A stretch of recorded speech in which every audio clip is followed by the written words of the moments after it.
And greetings, everybody. Keith here. Hoping everybody's having a good day, enjoying life, living life, loving life. Coming at you tonight in celebration of a gathering. We got 3,000 subs on El Perro now.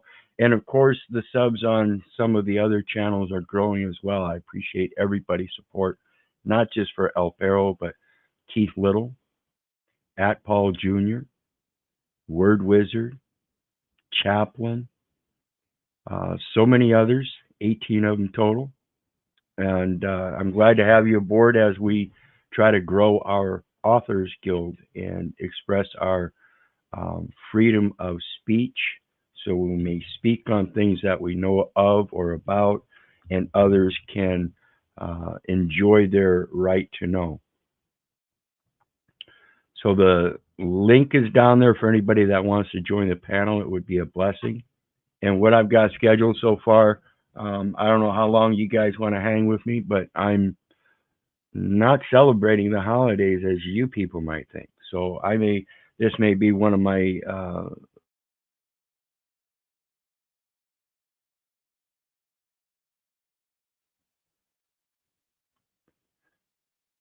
this may be one of the if I can make it through it without getting shut down here, my longer streams, 12 hours if need be, whatever. I've got plenty of material I want to go over, and it's, like I said, open panel, open topic. So please feel free to join. And like I said in the title, I want to go over some of the subs that I'm sub to. Kind of maybe go through some of those channels, kind of give you guys a feel of what information I generally research, things like that. So let me pull up my El Perro channel.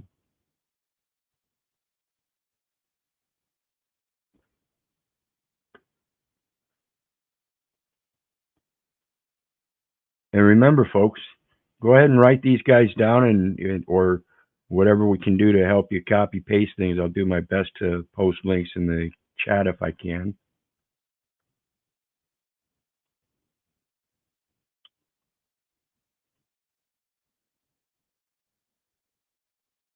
And while we're going through, I'll go ahead and maybe tell you a little bit, few of the points about my life and what it's been like and why I do the research I do. Steve Harloa, he just got done going live. And it looks like he's got another one scheduled for 12:30. And he's basically where freedom reigns supreme. He's another one of the, quote, freedom fighters. He's got a lot of information on the legal system, and is, of course, just like anybody else, like myself, opinionated and outspoken about it. And it's one of my favorite things, along with that coin your words or purse your lips, is that when you learn how to coin your words, then you learn how to speak boldly as we ought to. So take a look at the next one. And of course, you know, OTW, proper instructions. Of course, I got to subscribe to myself, my other channels and stuff. So I do that here and there. But again, not all of them, just certain ones to make certain connections through my journaling. That's part of the Authors Guild, is to learn how to connect your right hand to your left hand, or if you've got multiple branches, what ones should be connected with which ones. Fowler's Makery and Mischief. This guy here, I don't know if you're familiar with him. He's a bushcrafter, outdoorsman, and YouTube creator. He was on Alone, season 3, I think he won, or one of those shows. And he does the outdoor survival stuff, and his specialty is slingshots. To move and manage institutional digital assets.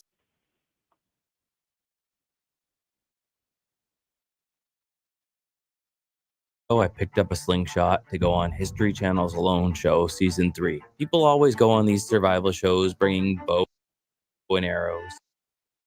And that was off the top of my head. I don't do a whole lot of researching, but once I do, it kind of sticks with me. And this is one of those things that I like about Zach is that he is so adept at that slingshot.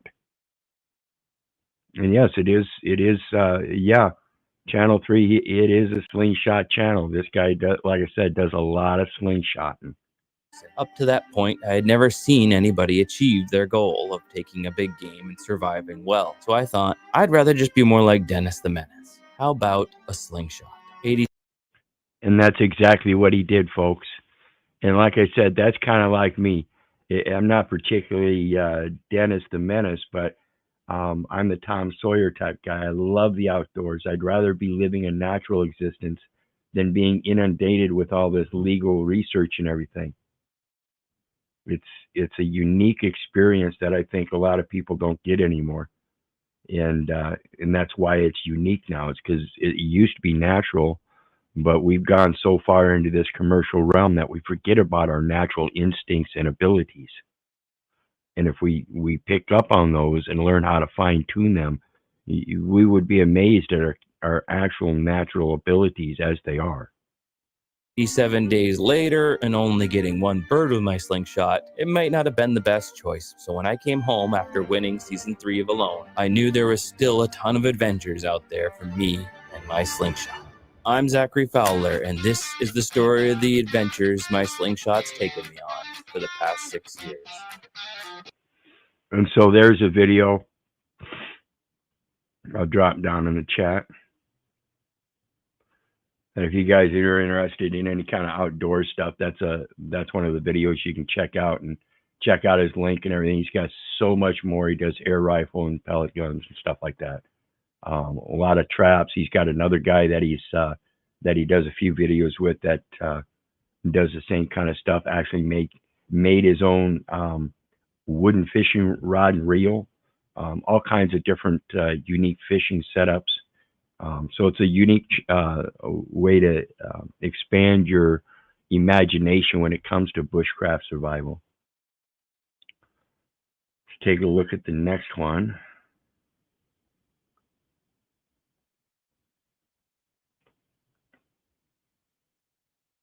Oops. Don't know what happened there. We've got In a Thought Experiments. You guys, most of you guys know Austin there. Now, Lane Myers, we got Truth or Cop, Machine Lies. Lane Myers, I don't know if you guys watched my review on him the other day, but I did I think we were on for about 3 hours watching a couple of his videos, or 5 hours or so, watching a couple of his videos. And he's actually an attorney himself, and his wife is a attorney for the federal government. And so we went through and did a review of his channel, and he's putting out some good videos as far as how the laws work and everything from his standpoint as an attorney. And it's a unique experience for me to be able to watch those videos to see what their education is bringing them in those colleges, and the difference between their studies and my research and the research of so many others. So we'll go ahead and check out Lane Myers.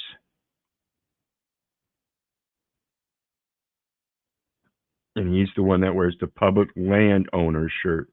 And he's only been doing this for about 3 months now, 4 months, 5 months. Okay, so he's got 1 year that he's been doing this stuff. And this particular incident that we're talking about, I think happened just recently, a few months ago. But he's got a bunch of videos up there, and this is what we're talking about here, is these videos here. Corrupt Judge Exposed. He just put that out yesterday. But we already did a review on this one and this one.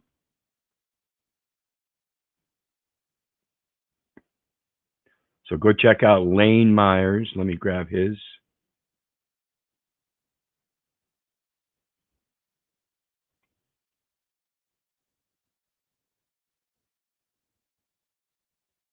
And I want to again thank everybody. Appreciate you coming in. Channel 3, No Despair Bear, Aaron, Galleon, Angry Rooster, Emilios, Damsel Medic. Greetings again. Freedom Fighter, Bear Jew, Josh Junio, or Jonio, Joseph K. The link is there for anybody who wants to come join the panel. And like I said, we're going to be at it for a while. I'm just going to go over some of these YouTube channels that I've subscribed to and show you what I'm into. John Filex. Now, I think he did a review of that Lane Myers guy too, but he actually goes out and does some of his own videos, and he's a freedom speaker. There's the Armed Rifleman.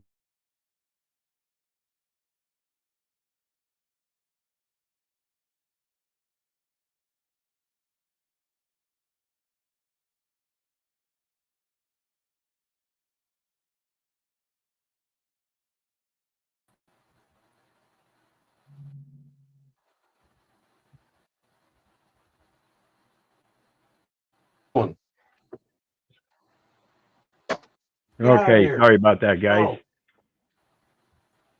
Microphone. Like I said, if we make it through this, I keep getting cut. How's it going, brother? Shalom, shalom. Doing all right. How about yourself?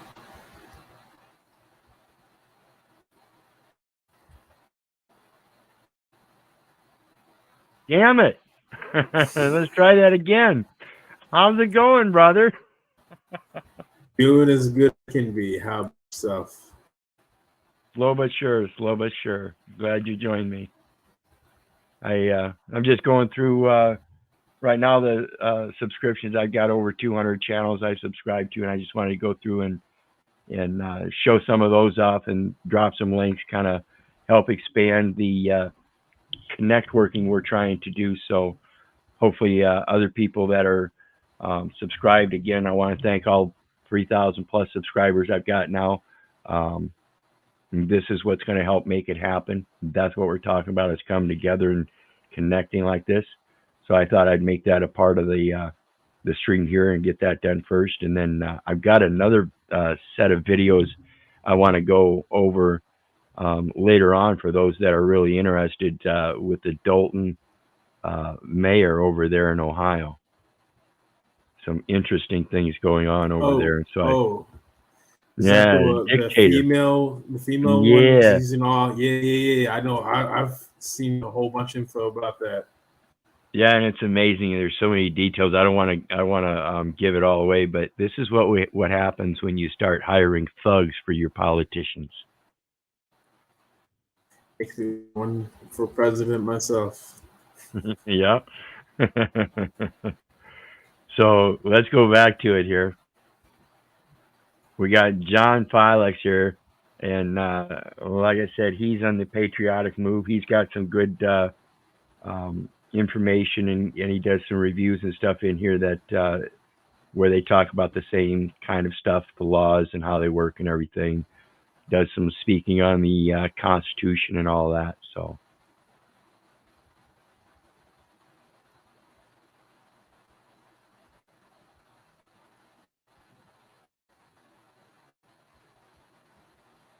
Am I still here? Yes, you okay. Are. I was trying to highlight a comment. It's not wanting to highlight. There we go. It says, yo, John makes some cool rings out of coins. Yes, I've seen that. Where you punch the coin in the middle and spread it and end up forming it into a ring. Pretty interesting stuff. Let's see here. The next one. We've got Tommy Temper. Now, Tommy Temper, he's... And we lost you again. Yep.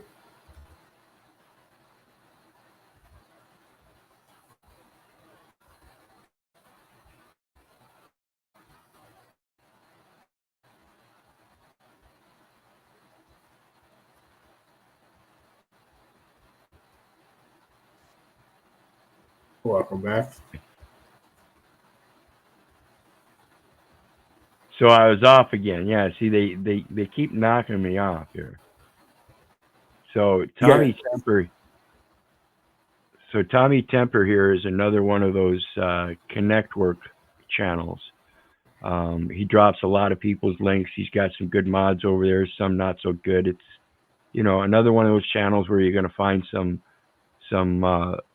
discourse and stuff, but for the most part, he does a lot of reviews of things going on around the world and shares people's links and stuff to try to connect people. That's his main concern. He stays out of the drama stuff pretty much, and I think it's a pretty good channel to at least check out. So let me grab that link. And if you're familiar with any of these people, let me know. Either you here on the panel, Danielle, or anybody in chat. And then what I'm going to do is I'm going to go ahead and say that again. They're new names to me. All right. And then I just dropped my panel link for anybody that wants to come up and join. Maybe you got some channels you want to point out. We can check them out too. Works both ways. So let's take a look at the next one.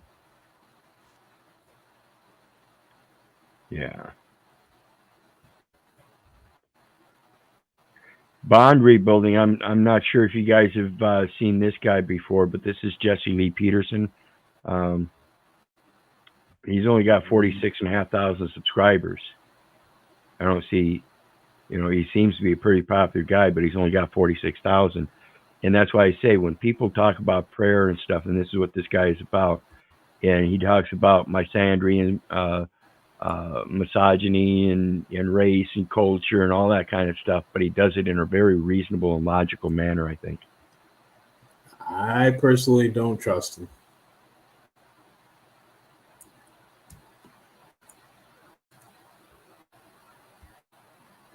I think he got lost again.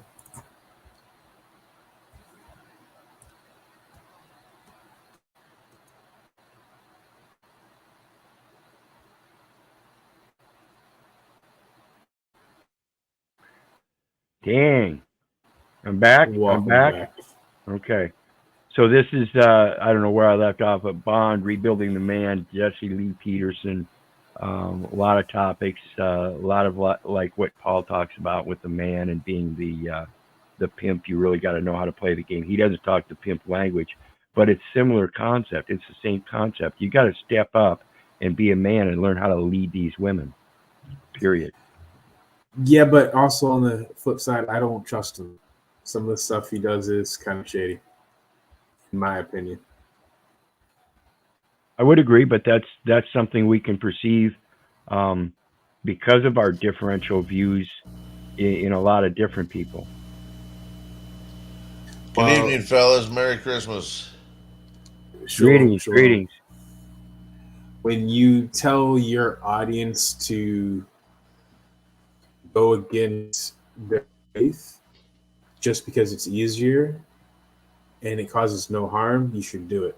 I'm strongly against that kind of notion. I would have to hear that. I didn't. That's not the way I perceive it.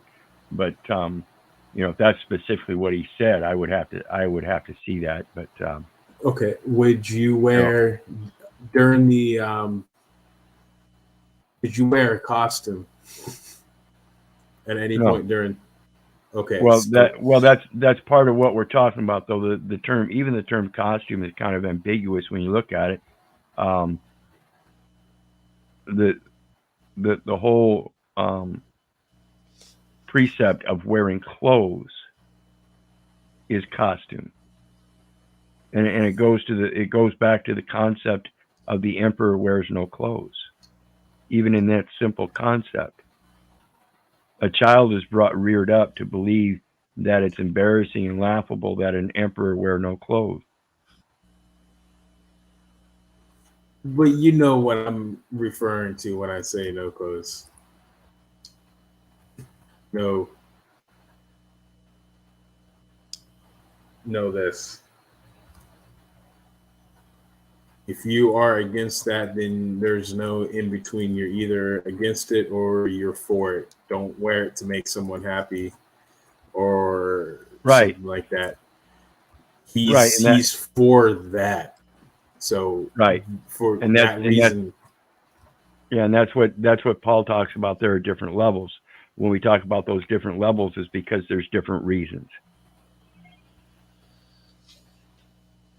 So many people are so indoctrinated, though. They're just, it's absolutely sad that even Jesse Lee Peterson, if that's the case, I mean, it could come from years of just being led to believe things that just leads him to believe he needs to have that level of does nothing for you anyway. Yeah, and that's why I say it. It depends on what perspective it's being looked at, and that's we've got to be able to differentiate from ourselves and other people to see that there are other perspectives. It's what a lot of people forget. It's just because you see it one way doesn't mean everybody else sees it the same way, no matter how true you believe it to be. Now, this next You guy, can have an we the people, accident. say what? I was just going to say you can have an accident and at a four-way stop and 8 people see it and you'll get 10 different stories. Yep, yep. Now, the next one is We the People University. Now, this guy used to be a cop and all that. He's been through the ringer on his stuff, and he knows exactly what he's talking about. He does a lot I of know videos. this one. Yep. And I would highly recommend this guy, We the People University. And that's the last link I dropped down there. Great channel, great perspectives. He gives details.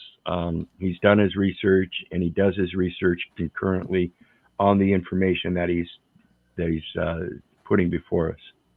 So great perspectives coming from this guy. And again, this is what I mentioned on somebody else's panel the other day. When it comes to these probation officers, it's kind of hard to have faith in people like that when they don't come from the same aspect, and therefore they don't have the experience to be able to have that perspective of what a criminal or an addict might be going through as. And that's why we need people like this We the People University coming out and speaking out about this, so we can get information from the other side of the track. Because again, that other side of the track isn't coming from the criminal aspect and then getting those jobs. So they have this almost zero experience in what the life experiences are. Butt Crack News Network. Now, Butt Crack News Network is one here in Iowa. Now they're putting together hopefully a 30-person audit down in Cedar Rapids, Iowa, here on Wednesday. I am trying to see if I can get down there. I have to find somebody that would be able to take me down there and spend some time throughout the day to do that. And I don't have too many people that are willing to do that this particular time of year. It's a bad schedule time. I mean, people are still on Christmas vacation at that time, so it's going to be kind of hard. But Butt Crack News Network here in Iowa, check them out. He's putting in a good effort, and I'm hoping I can work with him and help show him some of the aspects he's not familiar with as it relates to the casework behind this stuff, while trying to help him learn how to protect himself in these audits by letting these people know exactly what he's doing.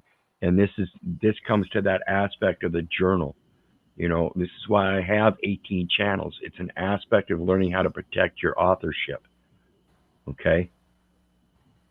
That's, the great concept about it is I've got 18 channels. Same concept of him having 30 people down there to do an audit. That's 18. It's 30 different channels. It's literally to help protect each other while pushing the truth that is supposed to be a protected activity. So you're streaming and then restreaming so that you're backing up your own shit to your other channels. Is that how you're making sure you're preserving the posterity, if you will, of it? Well, with Correct. StreamYard, you can download what you broadcast. Right. Oh, And can you? right. That's what I was going to say. That's just one aspect of it, because even with YouTube, you could have multiple emails and have a different channel for each email. Okay. So each channel is independently and separate from the other. So they strike one channel and it's not connected to a familiar email or the same email. They're not going to strike the other ones. It's part of how the Yeah, algorithm is that's how set you're up. They making sure you follow. don't lose all your content, right? Right. The algorithm, guys, is set up the same way as any other title system. It's following a chain of title. If you don't show that full chain of title as connecting all the titles together, then all they can do is pluck one title. They can only pluck one title at a time. And this is part of Snafu's problem and the other channels that come up and get a channel banned and struck down, and then they got to start a whole new channel. It's time to start learning, people. Remember, Mom said don't put all your eggs in one basket? Did you know you have so many eggs up here that all you have to do is start planting them and make sure you plant them in different places? It's that simple. It really is. But yeah, he's Marion, Iowa, serving a lawsuit to the Marion, Iowa Police Department because they're infringing upon the First Amendment right to video record. Here he's got one with Afro Man, which is another guy from Iowa. So check him out too. Let me see if I can pull him up. I don't know that I'm even subscribed to his channel yet. Man, the only thing that pops in my head when you say Afro Man is because I got high.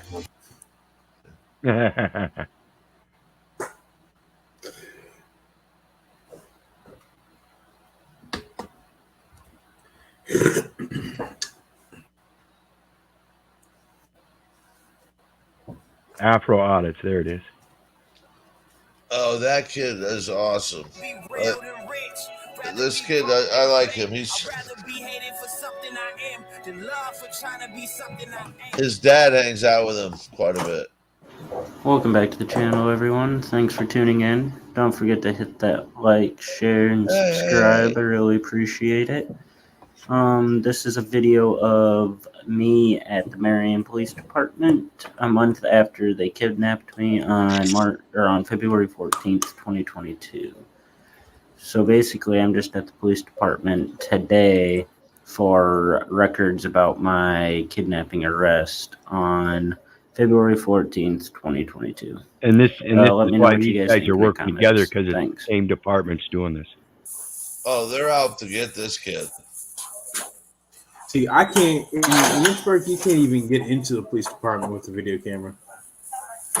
They're setting him up right here. If this is the right one, I think they're going to arrest him. They're asking for something new, or if this is the same thing you talked to Rachel about. The same phone call, but I want to make sure that I get both ends. I want to get the person who called and the person that it went to. Yeah. I don't just want to get the first part of the phone call. I want to know the other part. Yeah, you're not answering my question. Are you making a new FOIA? I told Or her are you talking that about the it's same part of FOIA one. that you already requested through Rachel? I mean, that's what I'm asking. Can I FOIA a phone call? You can FOIA anything. It doesn't mean we have to provide it or that we can provide it. If it's public But record. that's Plus not. Plus it pertains to my case, so therefore. Yeah, we still haven't answered. Denying me that. We still haven't answered the question. Yeah. Like Are FOIA you it. talking about the same phone call that you I'm already just gonna FOIA'd? request it again. Whether it's the same one or not, I'm gonna request it again. Okay, I'll tell Kara, since you already FOIA'd it. I'll talk to Kara Bullerman, Who's that? the city attorney. Oh yeah, see? You asked for you've already FOIA'd that phone. No, it's supposed to go through the Freedom of Information officer, not the attorney. The attorney has nothing to do with this. This is something that's already set in law. It is part of their duties, responsibilities, obligations, and liability. It's already set. It is as set. That's the asset in that contractual binding, is that she's fulfilling a public service. And since she's already fulfilling that public service, it doesn't get passed on to somebody else. This is not up for determination of law anymore. It's already been made, and it's a federal law. These people are just stupid. I cannot believe this stuff. So anyway, did I get that link down there for everybody? No, I did not. Let me go get that link again.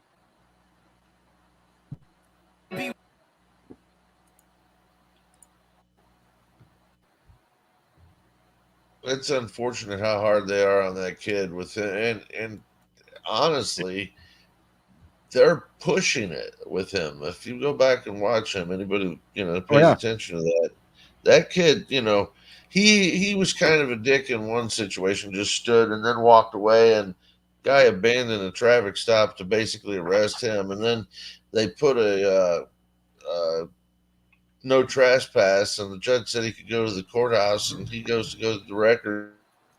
They're still going to arrest him. They're just jerks to him. Yeah. So Well, I don't. they're again, we're in a period, people, where I honestly believe it's nothing but Hitler's willing executioners just doing their job. That's all these people are concerned with, is just doing their job because they need that paycheck. And as long as their boss told them to do something, that's what they're going to do. They don't give a fuck about the law. It's a displacement of their liability and responsibility to be full-grown adults and know what is really happening. You can't just That's displace reality as if though you just need a paycheck. So fuck reality. Keith. I think that's the key right there, liability. And I don't know if you recall me telling you guys with Paul's panel the other day, that document that was laying on top had the state attorney's name on it, and the documents noticed a notice of liability. So once you turn the tables on them and let them know that you realize they're serving you up a fucking contract, you're going, not my contract. That puts them in a Yep. pickle. Yeah, they have to be able to prove the contract, and they can't. All they can prove is that you signed on a document as the authorized representative and therefore are not liable for the person named in the instrument. And that is what they're doing. They're misplacing that liability by saying because you signed on that document and didn't qualify it that you're not a trustee, but rather the benefactor, which nobody ever taught you to do, that now you're liable. That's all accidents and mistakes. You never intended it, period. So Or the in next real guy estate, is, errors and omissions is what they call it, where everybody should be filing their claims on real estate shit. yeah, they have no right to real property, folks, none whatsoever. Real property belongs in the hands of real people, not in the file of a drawer in a paper form that can make a claim to it in the future through some kind of false investment and insurance. Isn't that an The, APN number that's in that drawer? Is that called an APN number? I have no idea. What's an APN I think number? it's an automated parcel number. Oh, okay. I'd have to check that out, but that's a numbering system, and if it's a parcel number, it would be a mail institute. So that would probably That's it. more likely handled by the. I believe every post office actually has a postal handler, and that is separate from the clerk. My understanding, Keith, and this is something with you and Steve and Stephen and Paul. My understanding is if you take an $18 postal money order and send it to the Secretary of the Treasury, and in the memo line, payment for that APN number, then you've paid the postage due. I just say put $21 on it, postage, and then make sure you're $21. But I can't remember if I read it or I was told this $18. But I'd have to do that's some research on it. well, that's why I'm telling you, because you're the one that probably knows sort of where to look, and I'm trying to give you a leg up on it. So I don't know that I see things that other people can't see, brother. I prefer to believe that everybody can see it, but most just want to ignore it because their convenient and comfort zones are displaced by it. Just so you know, my opinion only, of course, guys. The next no, one I is see a lot of stuff. Thanks. the next one is the Fearless Floyd show. Now this guy's done some prison time, but he's gone through and expanded upon his prison education and ministry, is what I'll call it. And he knows a lot of the information out there. Again, I'm not suggesting that you do or follow any of these people. What I'm saying is that don't believe me, don't believe your neighbor, don't believe the government. For crying out loud, don't believe your mother. Do your research so you know. And this is just another guy who's got a lot of information. He speaks about Anna von Reitz, and so you get some information from that aspect and his perspective about it. All kinds of stuff. And FinCEN talks about Creepy Pedo Joe, saints and sinners, all kinds of stuff. Why you need a trust, how to build your trust. This guy can help you build a trust. Irrevocable, revocable, all kinds of stuff. He's very knowledgeable. So let's drop him in there. This is the Fearless Floyd Show.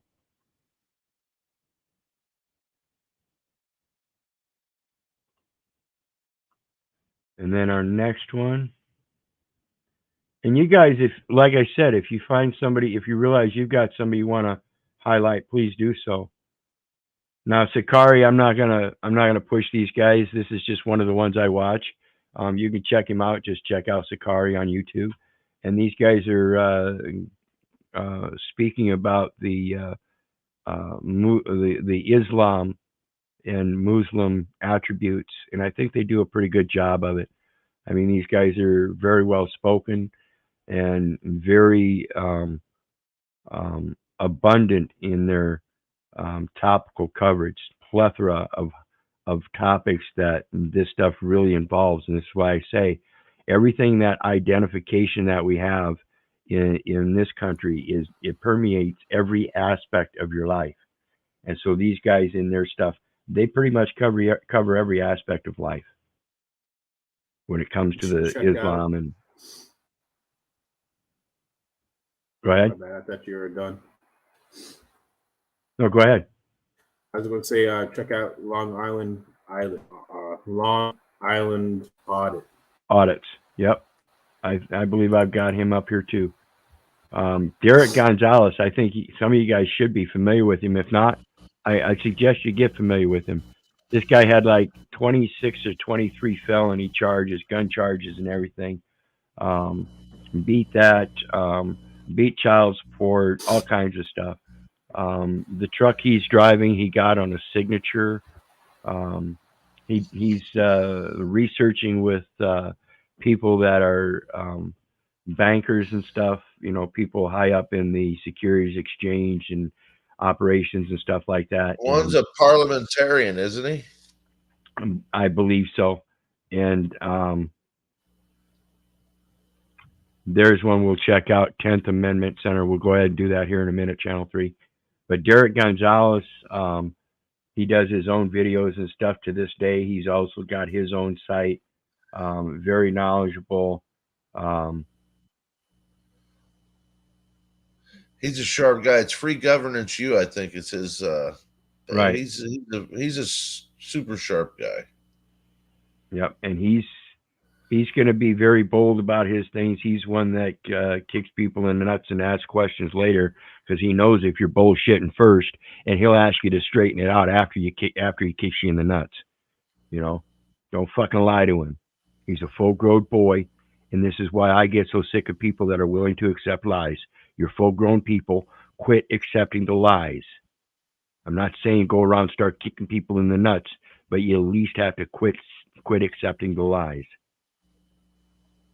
So, honest services fraud, you may already be guilty, because if you're not going to provide honest services by not being honest in providing the documentation and knowing that documentation as your competencies are supposed to be, then you're ignorant of the law, and that is to your detriment, not mine. Very well-spoken guy. Yes, speaks about Scalia. Oops.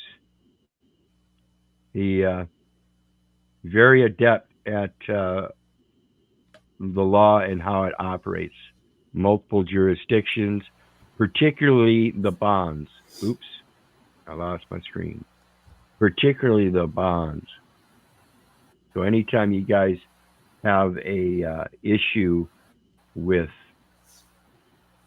court and stuff, he would be a one that would be able to explain how all of them bonds in the court registry investment system work. He's quite familiar with Van Buren report and how the CAFRs work, all of that stuff. So let me get my screen share back. GSA. Okay.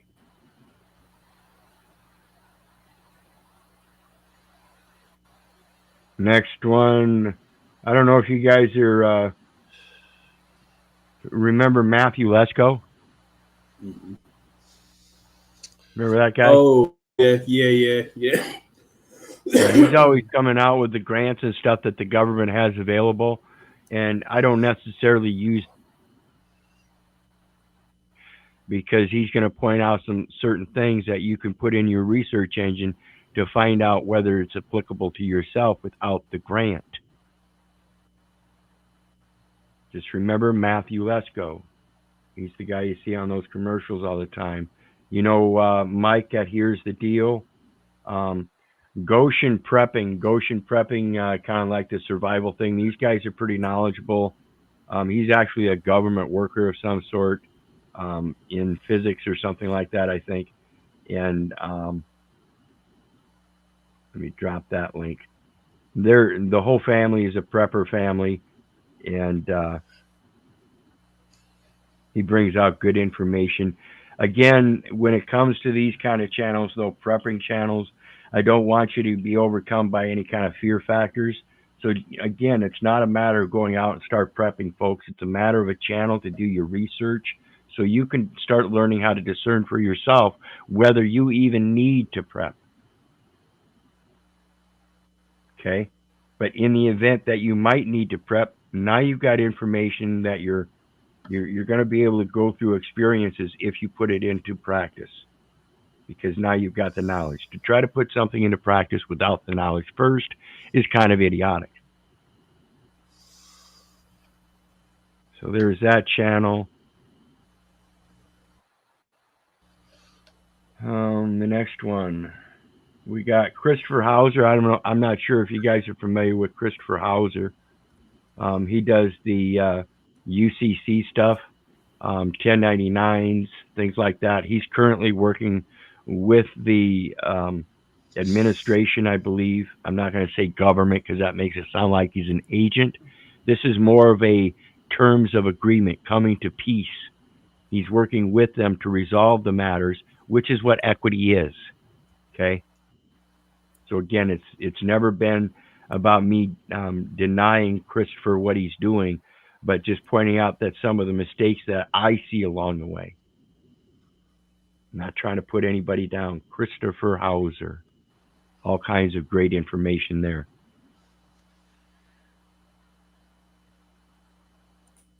Okay. We need to have our own Freedom Summit. Say what? We need to set up the Freedom Summit and get all these guys in one stadium. Well, yeah, then again, you're talking exactly what Paul talks about. You got an event going on. Somebody wants to claim an event, invite everybody to the event, and then claim they're part of their organization. It's not going to work like that. This is something that can only be done upon an individual basis. Each one has to comprehend. Each one teach one. Sure, but in the meantime, we could have some pretty cool music festivals around the subject matter. Yeah, then you call it a music festival. Okay? Well, there would be some breakouts with the higher learners, I would think. Right. That'd be fine. But then you're not trying to put together some truther convention. You know what I'm saying? Yeah. It's more of a social thing, and the public's going to accept it better that way. That's the problem with going out here with all these protests, guys. You don't have a right to protest. You do have a right to petition the government for redress of grievances, but if you really want to impress the public, you have a right to peaceably assemble. Right, but you do so peaceably, not protest. Protest is not peaceable. Protest is a protest. You're testing them, okay? Yep. Whereas if you go out peaceably, it's it's more like you attract more flies with honey than vinegar. So you're protesting, that's the vinegar. You might attract some, but you're going to attract a lot better and have a much better effect. You're going to feed better on honey than you would on vinegar. You're going to walk away with a bad taste in your mouth on vinegar, and you have a sweet, lasting impression if you have after you eat honey. See, there's a lot of differences, and this is what we've got to start realizing. The 10th Amendment Center, 25.4 thousand subscribers. Well, it froze again. And you were going good. He froze. Yeah, he froze again. Ah. Okay, Oh, welcome me back. Welcome Welcome me back. back. There we go. Okay, let's try this again.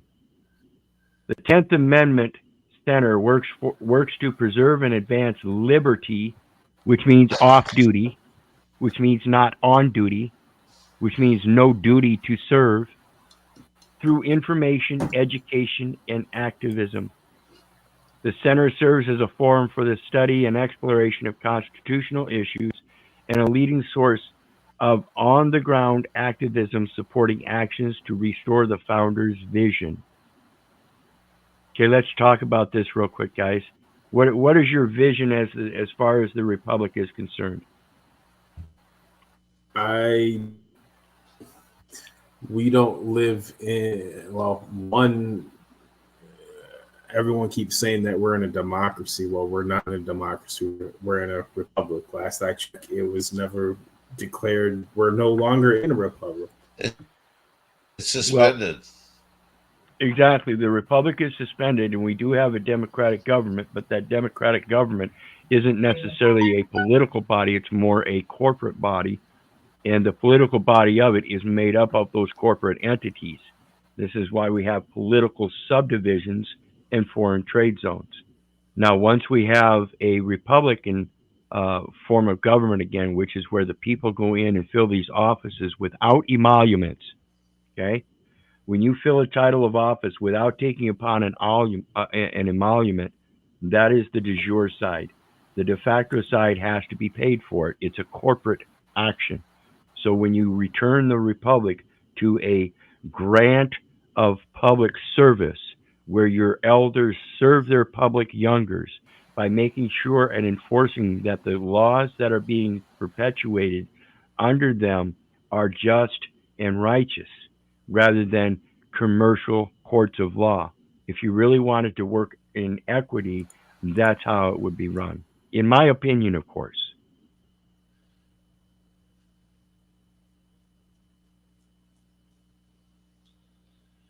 Would they at least get a per diem?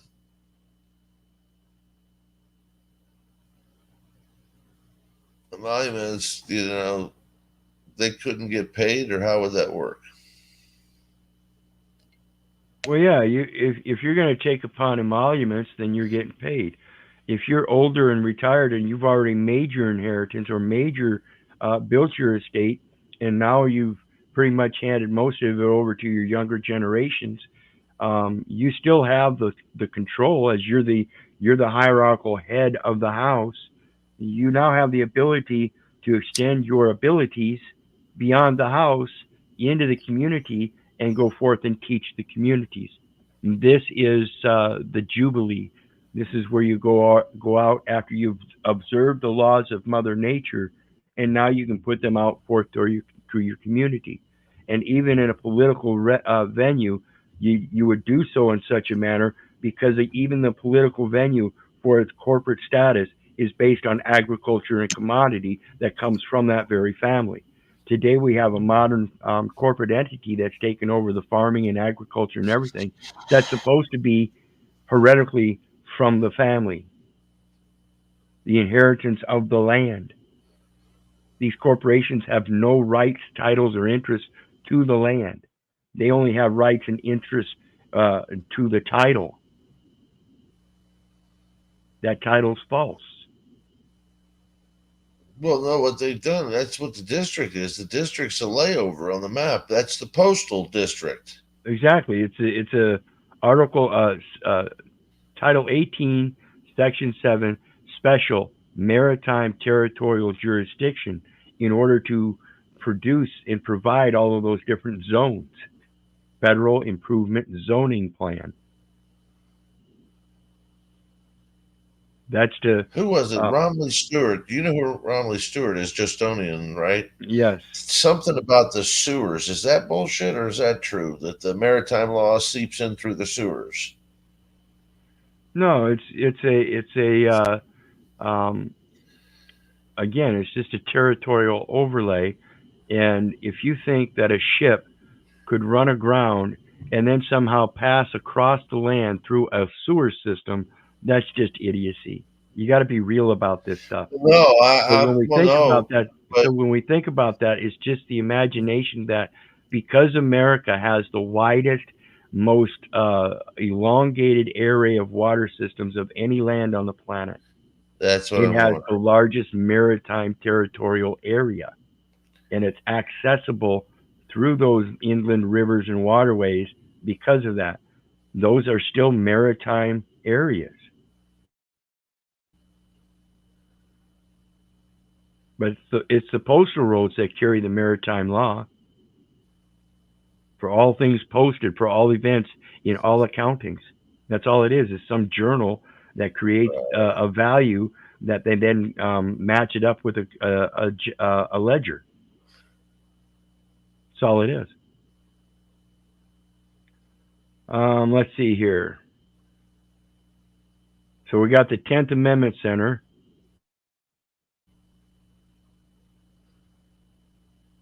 There's that link for everybody. And while we're here, we're going to go ahead and subscribe just for now. I haven't seen any of the videos, but I'll take the time to check them out.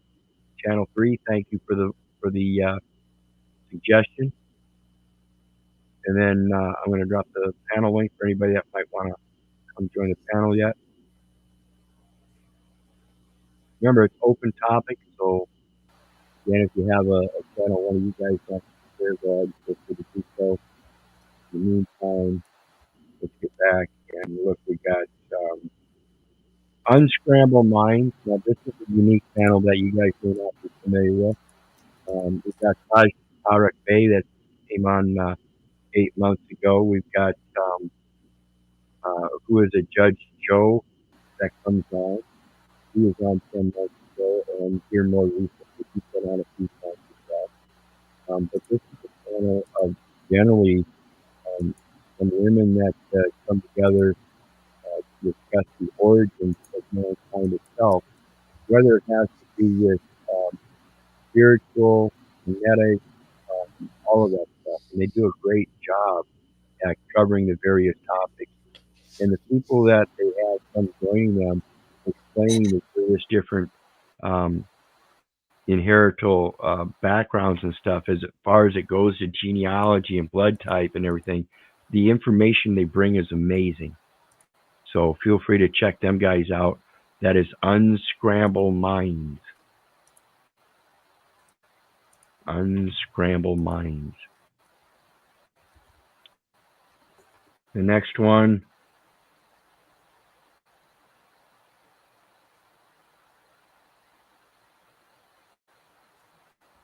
Midwest Accountability. This is the guy, I think he's over in Illinois, and he might be coming to do the be part of the 30-person audit down in Marion this Wednesday.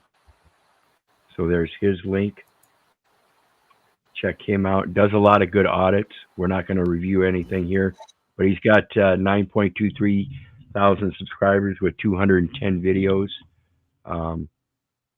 Let's see. Let's show you how long he's been doing this. Just over 2 years. Just over 2 years. So there's that one.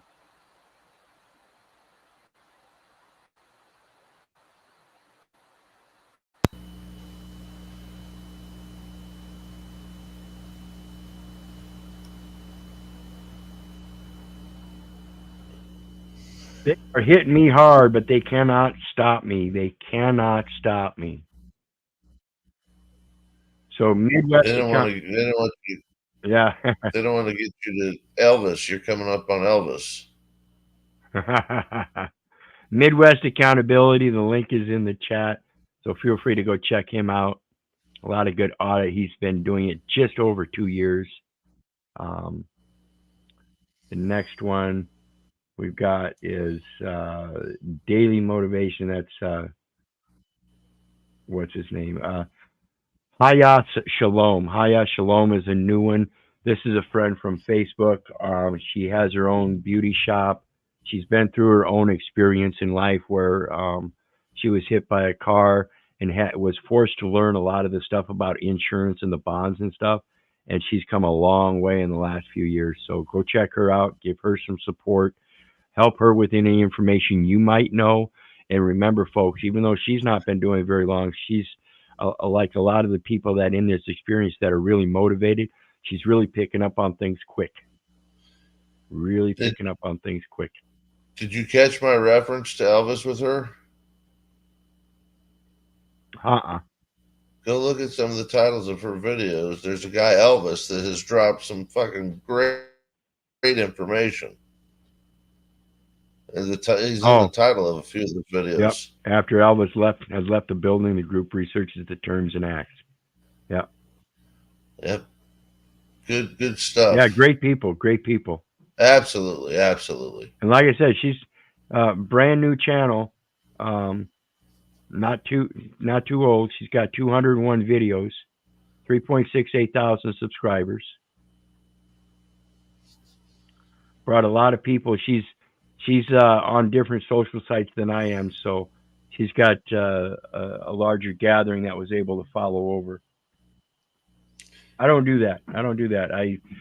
Well, I'll tell you, I started doing the Facebook videos live about 7.5 years ago. And that's how I got my start in this. And that was just the Facebook lives. And then about 5 years ago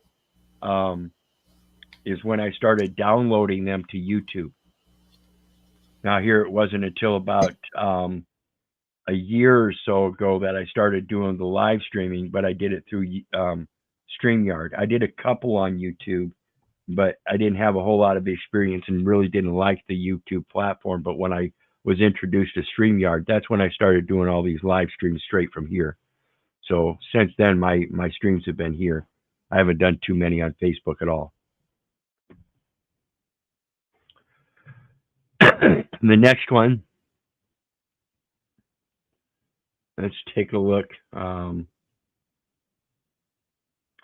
Made by Jim Bob. I think a lot of you guys are familiar with him. Made by Jim Bob. A lot of talk with Mike. Now this guy, he's a lawyer, attorney, whatever you want to call. But I watch his because he goes over a lot of the videos that or a lot of the cases I'm like interested in, and which is people that are trying to bring their own defenses. And he likes to call them sovereign citizens. And I can go through and I can watch those videos and see where these people are making mistakes and see where they're actually correct.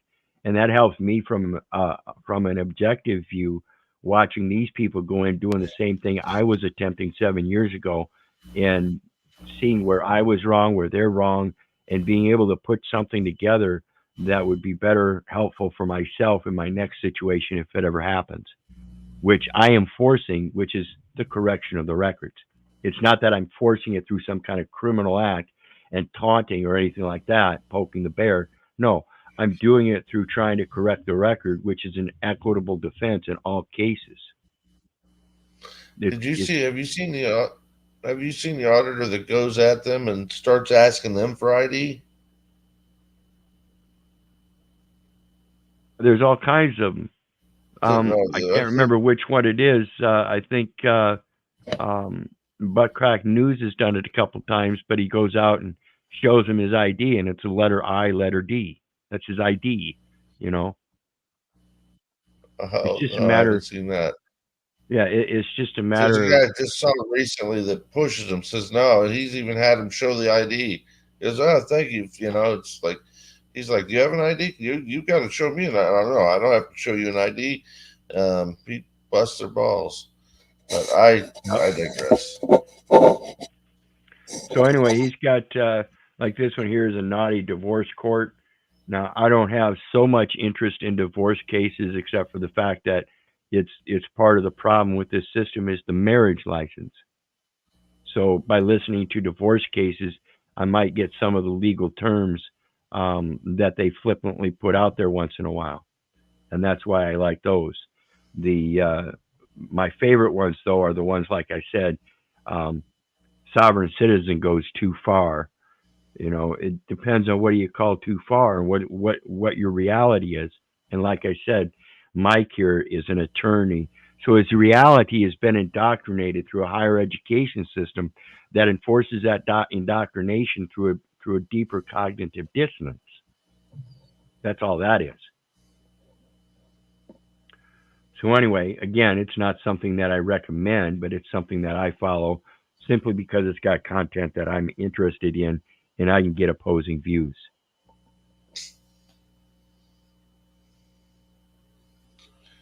The DUI videos, man, it's all of them all over the country. It seems like they follow the same damn script, and nobody should be doing that shit. Absolutely. Yeah, it's something that I realized in this 7 years or so is that when it comes to this, you really can't give somebody else a solution for anything. You can't write a document up for somebody else and expect it to help them, because in that, people will expect the paper to do the work for them. And this is again, you don't believe me. Don't believe the neighbor. Don't believe the government. Don't believe your mother, for crying out loud. You have to do the research so you know. It's when we put our trust and faith in other men that we try to hold them liable when that's the thing we're not supposed to be doing ourselves. Okay? Pure and simple. And let's see here. The next one.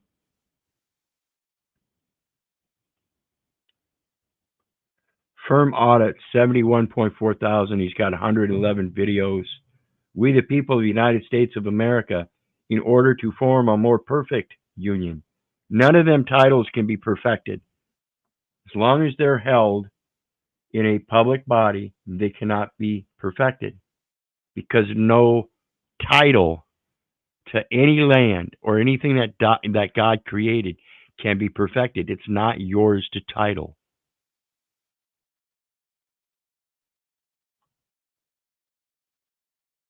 A lot of good audits. And again, he's one that, this is Afro Man here. Afro audits.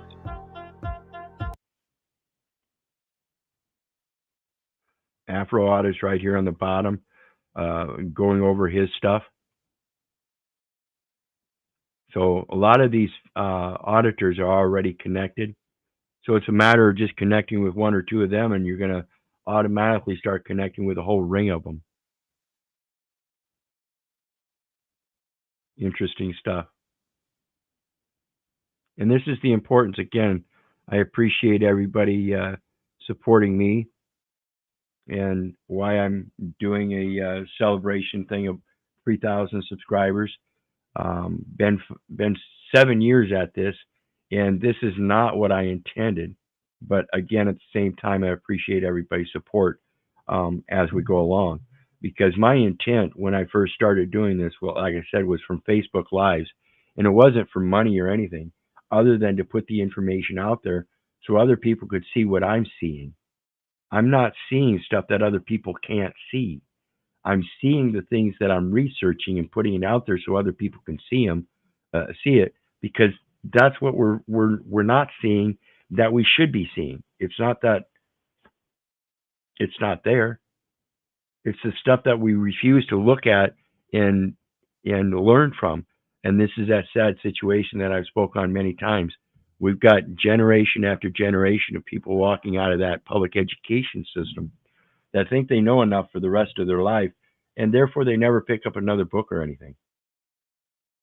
How How many people, what percentage of the people in America actually go on to college? And let alone the concept that the average American only has a 7th grade reading comprehension.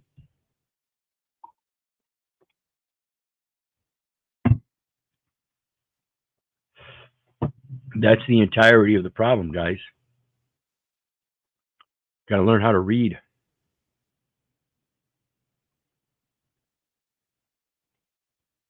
So let's take a look at something else.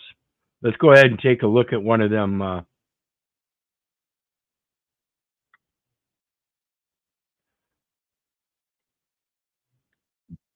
Dalton videos. The mayor of Dalton. Let me get over there. Here we go. Let's see what it is now. I've got 1, 2. I got 6 videos lined up on this. So we'll take a look at this one. One of them up the billboard. Well, that's one of them. And we're just going to take a look at them throughout the night. You kind of muffled. This will be the first one that we look at tonight, and then we'll go back and do some more videos or channels that I sub to and do some reviewing that. And then we'll come back and do another one of these, and we'll mix it up a little bit. And like I said, if you guys have anything you want to put in, go ahead and please do so. Again, I appreciate your support, chat or panel.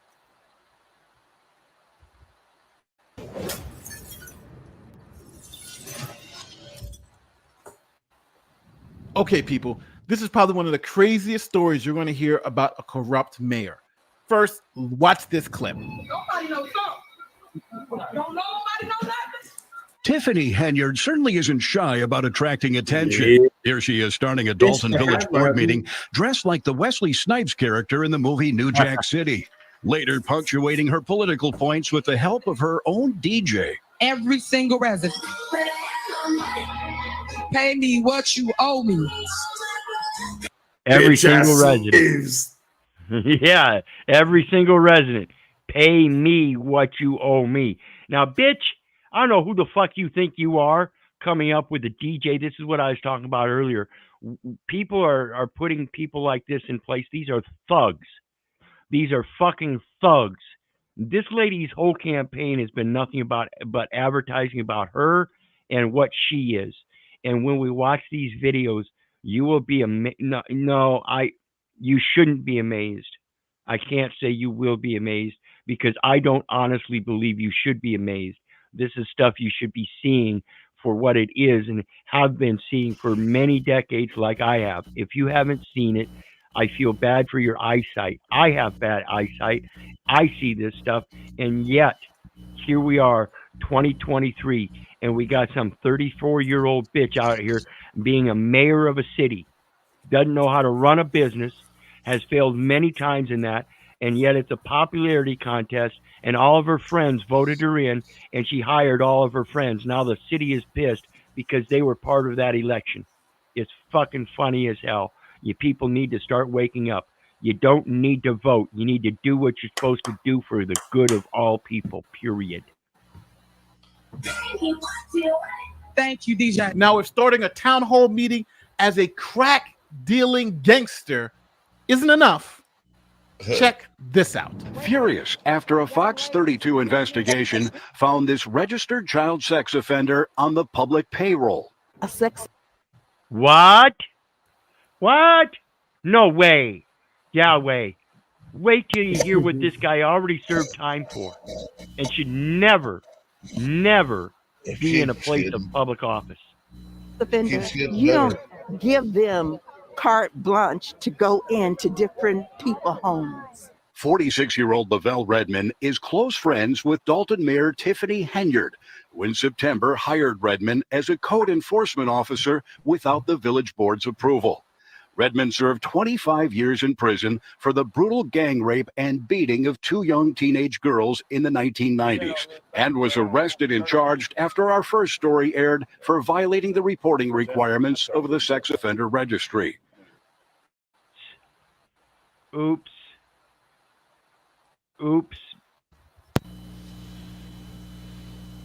you guys catch that last part? It's fucking bizarre that violated the requirement to report for sex offender registry. His friend knew he was a sex offender. I would have sympathy if it was a fucking 17-year-old girl and an 18-year-old kid and they fucking hemmed him in. That's kind of fucked up. But this guy, a gang rape, 2 girls, holy shit. He should go to fucking, he should have 6 months in just for fucking violating that. Well, this bitch turned around and put a badge on him. She should have 8 months in. It's sickening. These people give each other kudos for doing the sick shit that they do. And this is how bad it's getting. We just watched a 34-year-old woman tell all residents, pay me what you owe me. The fuck? Who the fuck does she think she is? She thinks because she's in office now the people owe her? No, you owe the people, bitch. You owe the people the obligations and duties to be honorable, not sit there and drive them like fucking slaves while you abuse the budget. Pay attention, people. This is one of the most egregious examples of abuse, and it continues. If anybody in this fucking political arena, this lawful arena, had any sense about them, this woman would already be behind bars based upon the plethora of evidence. She should already be in bars and removed from office. But that's not the case. This is pathetic.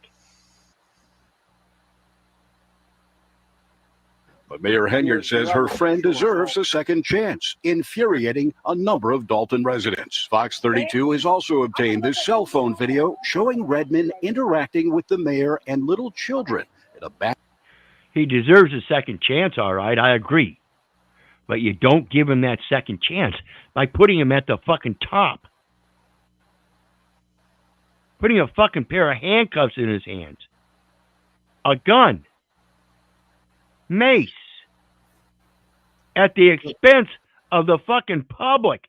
This is egregious. Back-to-school event in Dalton. Notice the badge on his waist. So you got that? She literally hired a child blank offender to go into people's homes.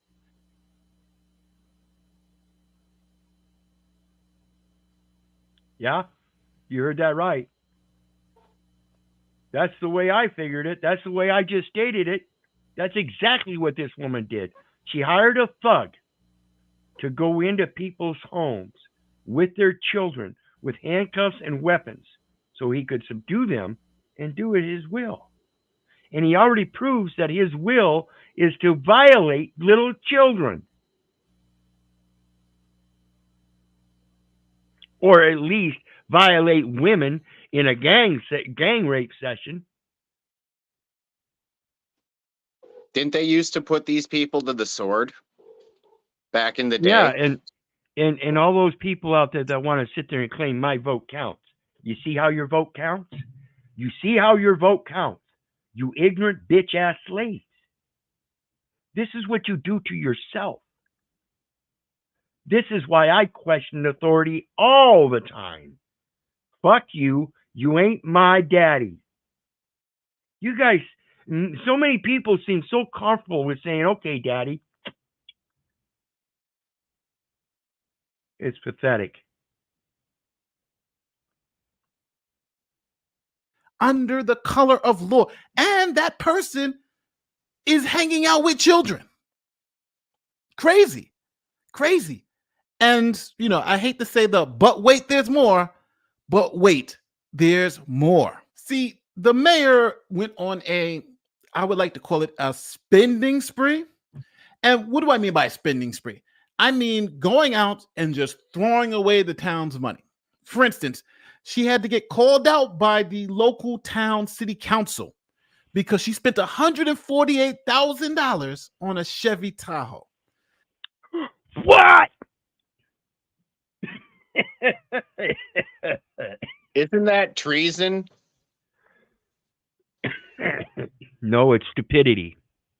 Well, that's however, true, the continuous and repeated events of the same candor is at least, at minimum, abuse of office, malfeasance of trust, and possibly even sedition. Now, what is a Chevy Tahoe generally cost? Now, I went to Chevy.com and said, well, how much is the most expensive Chevy Tahoe on the market? The Chevy Tahoe, this is the fully loaded four-wheel drive super, right?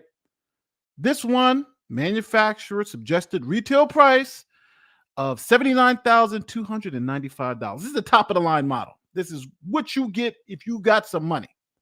Now, listen to how much the mayor didn't buy it for, but leased it for.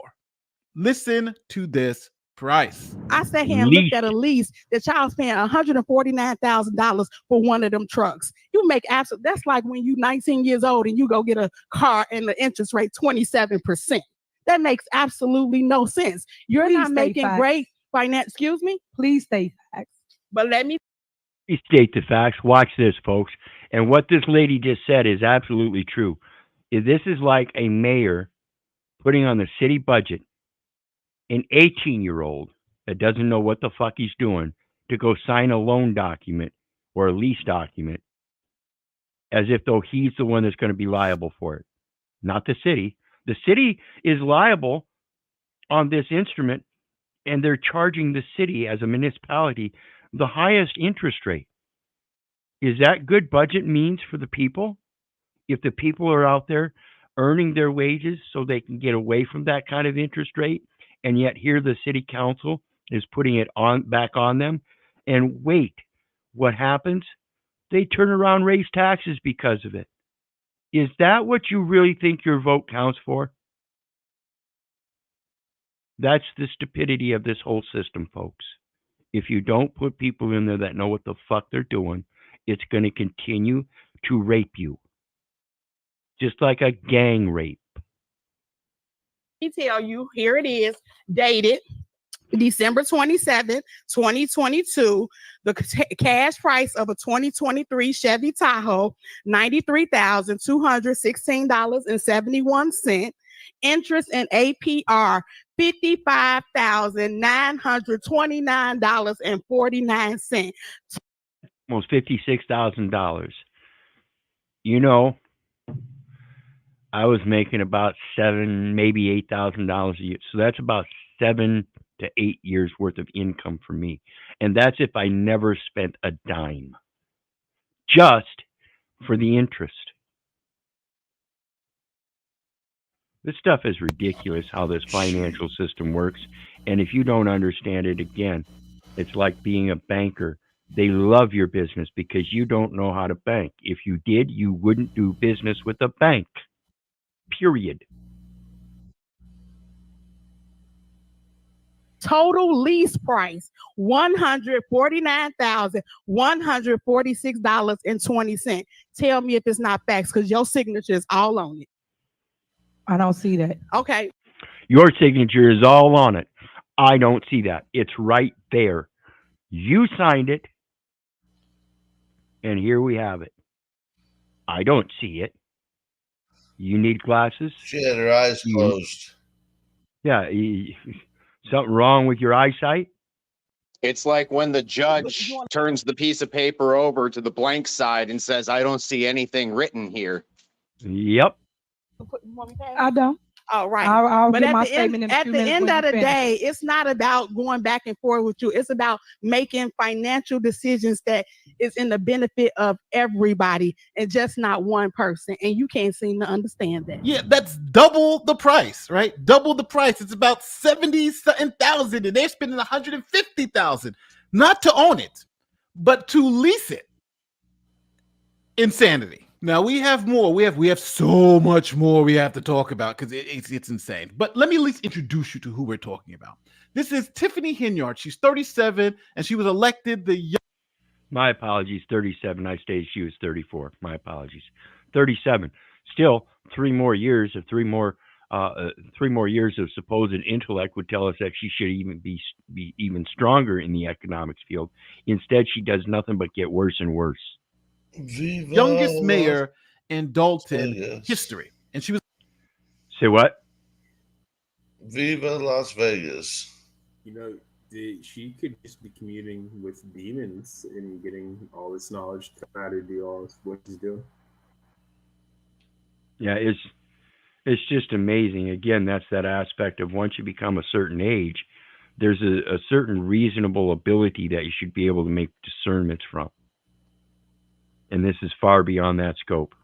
That's the problem with Wizard. I think the system is so broken and it's so fractured that every time you cross a municipal line, you know, from county to city to state to just, there's new people, new contracts, new bullshit, and you never know who's trying to get away with what, who's fucking who's on the take, and who's burying the bodies. This is so ubiquitous at this point that I don't even know, you know, the overhaul. We need to reduce government, but it's people are just going in and doing their job and trying not to have anybody point fingers at them in some cases anymore.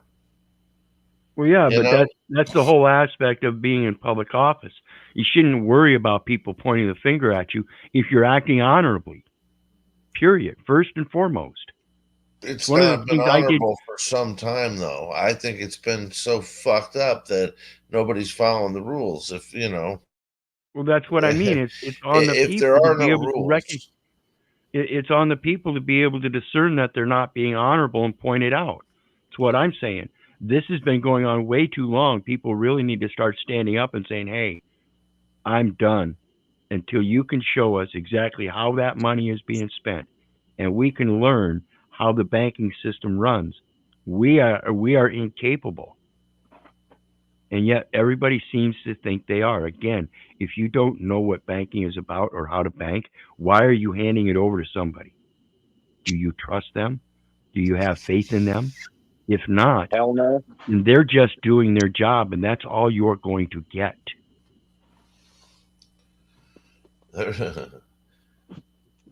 was elected in 2021. Here is her election stuff. The new mayor says she has big plans for the village of Dalton. She wants to boost the economy and curb crime. Are you ready to take your oath? Yes. Tonight, Dalton's new mayor, Tiffany Henyard, sworn in. Dalton residents, I am reporting for duty. Henyard, now the first woman and the youngest person to ever be elected mayor of the South Suburb. Tiffany didn't just shatter that ceiling. She brought it all the way down. Now, yeah, she brought the ceiling of morality and honorability all the way down to the fucking dirt. This Not bitch only is that, fucking insane. Not only that, but she addressed one particular group, the residents, somebody that is temporary. Absolutely, and that's the abhorring thing about it. Again, like I said earlier, you don't sit there and get elected by the people to administrate a commercial municipal office for the people's betterment, for the people's benefit, for the people's honor, for the people's integrity, so that the community can be strong, well-educated, and lively. Then something's terribly wrong. Terribly, terribly wrong. You think you have a power that doesn't exist. And to sit there and say, residents, pay me what you owe me, bitch, you better go back to where you came from. If it was me, I'll throw you right back in the gutter, just like any other woman. You don't. And just to put it out there, guys, women don't belong in the education system, and they don't belong in the political arena. They belong at home, teaching the children spiritually what they get from the head of the household. When you put when you put education in the hands of a public, you're going to get ideologies and not spirituality. And it's going to be a mix of ideologies coming from a mix of teachers. Send her to Odin, let him sort it out. What did you say, Danielle? Go make daddy a sandwich. Yep. Well, you know what they used to call remote control back in the 50s? Bitch. No offense, ladies. No offense. That wasn't my joke. That's just what I heard. You know, you made that one up. Now, as the super mayor, you need a super mayor security detail. So you have local police. Why not just have them be your 24-hour private security service? That's what this mayor did, paying them absorbent, I mean crazy amounts of overtime. Listen to how much overtime these officers are getting. This is astounding. For these guys to get this kind of overtime, realize the numbers. These guys must be super fucking human. This is how ridiculous this part is. And then we'll come back on the other side. Henyard began assembling her details shortly after being elected in 2021, using hand-picked Dalton police officers. Using a Freedom of Information request, we obtained the work records for 6 of the officers assigned to Henyard's security detail at various times. The officers are paid every 2 weeks, which without overtime is 80 hours. But when they're put on Henyard's detail, that 80 hours balloons to well over 100 hours, sometimes 200 hours. And in the case of Officer Terry Young last May, 303 hours worked over a 2-week period. That resulted in a single paycheck of more than $13,000. In almost twice what I pull every year. He made in 2 weeks. How is he even competent to be able to do his job with that many hours worked? Well, yeah, we're gonna finish this up here real quick, and we'll talk about that. But this is just astounding interpretation of one's abilities, and just the impossibilities that you should be able to see in this. And yet, here we have people that are proposing that. Oh yeah, that looks normal. How the hell could you, as an accountant, not recognize such a severe difference in a normal check that you're used to paying out, and all of a sudden now you're paying out outrageous amounts? How can you, as a clerk, not see this? In fact, there are 336 hours total in 2 weeks, meaning Young was not being paid for only 33 hours over that period. So do you really understand how crazy that is? There's only 336 hours every 2 weeks. Total. If you just every day, 24 hours a day, just do the math. So that means on average, if you do the math, he only wasn't paid for 2 hours every day. So he was paid for essentially 22 hours every day for 2 weeks straight. How is that not theft of fucking service? Well, yeah, exactly. Do you suppose you could survive on 2 hours of sleep a day? Let alone, you have to have, evidently, if you're on the clock, you have to have travel time to and from. And of course, you're skipping meals unless you're eating on the clock too. So what about your shower and bathe time and your clean up time and stuff like? What the fuck is happening all this time? Are we paying for this guy's life? Is this guy like the Truman Show? Is he applying for the Truman Show where he wants all of his life as a paycheck? Not only that, but who's threatening this mayor? I mean, obviously, spending that kind of money, it's probably the local residents. Because I'd be pretty pissed off if my mayor spent, that kind of money. I'm pissed off because the roads are shitty and my mayor isn't doing a damn thing. Let it go that way, and oh shit. Evidently, Tribe's already seen this. When you work for government, your body secretes enzymes that make you crave steak and lobster. So let's go back to it. Because for those that haven't seen this, yeah, steak and lobster plays a good part in that paycheck or that budgetary expense that we're looking at. It reaches millions, I believe, by the end of it. I'm not sure yet. The full investigation not done, but the FBI is on it, folks. The FBI is on it. What are they going to do? They're not going to charge them for things like the crimes they're committing, because treason holds a punishment of up to 20 years or even death. And what they're doing with the theft of service and all these other crimes against their community, how is this not treason? Well, just think about the aspect of 18 U.S.C. 1589 alone. Remember, folks, that's the one that defines the use or threatened use of a law or legal system, whether it be criminal, civil, or otherwise, means the use or abuse.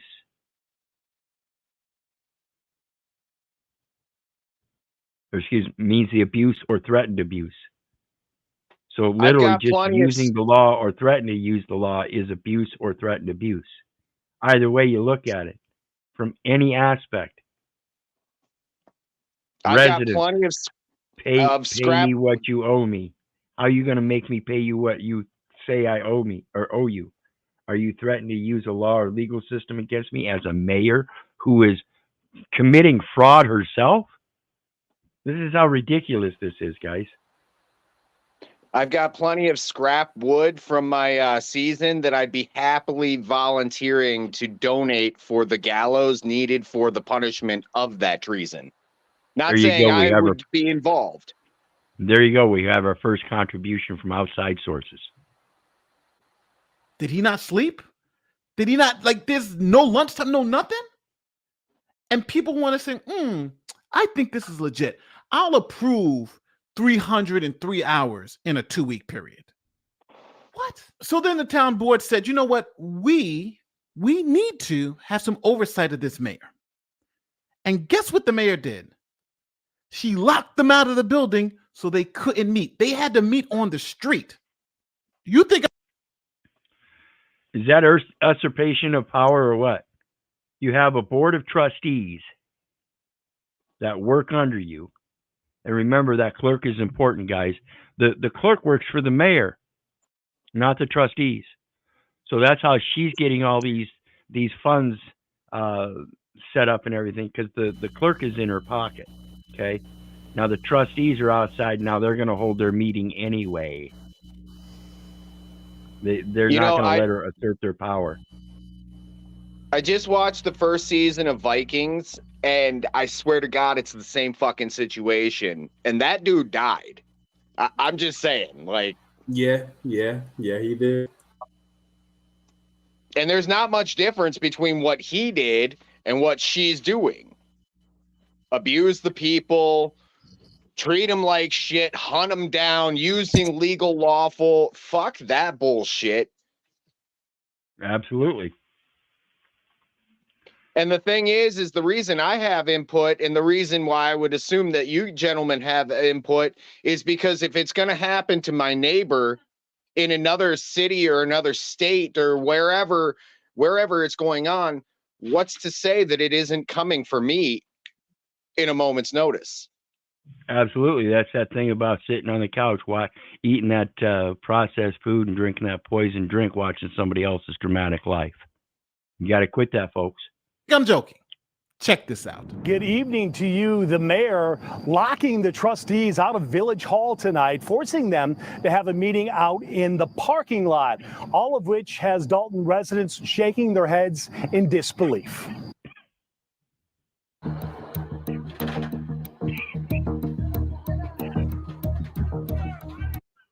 We had a quorum, we had the clerk, and we had a board meeting outside. Why the pushback on her part, you think? Well, there's things on the agenda that she doesn't want us to pass. So what's there for the mayor to do? Well, hey, they can't meet, so let me go spend some more of their money in Las Vegas. Check this out. And then there are the trips to Las Vegas. Mayor Henyard and other top officials traveled to Sin City in May to attend a shopping center conference. It's unclear if it helped Dalton land any deals. Shopping centers are going out. You go to any mall nowadays and they are fucking dead except for this time of year. Even this time of year, they're dead zones. More than 50% fucking vacancies. I'm sorry, Scott. I haven't been to a mall in a very long time. Maybe you're an expert on that. They're crazy. No, they're just, unless you're in a city center, all these rural cities that had malls are all fucking dead on the vine. There's some YouTube channels you can go to and check them out. Well, and I don't know that Dalton is such a great community that would be able to even afford a shopping center. It's one of the suburbs of Chicago, and as that goes, you know, they're already provided all over the place. So, as Nub said, they're already, half capacity, and that's why they don't have a whole lot of shoppers during the year to begin with. And this is really the only season left for the big mall outlets anymore. And like I said, if they're only half populated, then they're going to be going down too. Same with these large corporate structures you see going through this reset. They're having to suffer as well. And I think this is going to help return a lot of that power back to the independent man. We'll see. We'll see. Amazon and COVID kicked the shit out of it all. No, I think that was part of the reset. You watch how people respond in the end and start taking over their own assets, and that, like I said, that small independent business stuff starts rising again. People are going to get more specialized in their own talents and things. I assure you, this is my firm belief. I'll call it for now. Don't have a That's clue. the best outcome. We're all in the dark. Not only are the residents in the dark, but the trustees are also in the dark as well. I do not handle anything as relates to with credit cards. As it relates to with credit cards. Now, like I said, it's the clerk that's doing this stuff with her. They're in cohorts. But the problem is that if the trustees are bound and you don't allow them access to provide for that binding, in other words, they can't fulfill their duties and obligations to make sure that the trust is being operated appropriately by not allowing them access to the records that gives them the oversight to do that due diligence, then you're obfuscating that stuff, and that is through malfeasance of office. You're destroying the integrity of the office, and this is what I said. If you're gonna hire thugs, then they hired some of the best ones here. As you heard me speak today in my board meeting about, I do not handle that. Some of those charges are for you, though. No, sir. You didn't go to Las My Vegas? board meeting? Ooh,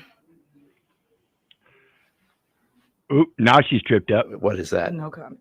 You don't know if you were in Las Vegas? Some of those charges for you? No comment. Yeah, she ain't got nothing to do with it, but some of those charges are for her. Damn right she's got something to do with it. She is to do with it. She's the one doing it, like I said, with that clerk and her in cohorts. They're doing it together, and that's the problem. You cannot keep putting thugs in office, people. Of course I do. Were you? It's not paid by them. It's not paid by them. The fuck it isn't. It shows right on the records that all this stuff is paid by the taxpayers. And she has the balls to sit here and say, well, it's not paid by them. See, obviously these people don't know how to run a business. They don't know where their revenue comes from. These people are fucking insane. Did you fly first class to Las Vegas? Any other questions? Actually, yes. The credit card records do shed some light on tax dollars spent at several restaurants near the Strip, including Cafe Hollywood and Hot and Juicy Crawfish. All right. Any other questions? So you're not going to answer how taxpayer dollars are being spent? That's them steaks and lobster, folks. Steak and lobster on your dollar. And if you think this is the only place it's happening, wake the fuck up. Wake the fuck up. That seems odd. I just answered it. What do you mean? I just answered your questions. You said you wouldn't answer about Las Vegas. You asked me a question and I responded. So any other questions you may have? On everything from steak dinners to hotels and $3,741 just on Henyard's round-trip flight. But I shouldn't have to sit up here and break all this down. When trustees refused to pay a big block of bills this week, the mayor accused them of putting vital city services in jeopardy. We need receipts to understand what's going on. Now, I know what you all are thinking. Why?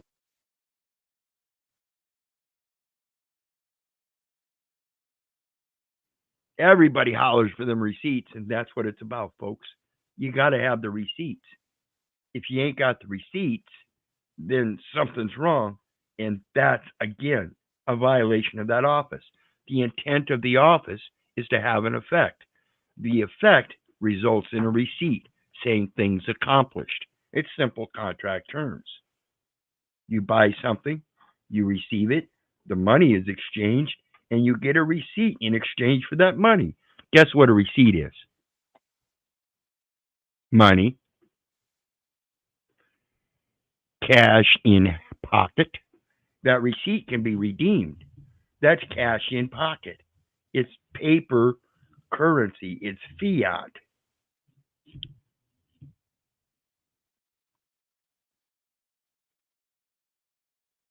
Because I know my fans. You guys are thinking, well, why not just recall the damn mayor, right? And get her out of there. They tried that and it failed. Check this out.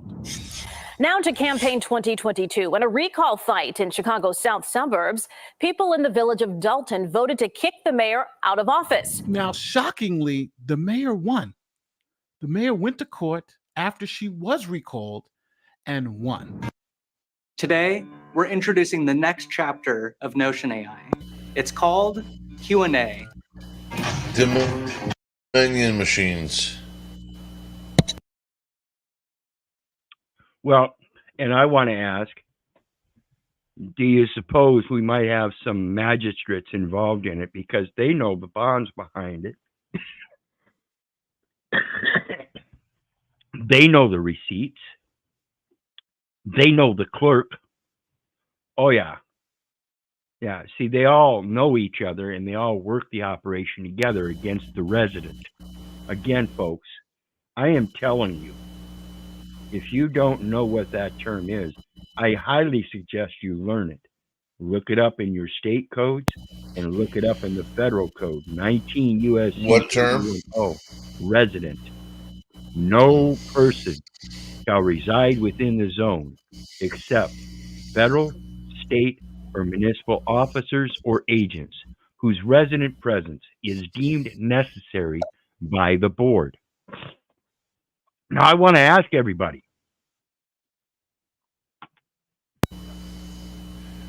if she Recite that code if you provided would again. 19 U.S.C. 81. Oh, I'll put it in the chat.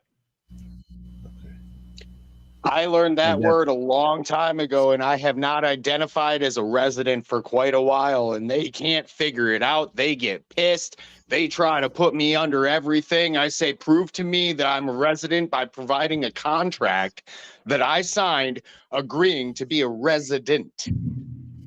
They haven't been able to do it. Well, like I've explained about the being born in the United States, if there's no birth registration in the United States, then there is no record that you were born in the United States. The obverse is true for people that run for office, and I'll explain. If you have to be deemed necessary by the board to be a state, federal, or municipal officer or agent, then you have to be deemed that first before you get a resident ID. So when people go and get that resident ID from the state, they're placating that resident determination has already happened, and therefore you already fill a public office. This is the 14th Amendment, folks. Look at the damn ID. The ID on the top, every last one of you, pull out your fucking ID right now. Look at the damn thing. It is a damned thing. Okay? Right at the top, it has a title, all uppercase, State of Iowa. The second one is another title that looks like a name, but again, it's all uppercase, and it happens to be the family or last name, comma, and then the first name. That is a military office. Wizard, I have a problem doing that. I haven't had one of those things to look at for quite a while. But I tell everybody that I run into that is the case. You know, you look at that ID, first in line, first in time. State of is first in line. That's legal, lawful through and through. I pulled mine out the other day, the last one I had, the one they demanded that I turn in, and I pulled it out the other day.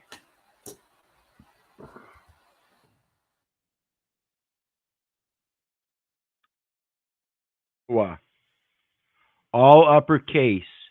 That is a title. Then It's it the has Romani. Little, and then Keith Orland. It's a military ID, folks.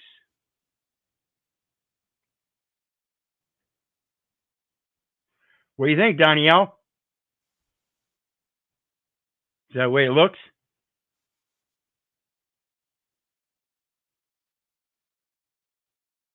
The moment I learned what a resident is and had to renew that contract, I didn't renew. I sent it in. Said, fuck you guys. And I'm that's done. not the only place. And that's not the only That's place. what I'm waiting for. Yeah, see, that's not the only place you do it, folks. In order to get this, you got to have an ID or a address. So one of the first things people do is they go down and get that address as a resident down at the post office. Now you're allowed, as a postal agent, a common carrier, Mm-hmm. and you're going to carry this. This is relative to an insurance policy, and you signed it and made an amendment to an insurance policy. That's an endorsement.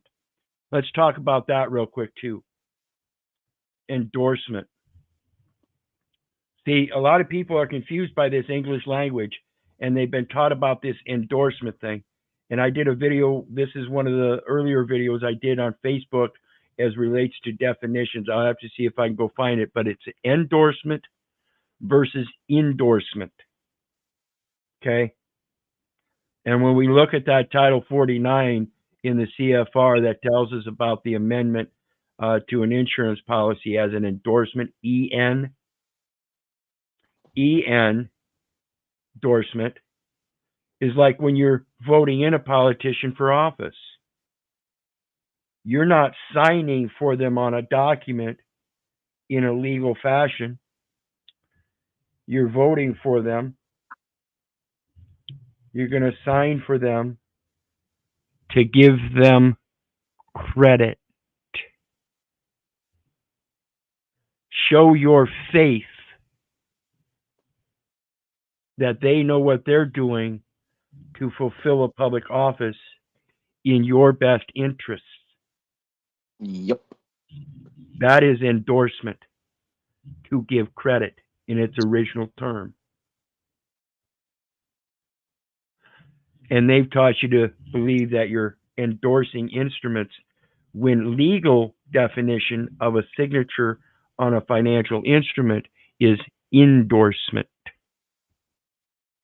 So we have people that believe that by signing this, that it's an endorsement, and that their definition is a amendment to an insurance policy, and that is not the actual definition of endorsement. So the amendment of an insurance policy, by the definition of endorsement, is when you sign an insurance policy, you are giving it credit. It has zero intrinsic value until you sign it. Yep. That's why when I went in to do bank work, I always autograph. I always, what I would use is agent. Even the account itself, when it says, when you're signing up for the account, agent as title, all in capital. That's my title. And when the the whole thing of it is I walked in and I found somebody that had a half a fucking brain cell, not to begin with, but I told her, go back, research these laws. It puts you personally in liability to cover any damages that you may incur with doing false business with a man. It doesn't work like that. She went, she did her research, and once you know, she sure did open up that bank account with me, or excuse me, with the agent. And isn't it interesting when I went in for a business account, I did the same damn thing.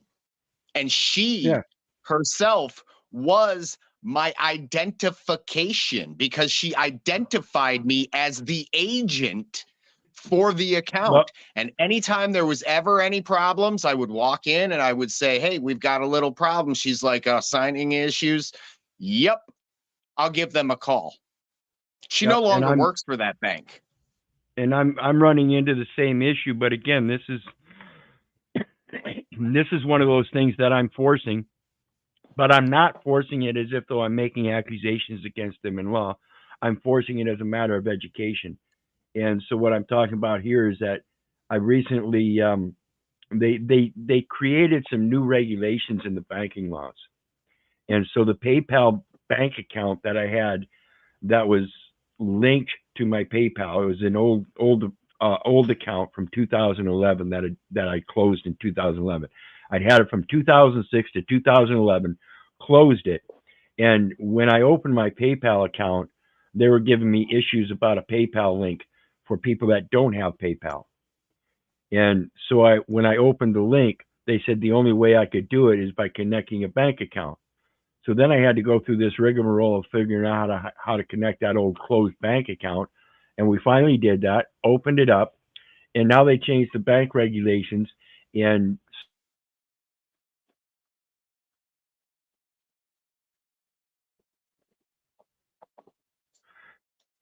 so now they've changed the banking regulations. And here recently they closed that account again. And so that one PayPal link is no longer working because it's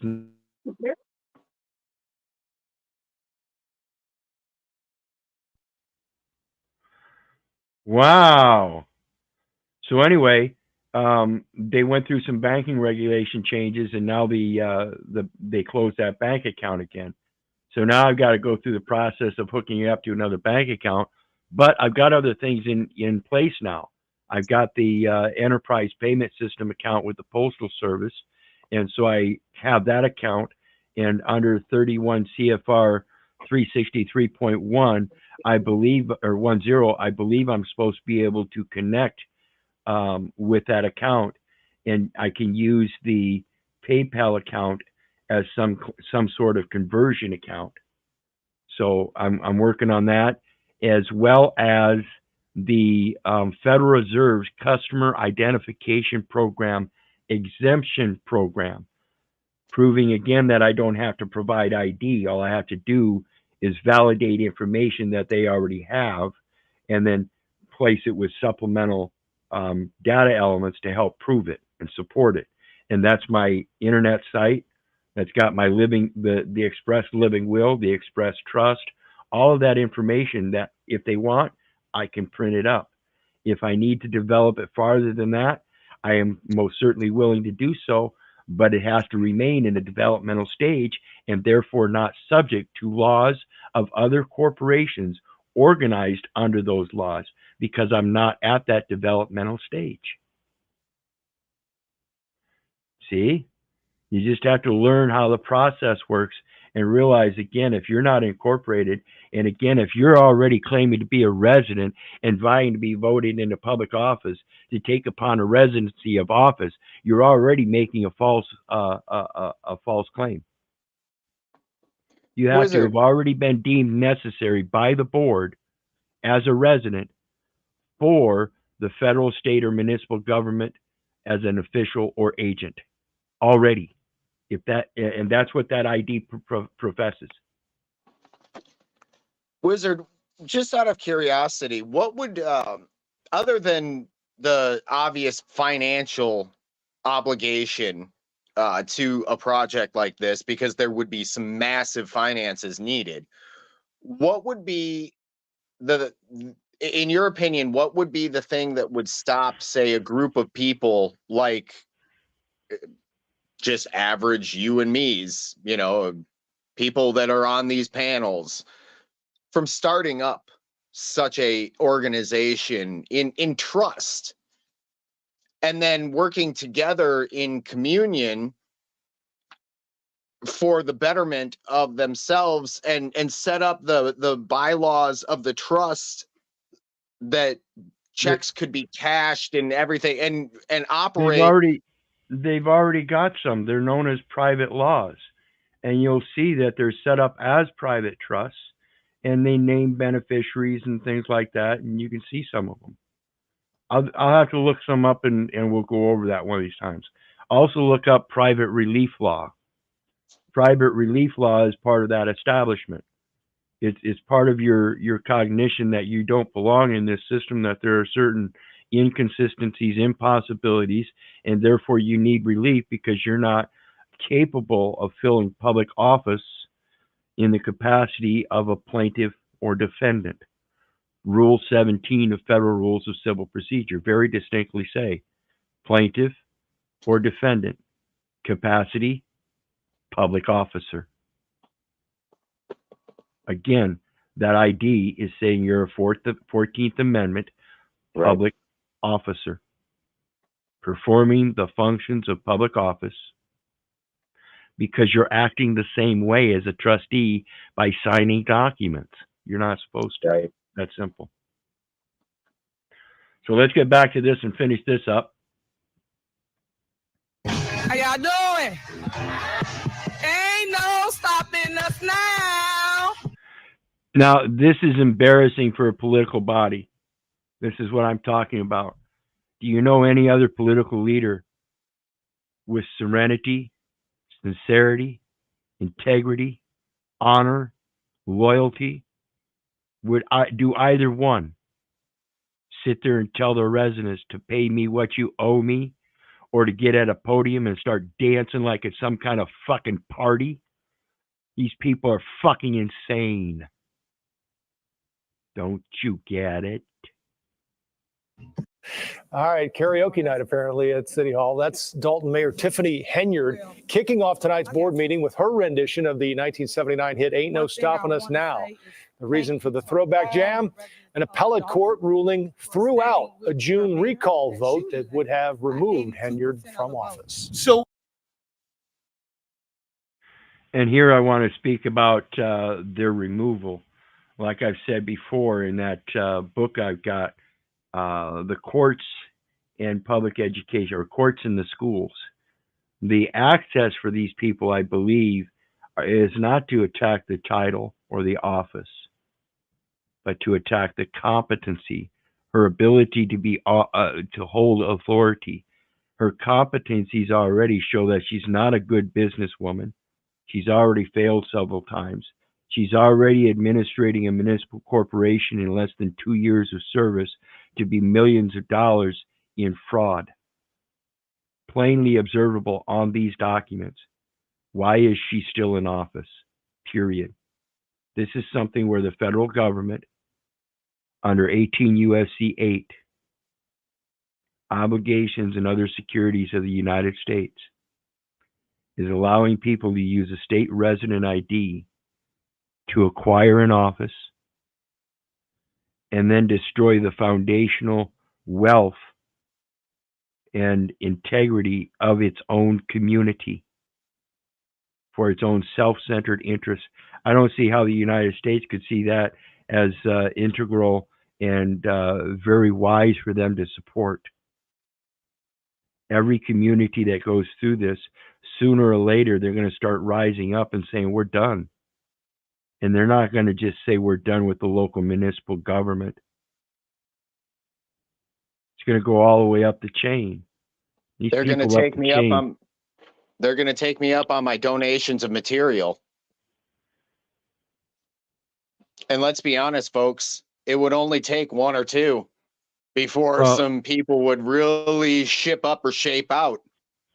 If it come to that, I don't think that we'd have too much of that material need for it yet, because a lot of it's going to happen quick and it's going to happen savagely, and they're just going to take these people out. They're not going to wait for the gallows. That's the kind of thing we're looking at if we don't fucking start learning and educating each other. And that's the whole point of this. I'm getting in early, Wizard. This gal is in this office, and she's only there because the people that think their vote counts doesn't know how it counts or how to put power in that vote to make it count for them. It's integral. And proof to the fact that your vote doesn't count, if your person loses and you gave your vote for him or her, as the case may be, how does your vote count for anything? Your voice is not being expressed because the opponent does not have the same voice as you. Inherently, your vote does not count.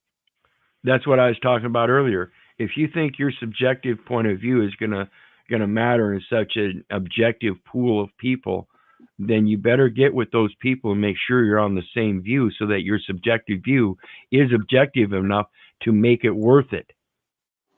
Otherwise, your vote ain't going to count because you ain't really with the true vote.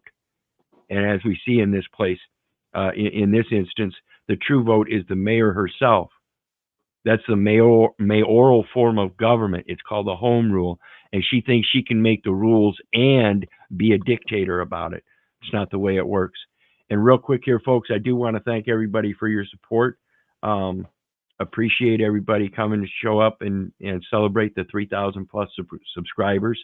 If it weren't for you guys, we wouldn't be doing this tonight. In the meantime, I got to take a quick break. Please enjoy the intermission real quick. Remember, there's a PayPal link down below for anybody that wants to share some love. And I'm going to drop the panel link in case anybody else wants to come join the panel. And I shall be right back. If also, I'm not refreshments should be in your own damn kitchen. and if I'm not back by the time this is over, go ahead and just hold the conversation with yourself.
What's up, man?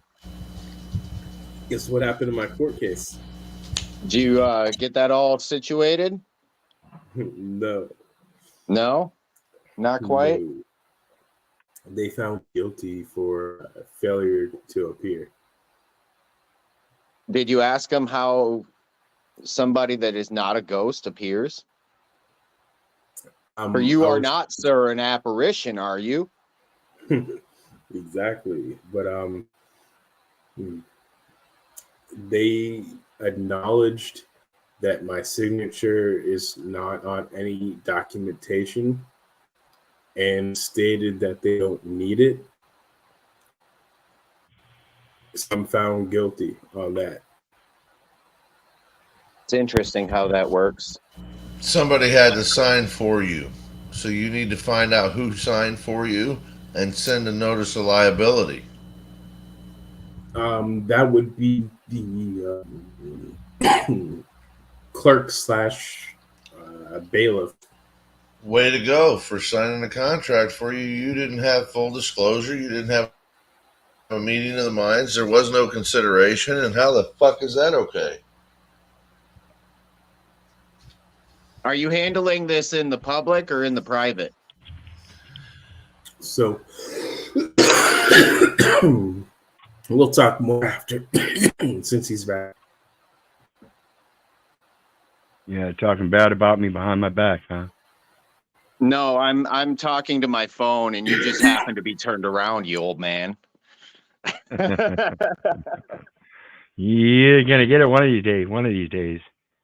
Hey, Okay. anytime you bring it up, I'll pay for the dinner. Well, this is a law channel, and I have to explain to you why she actually won. So, in a state like California, being able to recall a politician.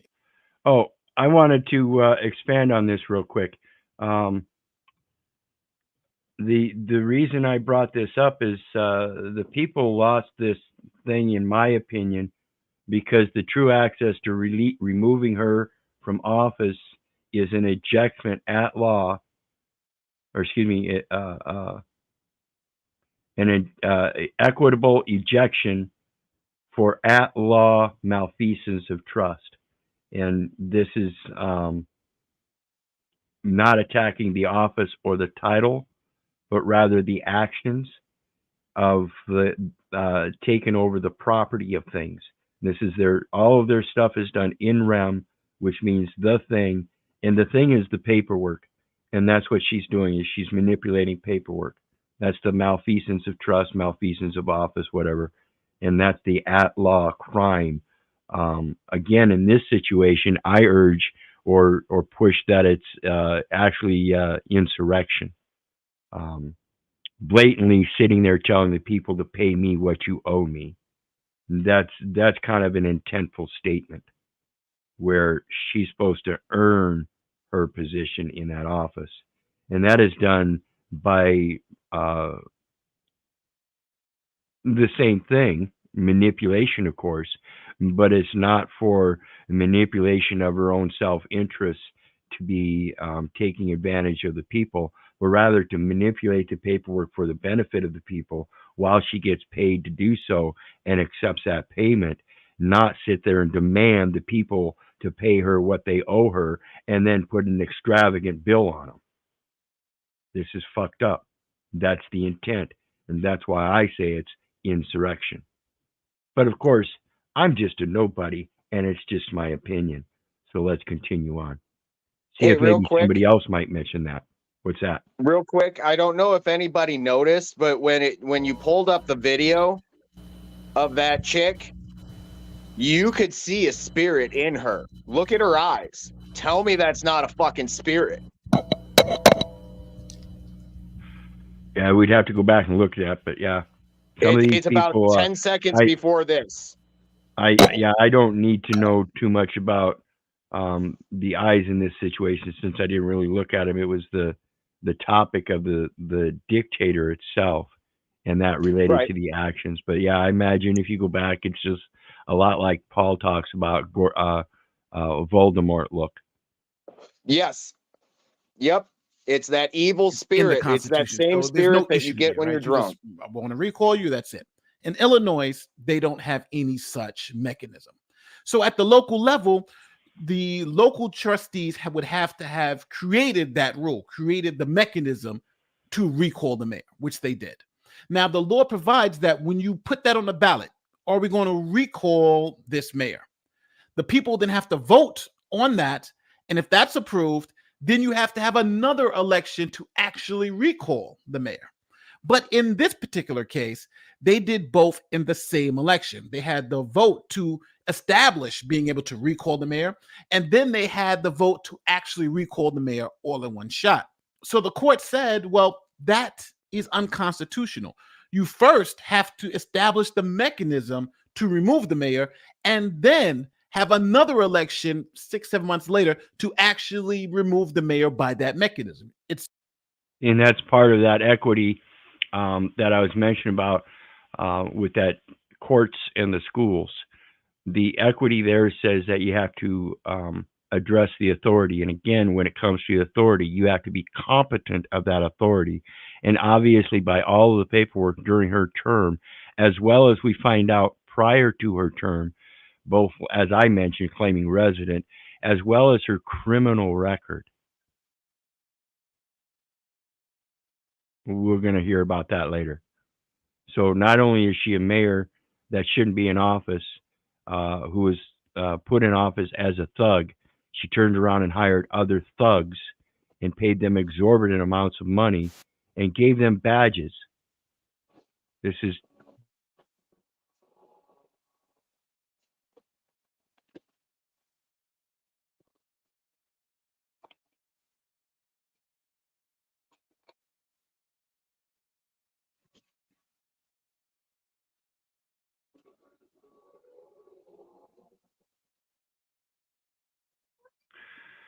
okay. Are we back?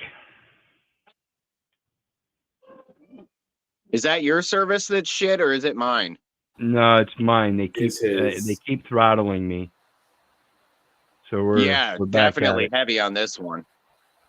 Able to serve out her term until the next election. All right, so it's kind of like, what do these people do, right? They tried to get rid of this mayor. They can't, right? Because they messed up in the process. The police have this mayor back. They're doing whatever she says do. Yeah, and that's what I was speaking on, was that this gal not only hires thugs and then pays them exorbitant amounts, but she herself has a criminal background. And again, when it comes to the age of majority and reason and logic and all of that, people in these kinds of positions shouldn't be allowed in the position until they've got beyond, or at least to the Jubilee, 50 years of age, where they've got enough experience, they have a track record of proving that they can run a business, they know how business operates, they know how to do the general accepted accounting principles, things like that, and they're confident, and that's what the people want. Somebody that is confident, capable, and has the competencies. So instead of questioning the title or the office, you question the authority based on the competency of the one in that office holding that title. Kick this person out, lock this person out. They're doing her bidding. The mayor has total control over the town. She's spending all their money, and they're not even able to recall her. So it's like you're in a bind if you're in that town. I would say this. I would say hopefully they would start the process again. And again, this is why I say they have the remedy or remedy in equity for the at-law, what I call sedition and stuff. These various different activities proving this woman's incompetency. So instead of going to have her removed by creating a mechanism which they don't have, that creation of mechanism is the remedy. It's the equity. They have to move to equity to show that in the benefit of all people, they have somebody that's willing to replace the mayor, or whatever it takes to get that remedy to pass as a cure. First, establish that they can recall the mayor or whoever else, and then put it up to a vote like 6-7 months later and get this person out of here. Hey, But Wizard, if you how think you about doing, it, bro? time might be short because she was elected in 2021, so she gets 4 years. We're doing well, Cage. How are you? Good, good. I don't really trust people who have like Pokemon and some Captain America shit on their wall. What I want to say is they get talking about the Jubilee, how you at least have to be 50 to just somehow get some sort of understanding of a knowledge. I don't think that's necessarily true, Wizard. You know what I mean?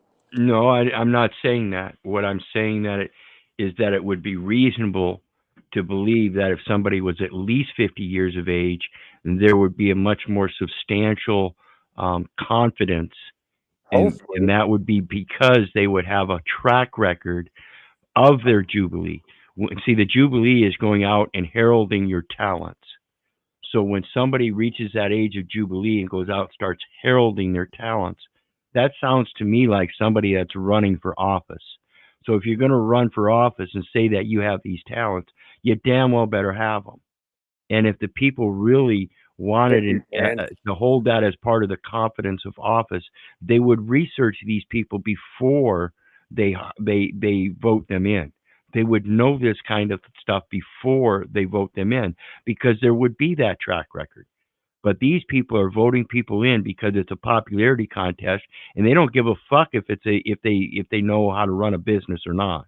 That's a major problem if you really honestly think your vote is going to count. That's what I'm talking about. It's the same with your aspect about this guy with the Captain America Well, I'm just thing saying, on the wall. Wizard, I'm not if you think putting your it. vote could count, I'm not putting it in him. I'm putting it in the reason and logic of the information that's there. Your vote's irrelevant. Exactly. That's what I'm saying. If you really think your vote counted, then you damn well better know what you're doing as well. Why would you not? I know damn well what I'm doing, Wizard, and I've been doing that since I was a little child. Have you been voting? Have you been voting? No, I've never voted once in my life. Okay, then why is that subject a bother to you? It doesn't apply to you. I'm not saying it applies to you. Why would you take it as an offense? Because it applies to other people that I'm supposed to care about. Well, then help them care enough about it themselves to either quit voting or know that the confidence exists in them, and that confidence has to be that they have to have a knowing first. We have to quit just fucking believing that somehow magically overnight, because we voted in somebody, that they all of a sudden have these magical powers to conduct all these business affairs that they have no record of. I completely agree with you. It's Okay. a crazy fucking program people are put into. Okay, that's the point. That's my point, brother. 2025 is when she's out, and we're at the end of 2023. You would literally have to have that vote now and then wait a couple of months and vote her out. But by that time, she may be voted out anyway. So the people of Dalton are kind of stuck with this madness, and we'll see what happens later. But what do you think should happen to the? And that's where I say again, they're not really stuck with it. They're not really stuck with it, because the people have the power, and the people rise up and say, we no longer accept you as our mayor. We withdraw our vote. Did you know you can withdraw your vote? That's another solution, folks. If you really think your vote counts, know how, when, where, and why. You voted in confidence. Well, I think if you look deep into it, Wizard, if I can say something quickly, right? What they do is if you want to call it, the satanic agenda, whatever. So how they do it is they tell you exactly what the fuck time it is, what they're doing, and if you just go along with it, it's your compliance is consent. They take your compliance. Tacit acquiescence. Yeah. They take your compliance as conformed and sent, whatever you want to call it. And boom, now they're playing games.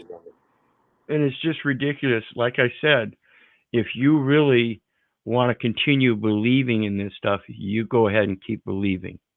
I have all kinds of people I still love to this day that disowned me, and I don't know what I can do about it, so I can't care so much about it that I destroy my life and my purpose in trying to solve that part. That's the thing you always say. I don't give a shit if you love me back, but I still love you. You know what I mean? Exactly. And when it comes to that, I'm not saying that nobody's not able to do the things that they need to do, and I'm certainly not saying that I am going to do it for them.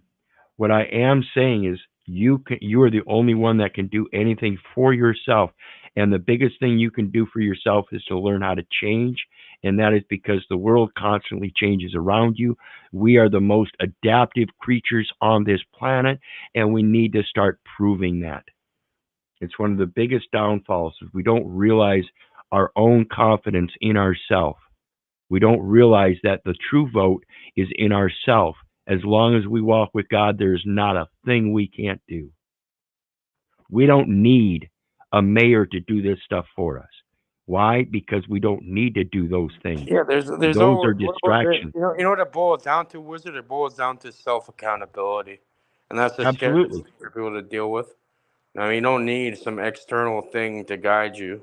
All you need is, you know what you got to do. Everyone does. You know, it's being lazy. It's being lazy You and gotta letting let go of that hate. That's what you gotta do first before being lazy.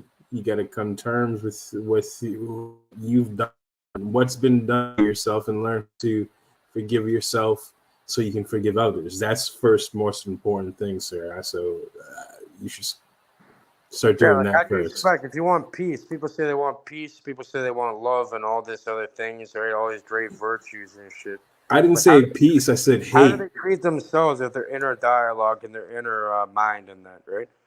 Obviously, it's not going Well, to that's match up. that scripture. What's going on there, Cage, is that the scripture love not being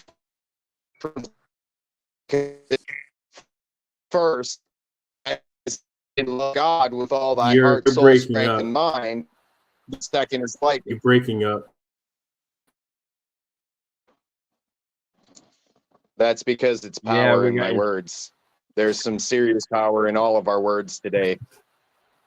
Even Well, you're Cage coming is in crystal behaving. clear now, so start over.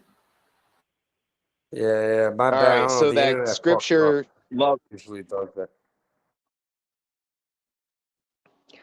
the scripture that we should love thy Lord your God with all thy heart, soul, strength, and mind. And the second is like it. Love thy neighbor as thyself. Well, if we're supposed to love our God, and our God is the one created in us, and we are all gods because we are his representation on this place, Do you then love should we not love our yourself? neighbors Main question. Do according you love yourself? to that? Do you love yourself? That's what I'm saying. Absolutely.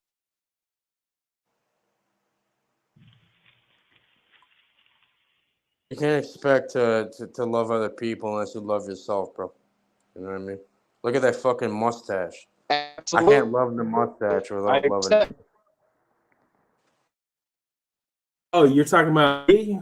You're asking if I love myself? Because I wasn't the one who's talking. So how do you know if he has a mustache if he's on? There you I'm go. talking about That was Wizard, me. okay? And you know Wyrd, okay? You know Wyrd or Weird? It's spelled with a W-Y-R-D. You know what that original meaning was back then? It means somebody that can change their destiny or reality or like the program they're put into. You know what I mean? Nordic, The word or the Old weird. Norse. Yep. That's where I got it from, folks. Weird. Yeah, I'm very aware of that, Wizard. Ironically, amazing. a lot of this stuff comes from the tribe of Dan. Yep. And that And I'm means not that even if you Norse. know Odin, yeah, if you know Ironically, Odin, all of this stuff comes from you. as well as you, absolutely.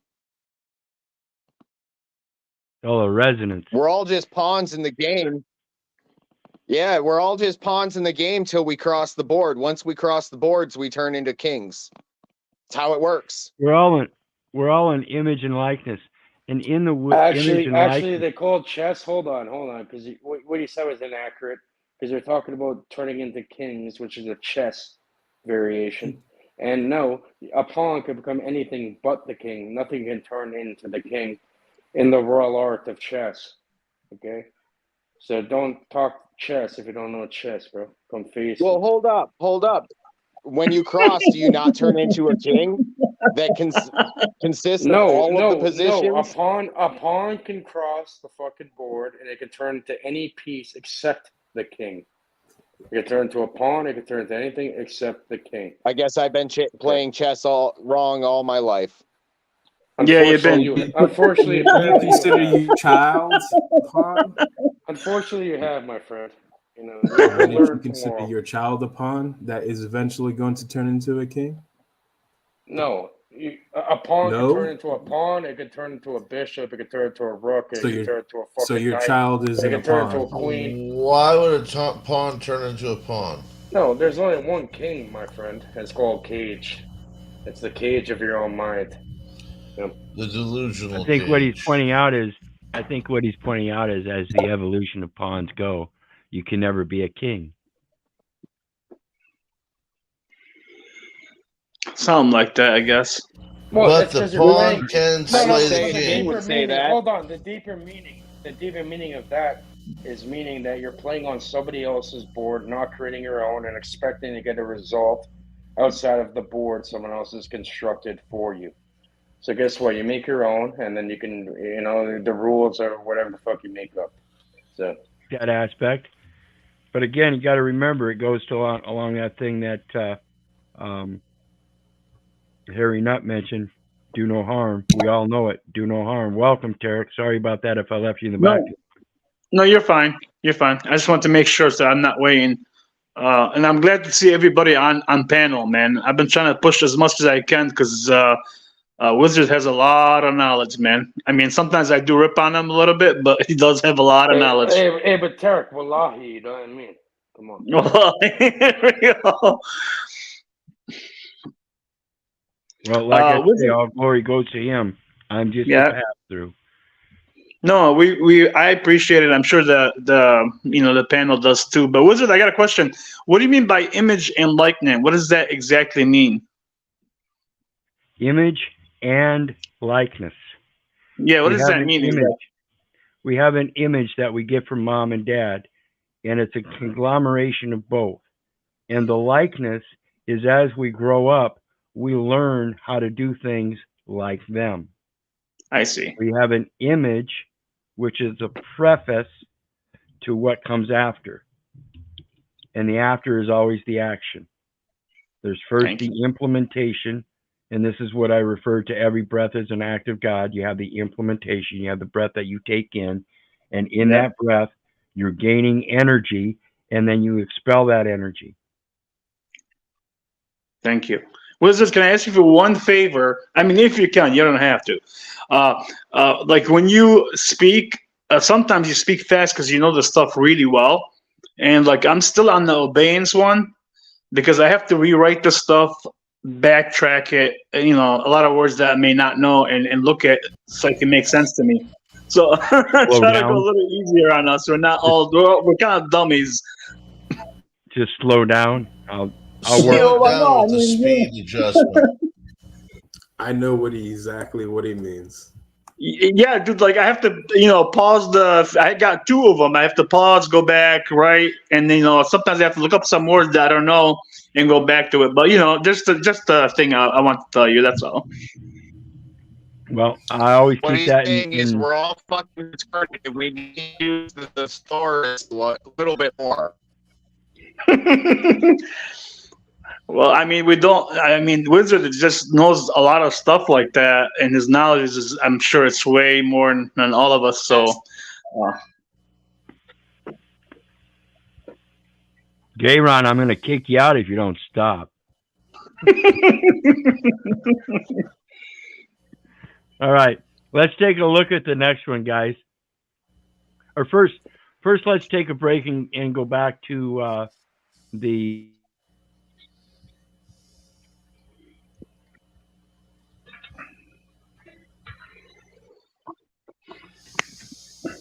At least we know it's not our system because we see Tarek running around trying to find a signal in Mecca there. Oh, God, the Mecca with the cube. No. He's in the kebab, bro. The black cube. Back to the I cage. said, I have admitted to you the kebab is evil. I mean, Smith the other day had the same question to me. He was trying to like argue with me on chat. No, not the kebab. Kebab are tasty and shit. People eat that. I know what kebab means. I know that. I'm just talking about Mecca and all that. But yeah, but I don't want to interrupt the program. Yeah, you're right. I like shish kebab. No, they're really Shish good. kebabs are alright. You know what I mean? Abracadabra. No. Shazam. I see he's back.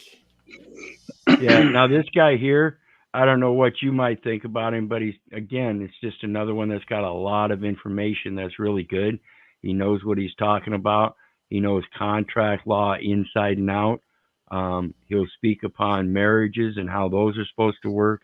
Again, a lot of the similar concepts that I have with women being at home and letting men take care of the business outside of the home, keeping those two areas very distinctly different, one private, one public. And it's the man is always the head of the household, so it would be him that would go out in public and command that personality. That way, that's another But isn't another that form isn't of. that Wizard? Isn't that a part of unity and a part of the proper whole of the sum? You know, isn't that, isn't how things are created in a way? Well, if What's you it? if you're truly a provider of protection for your family, you keep them private in various elements of life. It's not meaning that you don't take them out in public or anything, that they stay in the house all the time. It means you keep them out of the public venue as it comes to business. Of course, Okay. Wizard. For example, growing up in that, you know, because it's all business, really. Business as usual. You know, I take care of business, all that. You know, so you definitely leave the family out of there. You cross the line with family, and then you know the entire Right. plug gets pulled. Now the plug's getting pulled. You're done. You know what I mean? Right. And that's Leave why the we have a family out of it. system that. And that's why we have a system today that violates the family and destroys it, because people don't understand that context, and they insist on sending Yeah, and then their what? kids What? to And then what public happens? school. What happens every single time? Wizard, people that violate that. Sending your What kids to happens? public school, it's a matter of convenience. Then you're No, raising they children don't. up. They're not able to have the privilege of having children after that. You know what I mean? Well, and this, but the start of it is that you end up raising children that come up and they're not only just belligerent against the system, they're belligerent against you. This is what we've ended up today. That's why we Absolutely. have all this LGBTQ and everything. We have people that think they're born into privilege and don't Well, have to that's do a motherfucking thing. So what? Do we Except, blame? Hold on. Do we blame other people, or do you blame the individual? Because those are weak individuals that are allowing this program White to privilege go on. exists. you don't Yeah. blame it. You don't blame it on people themselves. You blame it on the concept that people keep believing stupid shit. So it's a shaitan. It's something higher than the human beings that are somehow putting him into the shit. Is that what you're saying? So you fix the shit that you believe in by coming to a knowing. We've been through this process I don't know how many times throughout the eons, and people keep refusing to pass on the information that it's that simple. If you quit giving up your rights and responsibilities by taking upon privileges, convenience, and comfort, you will not find yourself in the place where those privileges, convenience, and comforts are used against you. Hey, You think Wizard, it's what I've violating been, you. you know what I learned from a very young age? I've learned how to be comfortable being uncomfortable, if you know what I mean. You know? Right, and So, Cage, I'm going to take kick you care. out real quick if you don't learn how to let me speak. I'm gonna You shut the keep fuck up. My interrupting bad, me. bro. My bad. Sorry. Thank you. So anyway, back to Kahan Tazadak. Very, very knowledgeable on the secured party creditor, the UCC, how contracts work. But again, I'm not pushing that you do this stuff. It's just that he's got information that you can use in your research so you can discern for yourself. Again, I'm going to tell you here, when you use those forms, those are known literally under the UCC. That UCC stuff, all of it, is literally known as Battle of the Forms. It is So you can literally eventually. You don't war. recommend Cage, people following. Cage. It is literally a waging of war, and you are betting on the fact that you will win. I doubt. I'm not betting. I don't bet anything. I know it's I'm already. not been saying done. you. I'm saying people that use these forms. Yeah, I don't bet. Wizard, Okay. can you please repeat the name of the war? You were cut off, and I didn't hear what the name was. I was just saying you are literally waging war. Those forms are known as Battle of the Forms.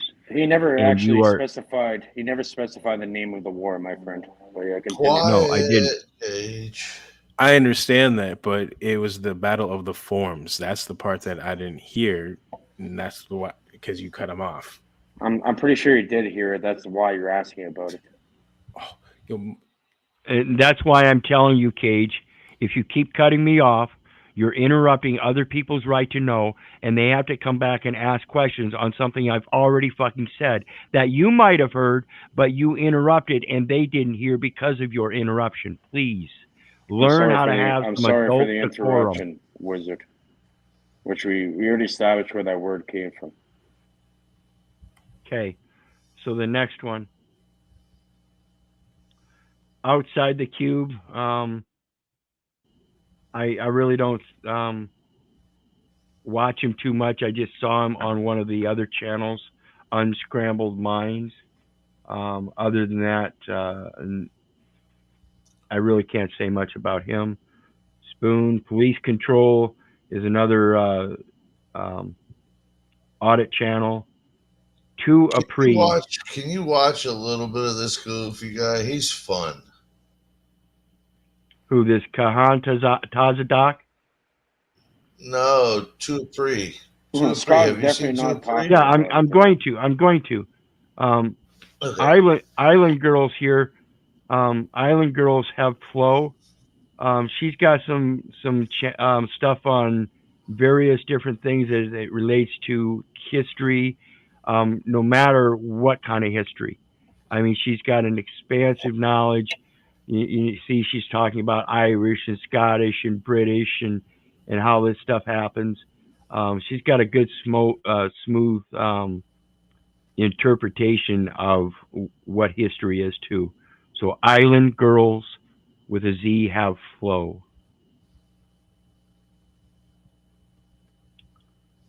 And then the next one is To a Pre. This guy here, he does a great job. He is very successful at remaining. How did you pull this guy up, bro? This guy is very successful at being calm, with a calm demeanor when he does this stuff. So I'm going to go ahead and we're going to do a quick peek at one of his videos. But that's fucking odd because I known this guy before he made a channel. That's hilarious. Let's see. I think it's. Of course, you had to bring it up.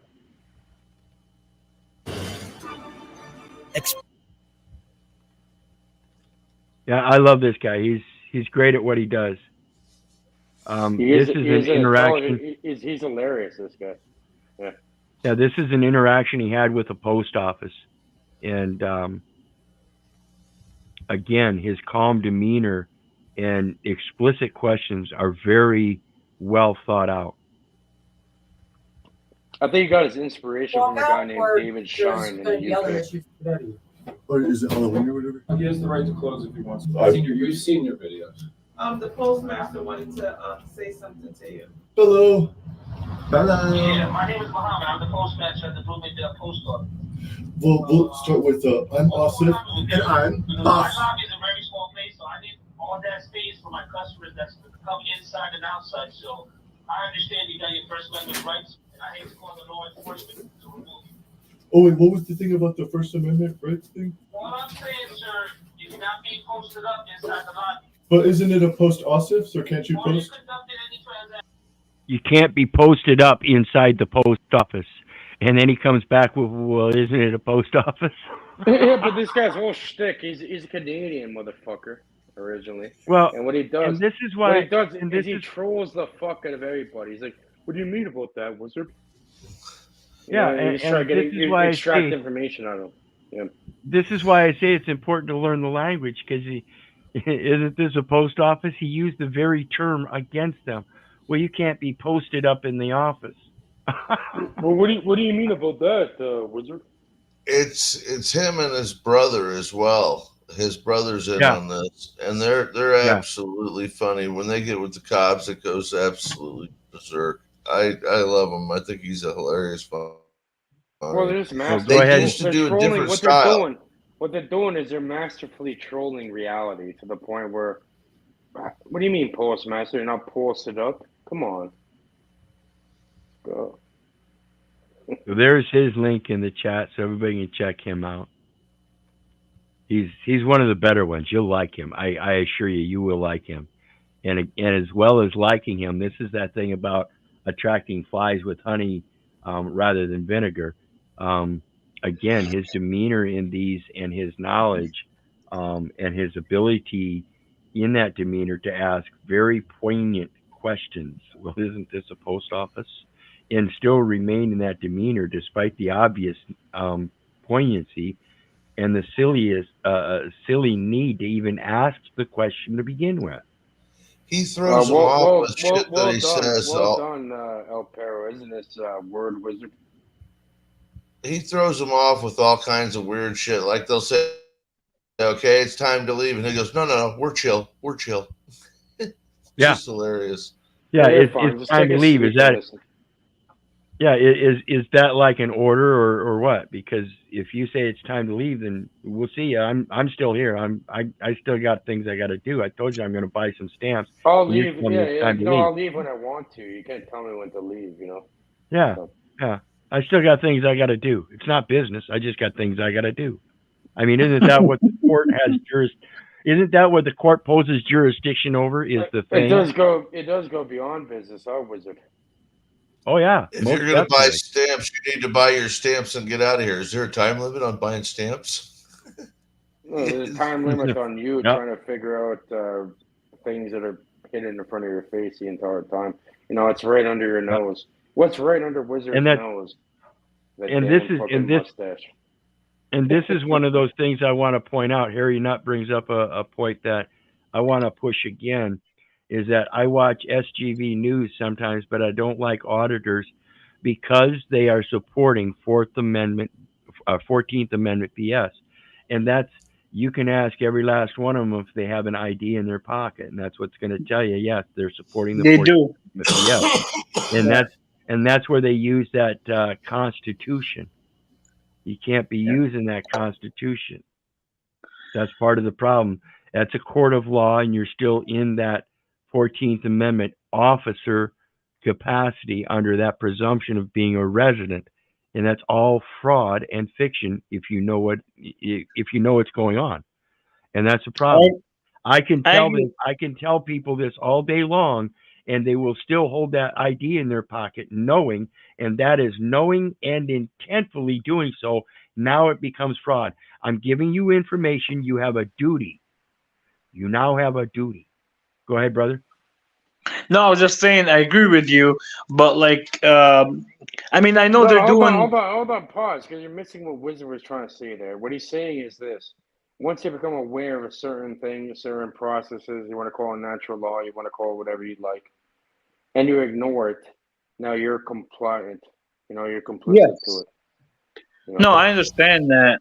What I was trying to say, I understand all that. Believe me, I met Paul through the audit guy I used to watch, and I met everybody from that too. But some of these guys are doing it because they're making money, also fighting for freedom. But it's mostly money. So they have that's how they want to do it. So they're not truly. Tarek, pause. You understand? Real truth cannot be bought or sold. You understand that? It's like the Tao. Since you love your different characters and talk about Tao and that. Okay, look into the actual Tao, into the real Taoist ideology, the real ideology of any esoteric teaching. And the real stuff cannot be sold, bought, or told to another individual. It has to be experienced by that person and integrated into their life. And I agree with you. That's why I don't have no ID, nothing. I don't have zero. I have nothing, zero. It's not about that. None of that shit can fucking hold you on a contract. It's all about consent, complied with consent. Going along with shit. As soon as look, the most powerful thing you can do is remove your consent. Say, I'm not going along with this shit deeply in your being, and do the thing you can to not be a part of the bullshit. And then that's the best you can do, and then you pass it on to the people around you and the people under you and above you and everything, and that's it. That makes sense. But like Wizard said, I don't sign anything anymore. Zero. There's no need to sign anything. Yeah, I don't have that. Once don't you forget. Huh? Don't forget. Just because you don't sign doesn't mean they can't do. Signing is irrelevant. Control over it. All they need to do is put an X there for you. Someone signed for you, on your birth certificate before you're born. Everything. It's just intergenerational. So it's beyond signing at this point. But that's the point. That's a large point of it is, when you can learn how to quit signing documents and still walk out of jail. Yep. Okay, that's the thing about putting this stuff to experience. But Wizard, remember, it goes back to using their game against them in a way, right? So I can sign certain things purposefully with intention in order to flip their fucking little script on their fucking head. You know what I mean? Come talk to me later. So Right, and that's why I'm stressing the thing about endorsement, and qualifying that signature by making a qualifying statement as the signature. You don't have to put a name. You can make a qualifying statement. Yeah. And so Wizard, I put under duress. So it does become very relevant, but it's again, the more you put it to experience, the more you learn what to sign, when, where, and how, and why. Because there have been private documentations that I've written as responses to certain people making accusations, like my companion and the medical associates, that I will gladly write them a letter and let them know my private opinion, and then put my nice little John Hancock on there, because that's not a financial. But Wiz froze for some reason there. But listen, it goes back to the whole chess game, the chess game and shit.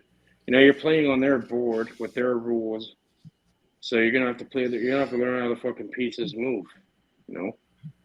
So when I signed you're playing on myself someone out else's board. Either way, I had no choice but to sign myself out. So I signed myself out of jail under duress. Judge says, that looks like your signature to me. Yeah, see, that's the problem. That's why it doesn't matter how you write it. It's your signature. And so when you quit using the name, see, it's not about the name. It's about the thing. It's in rem, the thing. Now, a noun is a what do person, you mean in place, REM? or REM, like dream? REM, dream state thing? What do you mean in REM? no, in their courts, it's called in rem, which means the thing. It's Latin for the thing. Well, Okay, that's hilarious. Like, look at REM sleep. Yep. Yes, as nouns go, nouns are persons, places, or things. So the subject matter does not have to do with the name. That's what they're using to disposition you, which is a place, while it is still about the thing. What is the thing? The thing is the concept.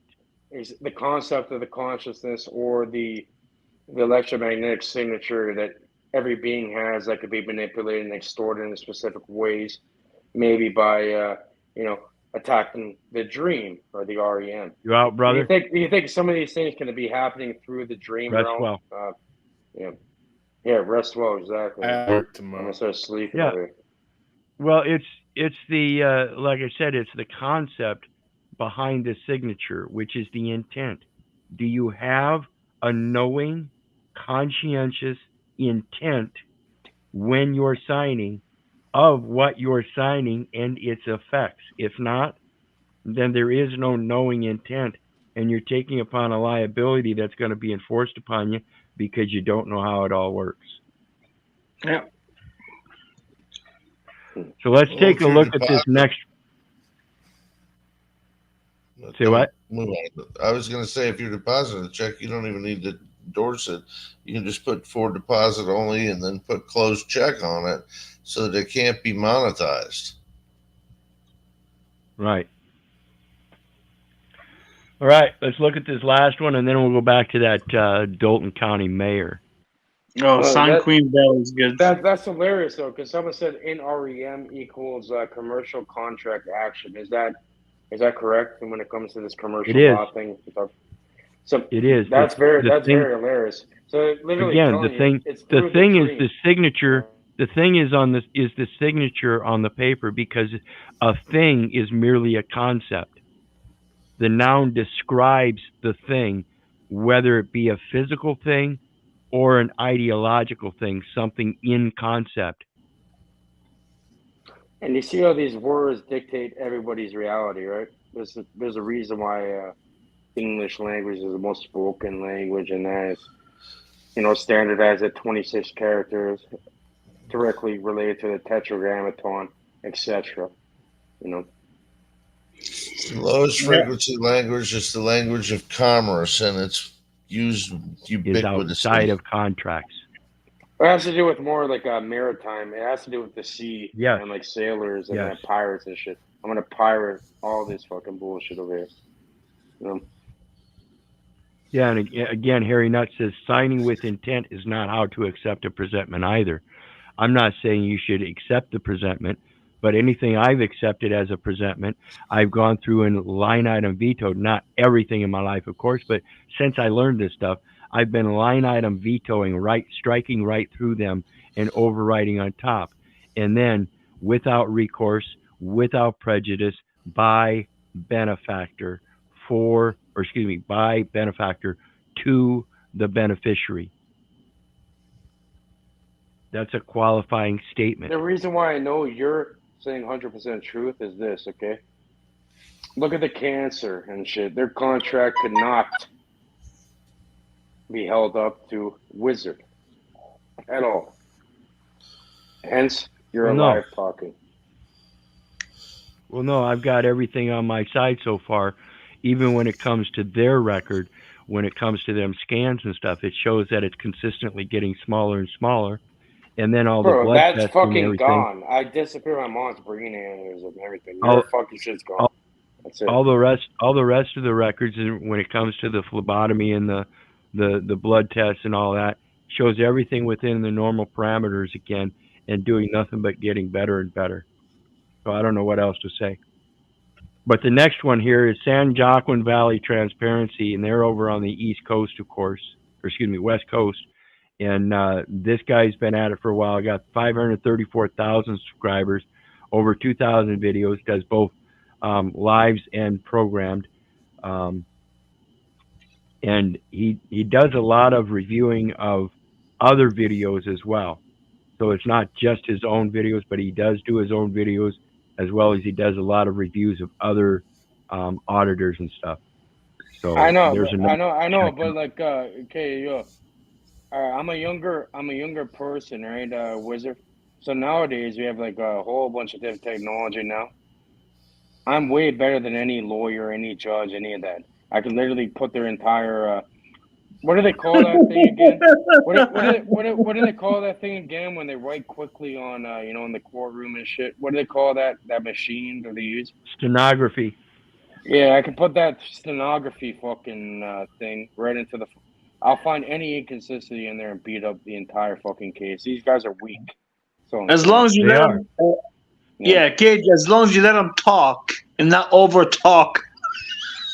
No, bro. I'd rather be carried by fucking 12 than judged by 1. You know what I mean? No, I understand. Well, and also you got to remember two people in those courts, just so you're aware, Cage. These are going to be people that are going to come forth with IDs and profess at their residence. So they're already truly indoctrinated into deep cognitive dissonance. And if you really think that they're going to be able to provide a better ruling for you as a jury of 12 that are so cognitively disset that they don't even have their own set of morals. I own the jury. I own the judge. I own the whole goddamn fucking act. Oh God, Cage. It's an act. It's a fucking bunch of people playing a role, acting and. But that's what I'm saying. If you hand that over to the 12-man jury, they don't recognize it as an act, and they will play the part that they were trained to do, and you will be found I'm trained guilty. to be the 13th. You have a better chance against that judge by holding his balls in a vice and letting him know you know his authority, and it doesn't matter. It's no longer we can dependent upon. We can easily pack the judge. Okay, it's no longer a matter of a jury instruction. Okay, what happens when the jury and the judge disappears? Then what? Wizard. You shouldn't be before a jury or a judge. I will pack the judge.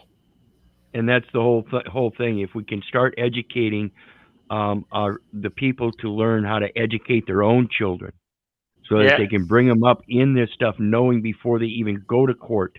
Wallahi, the judge is getting packed. Wallahi. But that's the problem. Most people are not teaching their children and their future generations this stuff. They're still sending them to public education programming. The public fool system. Yeah. What I was telling you was, what I was telling you a couple weeks ago about what happened in court with me. I mean, I think that stands in anything that's not criminal. Don't even get the judge involved. If you can, just basically take whatever they're saying and agree with it, and then say, now let's see if there's a crime. There's no crime. Then take the stenography and run it through the script and see their inconsistencies, use it against them, and play their game. Okay, that's how you win. And then you pack the judge wallahi if you have to. Cage is not gonna let that one go. Well, that's the way the game goes, buddy. What does that mean, Tarek? Wallahi, like it's like I swear to God in Arabic, something like that. Jesus, FBI Wow. probes the matter. It means on God, on the creator, whatever. Yeah, I mean, it depends how you say it, it's slang or not. But go ahead. Now remember, this is that Mayor Tiffany Henyard, and remember the 148,000 or so on the Ford, and then of course all the money down there in Las Vegas. There was like $35,000 there, and of course all the pay, and then of course all the payroll and everything. Now we've got under the FBI probe, city girl Mayor Tiffany Henyard, where's the 110,000? And this is just a part of it again. This, like I said, this is so fucking unreasonable, so outrageous. I don't see how this woman is still in office. It's still, we come in and it still is a town divided, unfortunately. So not only are these items not approved, or this work not approved, but we're overpaying for a lot of these services. So what does that mean? That means if we're overpaying, at some point you all are eventually going to pay for it in the long run, because they're only asking for. So here we already find out that they're running programs or contracts through without being approved, no matter what the amount. They're violating the due process. Are these a BLM lesbian women? No, but well, interestingly enough, and I wanted to make a note about that, but I haven't said anything about it yet. I'm surprised. Notice the number of people on this city council that are melanated. Okay, and this is highly unusual, but yeah, here we have it. And I'm gonna say that it's not highly unusual for the local area of Chicago, because they do have a high concentration of melanated people in that area. So it shouldn't be unusual. But yeah, here we have it. And this is still, this is showing that it doesn't matter who it is that's in power. It's the corruption of power. And we keep putting people that are already corrupt, and we keep putting people that are already corrupt in power to corrupt even more. This is just ridiculous, people. Wake the fuck up. Yeah, they're gonna play their little part. What we're due, and we shouldn't have to, as trustees, have to beg people to give us what we want, but they want our vote. We need this money. We have to operate as a village, and if they continue to spend money that we don't have, it has to come from somewhere. They want to spend our money, and they want our vote, and don't want to tell us what they're spending the money on. We've been locked out of office. We've been locked out of systems, but guess what? We're still here. We're still going to do the work for the people. The problem everybody got is they cannot control me. So why do they keep flashing the X thing right there? Chill with the channel. Watch me work. Are we going to finally see the X chromosome? Why do they keep showing the X fucking thing? I don't know, but I believe it's just part of her. It's just part of her commercialization. Again, this is a popularity contest for her. No, it's way deeper than that. She's being told what to do. The editor is putting that in purposefully, and there's a hidden meaning for those that can see. And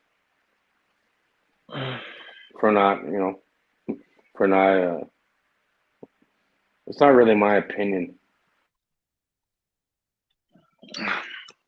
Tiffany Henyard. In this video, we're going to be talking about some of the updates from the last video that I've done. We're going to check out what's going on with the special records meeting of the trustees. We're going to get into the FBI probe. Yes, there's an FBI probe investigating Tiffany Henyard. And also, we're going to check out some of the spending records that have been publicly released by a former employee of the township, seeing how irresponsibly Henyard and her team spent taxpayers' money.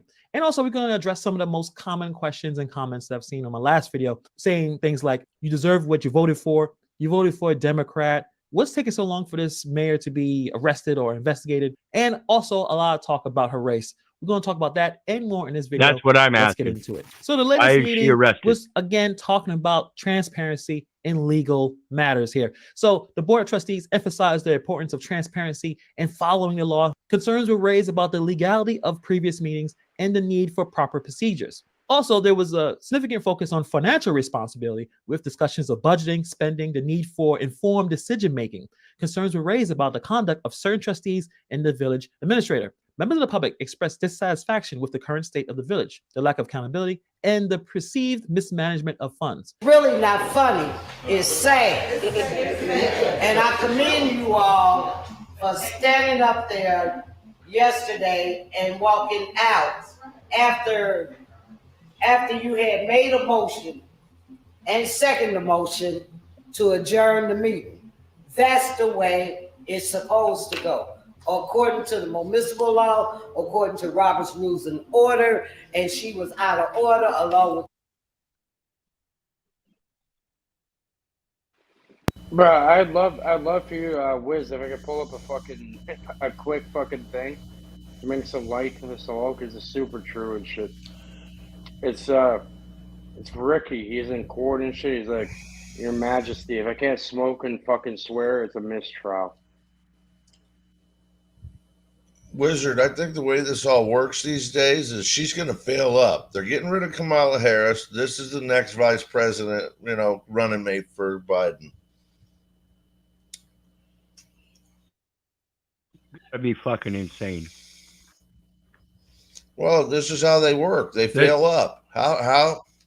This has to do with, again, the confidence of the people and their ability to know what's going on. It's the Robert Rules of Parliamentary Procedure. And there is a process already set. But the problem here, like we saw in the previous video, is that there's not a process to remove her from office once she violates the rules. So that's what they have to go through. But either way, these people are up in arms, and something's going to be done about it sooner or later. This lady is not going to like the end results, I assure you. I don't know what way it's going to go, but Wizard, this lady is in for hell. I put a link in the private. You could play that after, and I'll fuck right off forever.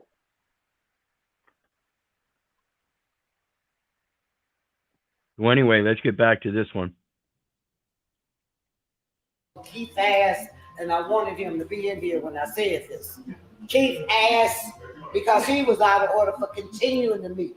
There is a disconnect between the two parties, and it doesn't seem like anything is going to be fixed anytime soon, especially if there is someone irresponsibly spending all the money that is supposed to be for the village, taking care of the village matters. There were several points related to the administration's role in paying the village bills. There's mentioning of bills, particularly those over $5,000, not being presented to the board for approval before the work is done. This lack of prior presentation is seen as a departure from the standard procedure, the thing you're supposed to do, making sure that everyone knows what's going on. You're not just spending money on matters and the entire board don't even have an idea what you're doing. That is a big problem here. As it like stated last night, we have $110,000 worth of credit card spending that isn't accounted for. We've asked for months for the receipts. Again, we don't have any receipts. So when you ask us to sit there and make a decision regarding vote, as a resident, it wouldn't be fair to you all if we did.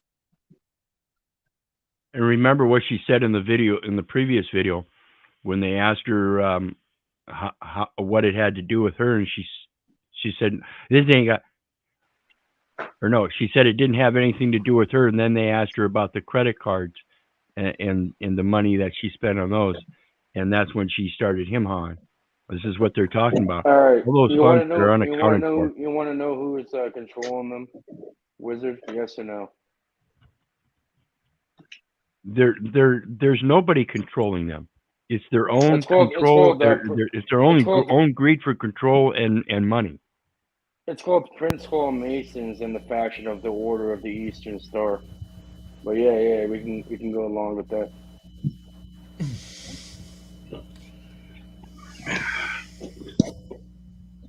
didn't do our due diligence and say, hey, produce the receipts before we produce a payment. There are several issues with the budget, such as invoices being presented that the board was not aware of and were not included in the initial budget. This suggests a lack of transparency or some kind of miscommunication between the administration and the board regarding financial matters. This meeting, to me, just showed that there's still a lot of tension between the board members and the administration. Money is being spent irresponsibly, things are not getting done properly, and the residents are all pissed off. There is a need for improved communication and collaboration in handling the village's finances. And the problem is money's being spent and no one knows where or how it's being spent because the mayor has locked them out of important software that's supposed to show transparency on what the mayor and her team spend.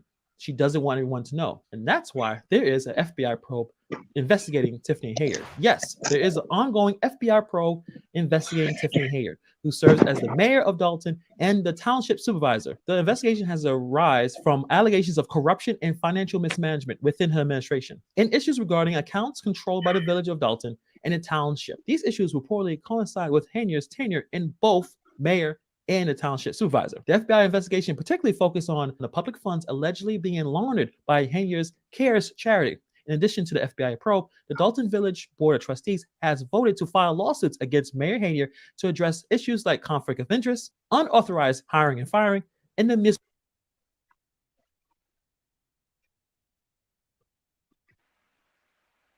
Interesting, Wizard. I do have a link in the private. I'd like to play before I depart. If you could put it on. You know, I'll bring some levity. I'd love to hear your breakdown of that court situation. Yeah. Yeah, we'll see if we can take a look at it later. But this one here, it's amazing. Yeah, put it in queue. Yeah, I've already got it pulled up. It's amazing that this gal thinks that she's actually going to get away with this, because what's unfolding here is the fact that they already know from the record that something's terribly wrong, and the FBI is in on figuring it out. But again, it's one of those situations where there's already seemingly enough evidence that this woman should already be in jail. And again, we've got, what, 4 more videos we're going to be watching, so we're going to check that out as we go. Misuse of Dalton's funds. So basically, it's a lot of kingpin stuff, like some mafia type stuff. Hayard only hires people that she knows, even if they're not even qualified. Hayard spending money frivolously, traveling, spending money that is not necessary for the village, using the taxpayers' funds like her own personal piggy bank. So you see right here, misuse of public funds have brought down many public figures in Illinois politics. And so it's no surprise that many are beginning to scratch their heads over what is next in the now snowballing Hayard saga. According to the individuals interviewed by investigators, there were questions about the hiring of cronies at exorbitant salaries, practices of merging the use of credit cards.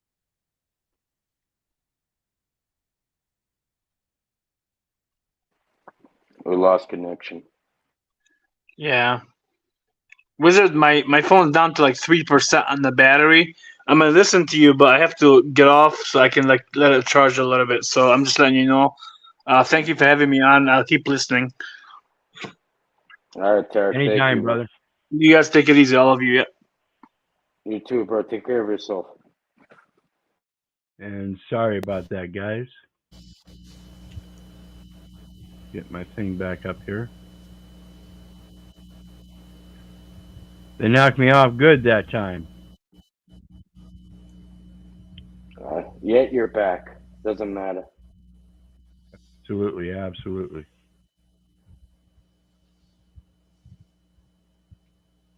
Okay. Investigators, there were questions about the hiring of cronies at exorbitant salaries, practices of merging the use of credit cards, as well as missing funds. They say that there are several questions regarding the spending that occurred involving purchases of clothing and other personal items on the credit cards for trips. So yes, the FBI is on the case. And I know a lot of people are complaining, what's taking so long? We'll talk about that as well. But the FBI is on it. They're investigating. Tiffany Hayard is in a lot of trouble. Let's get to some of the spending receipts that were posted on the Dalton Politics Facebook group from Stephanie You got to have a new outfit on a trip. You know, taking a trip to Las Vegas, you got to get a new outfit or two for it.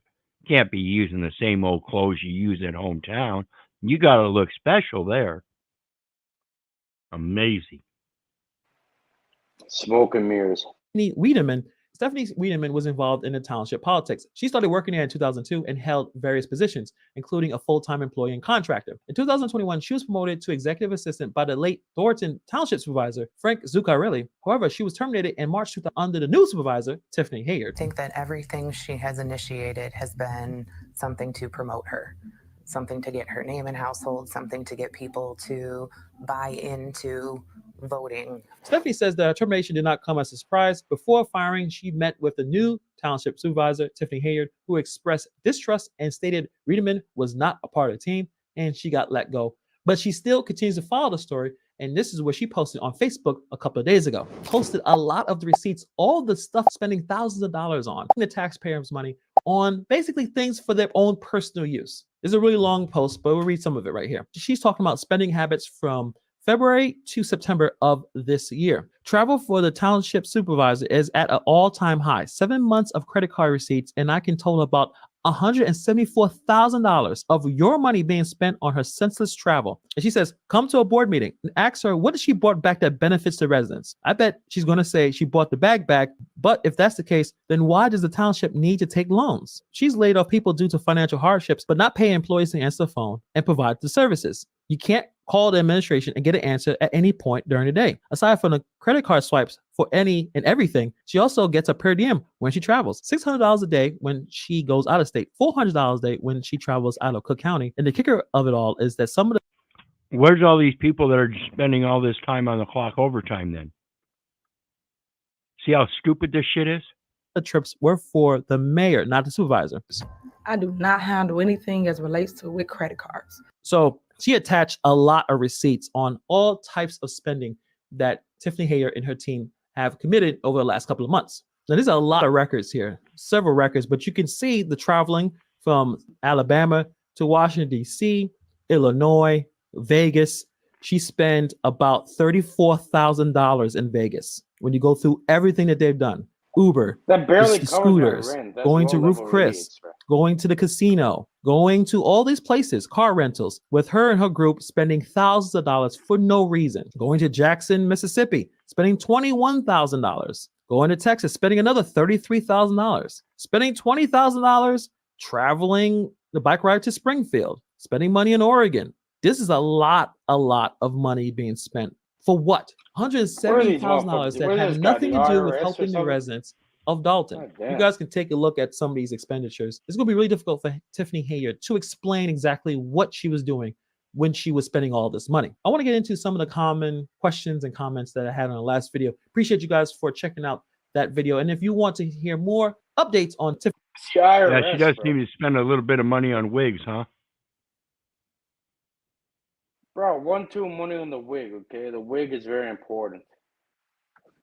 Well, yeah, it's part of the popularity contest. You got to look good and be able to hold a good outlook for people to have confidence in you, right? You gotta put that pussy to work. You know what I mean? Put it in the telly, as they call it over here. All right? The telly is a hotel. You know what I mean? Put that. Doesn't matter. It has nothing to do with the story. Hit the subscribe button. Share this color. out. Let's get into it. What's taking so long? Why is she still able to do this? Why pussy she's is not in pink jail? on Why the she's not in inside. handcuffs? What's going on? When it comes to FBI investigations, it's a lot of complexity and thoroughness. Investigations involving public officials are often complex and involve multiple layers of inquiry. The FBI aims to be thorough to ensure all the aspects of the case are examined, which naturally takes time. These investigations must adhere to strict legal procedures and protocols to maintain the integrity of the evidence and investigation. This includes careful examination of documents, financial records, and other evidence, which can be time-consuming. Obviously, the FBI want to be fair and accurate. Ensuring fairness and accuracy is crucial in high-profile cases. Rushing an investigation can lead to mistakes or oversight, which can compromise the case, and the person that we want prosecuted could walk away free. Investigations into public figures are also highly insensitive. The FBI usually maintains confidentiality to protect the integrity of the investigation and the privacy of those until all of the evidence is found. And obviously, when you are going after public figures, the high-profile cases are under intense public scrutiny. The FBI is aware that the outcomes of these investigations can have significant public and political implications, so they need to proceed with caution. Most investigations can be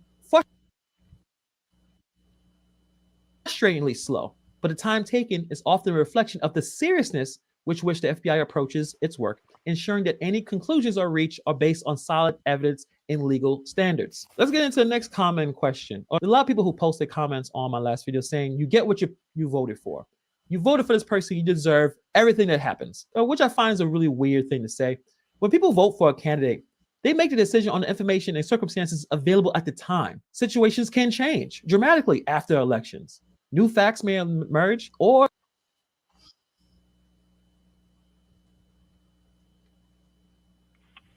false. Voters go to the poll ignorant, believing the facts that were presented, not looking into the facts available. So you're saying they're getting cobbled, huh? Wizard, they're saying it's a false sense of you think you have a decision on the matter. Really, you don't, unless you really take it. Well, no, they're placating that somehow the people knew what they were doing, and that since they knew what they were doing, they should suffer what they get. No, what happened is that they believed what they were getting because they didn't do their research, therefore they didn't know, and therefore they got something they didn't expect because they keep putting too much faith and trust in people they don't know and refuse to research to make sure for themselves. And then it ends up being too late, and now it's millions of dollars later, and loss and harm spread out throughout the entire community. It's got to stop, and you're the only one that can stop it.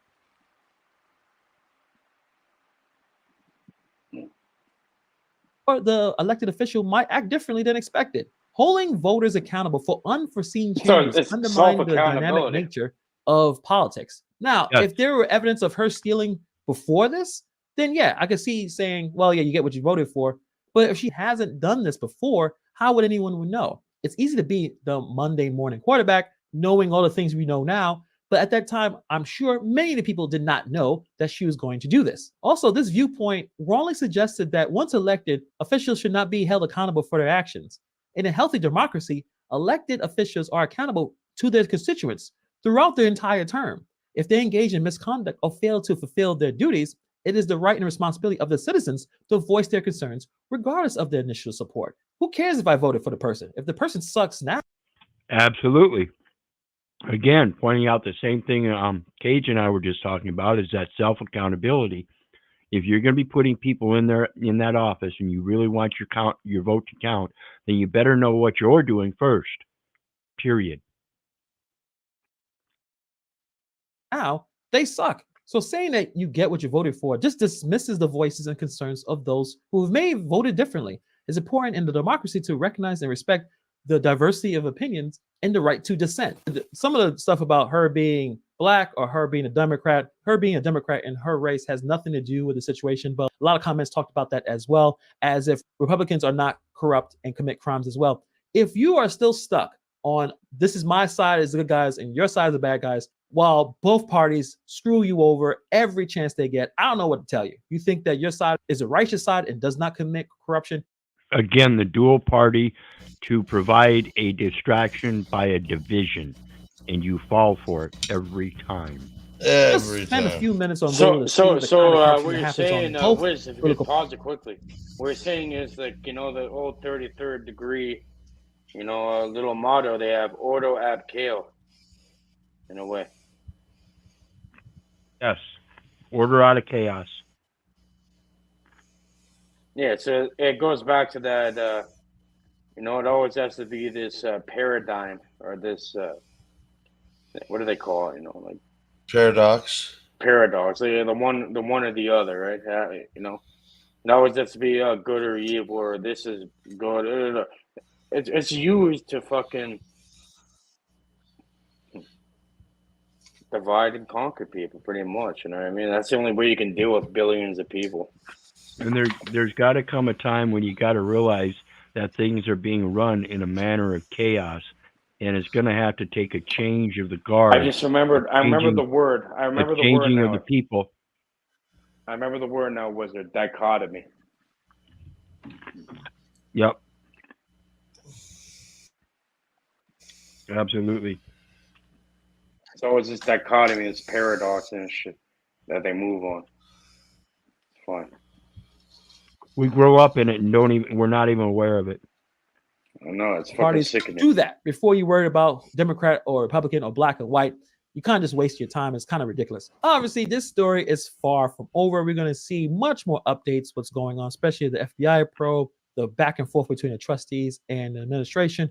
We'll see exactly where this goes. I also want to mention that it's not just her. There's other people who are enabling this behavior. So we need to figure out what is going on, who should stay on, who should get kicked out. It's a really complex web of a very reality TV type of thing. It is extremely fascinating to see. We'll see what happens. Put in the comments below what your thoughts on. I don't really. This guy knows a lot more than he's leading on to. Whoever that guy was presenting that case, you know. Well, and he He's again like the agrees with stenographer me. or something. Yeah. He again agrees with me that it's not just one person doing it. It's not just this gal over there, and she's not just working alone. It's happening all over the country, all around the world, and it's many different situations where many different people are working together to help this happen for their own self-interest. Period.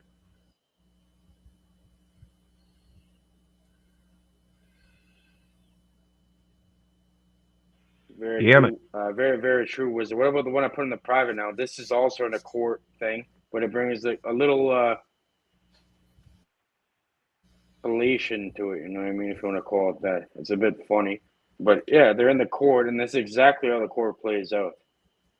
You know, the thing I put in the private. If you'd like to break that down, I'd love to see your. Well, I haven't watched this yet, so we'll play it and see how it goes.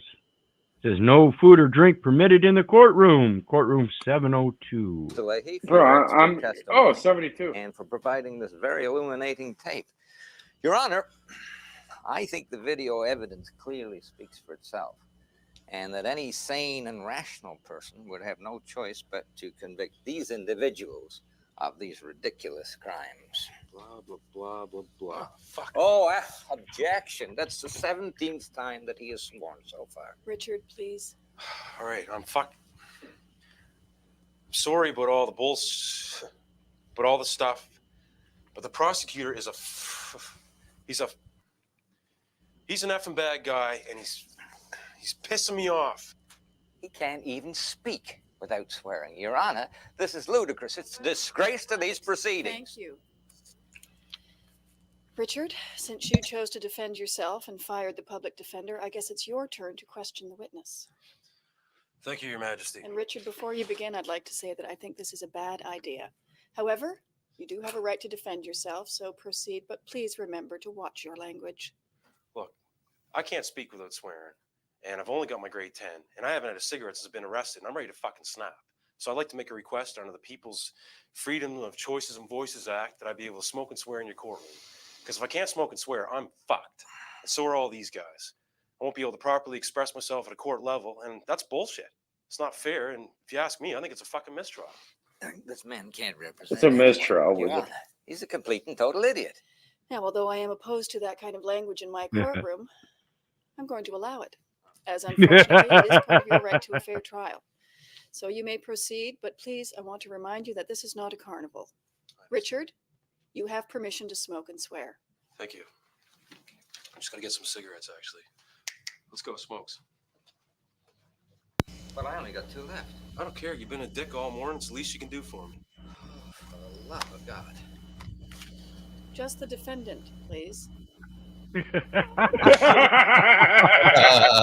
order of business is to tell the prosecutor to shut the fuck up and wipe that stupid fucking grin off his face because it's distracting my case.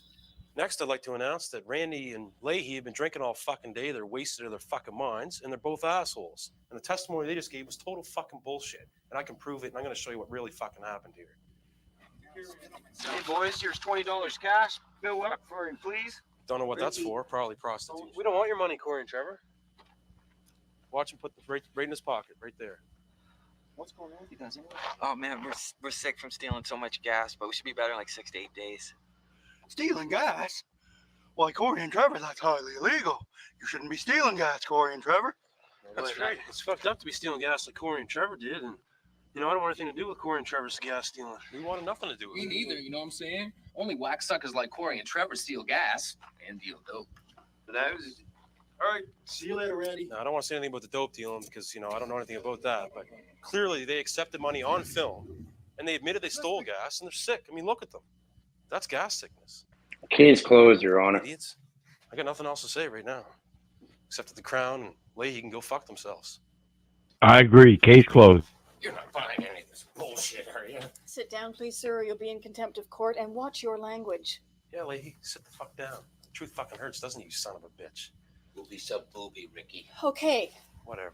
Defense rests. Everybody can fuck off. Except you. I didn't mean you, but Thank you, Richard. and him. You may be Can seated. you guys get the fuck out of the way, please? Okay, well, I think I've heard enough, and I'll be back shortly with my verdict. that shows prime. What is your analysis on that, Wizard?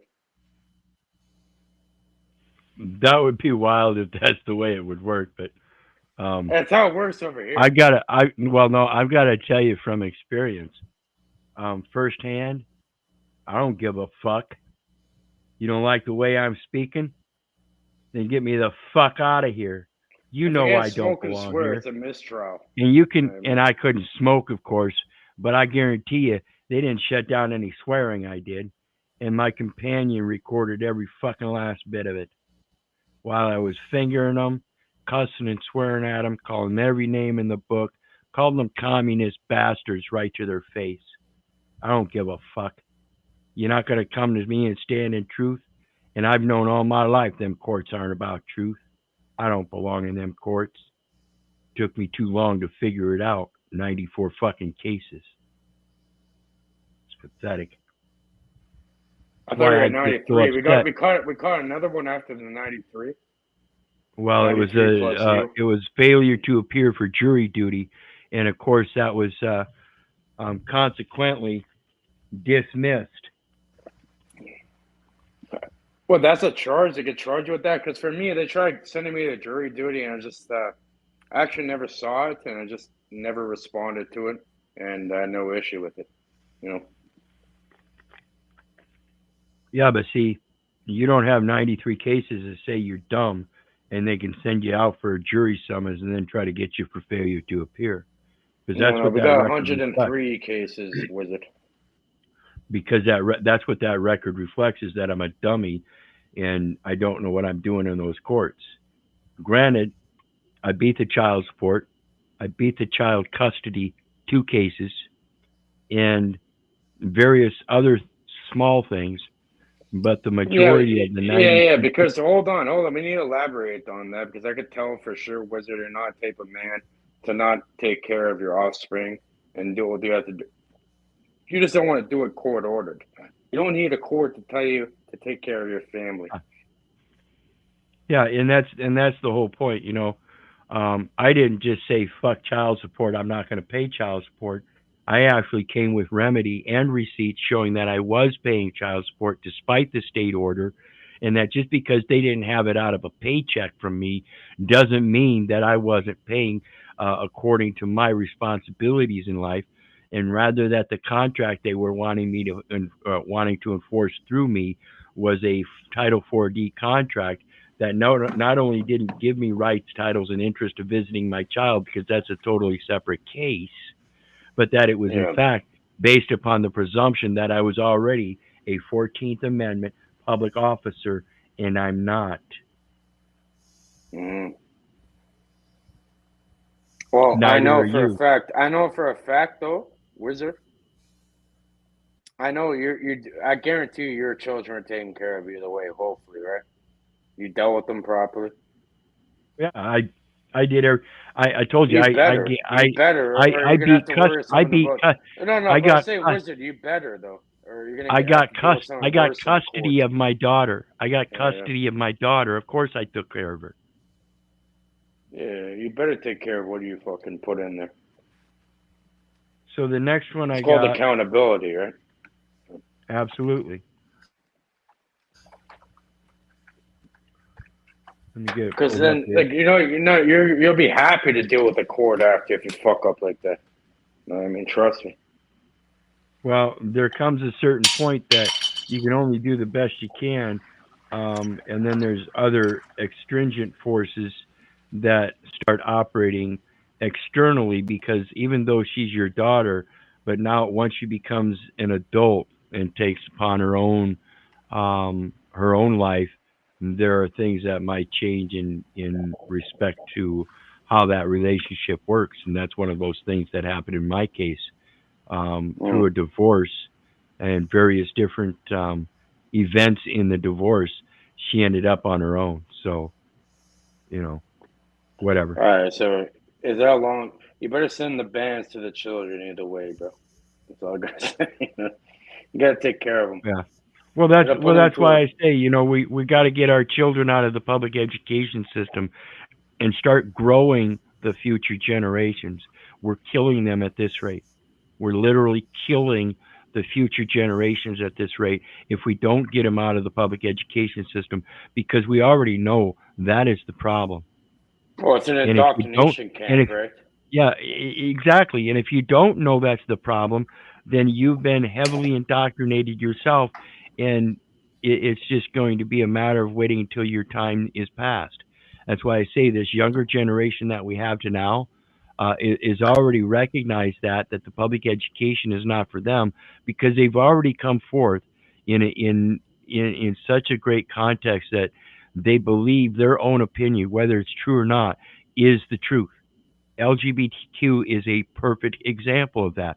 Women are women and men are men. Men, you cannot get pregnant. Women, men cannot get pregnant. Women, you are not equal to men. Men, every time I've seen you get in a ring with one of these women, you beat their fucking ass. Lady, you ought to wake up.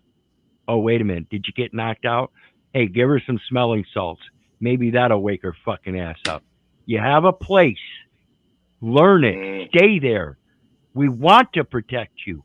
We don't want to beat your ass. This is all backwards, people. That's Don't the you see it? last thing I want to do, right, Wizard? Exactly.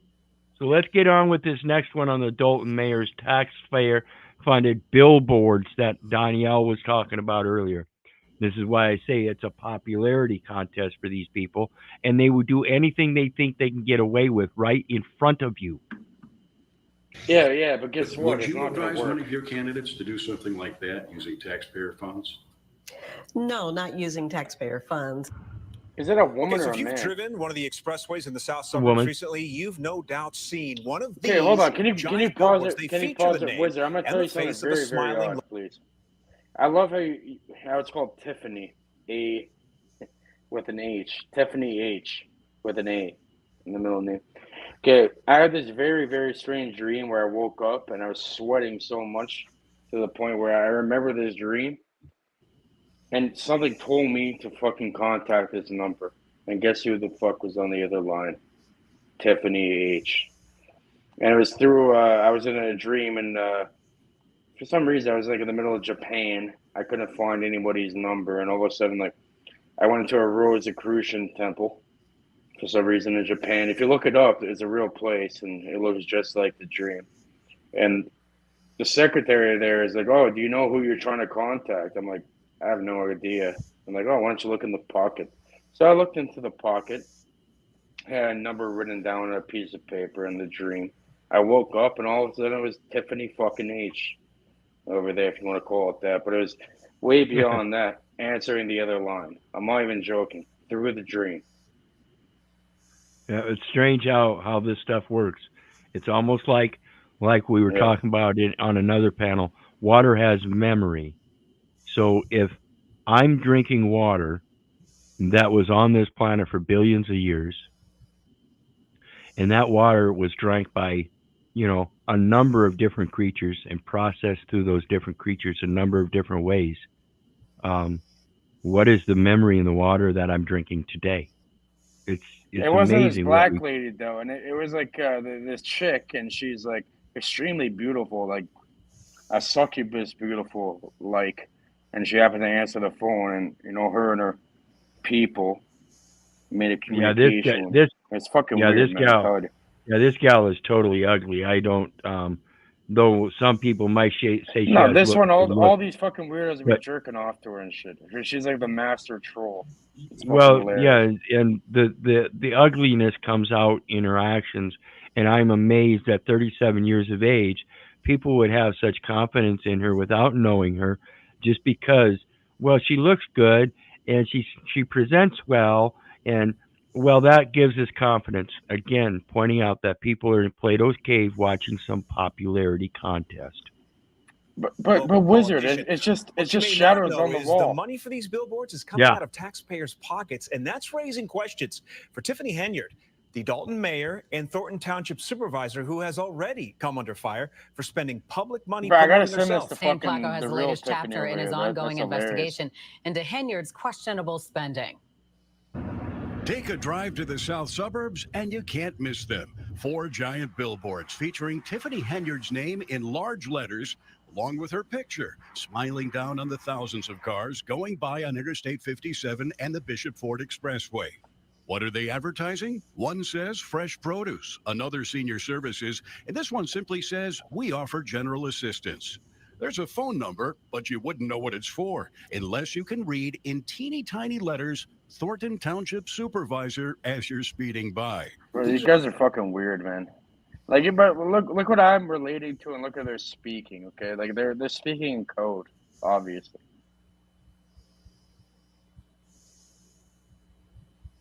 It's up to perception, I suppose, but it's beyond that. It's beyond your And or my perception. Yeah.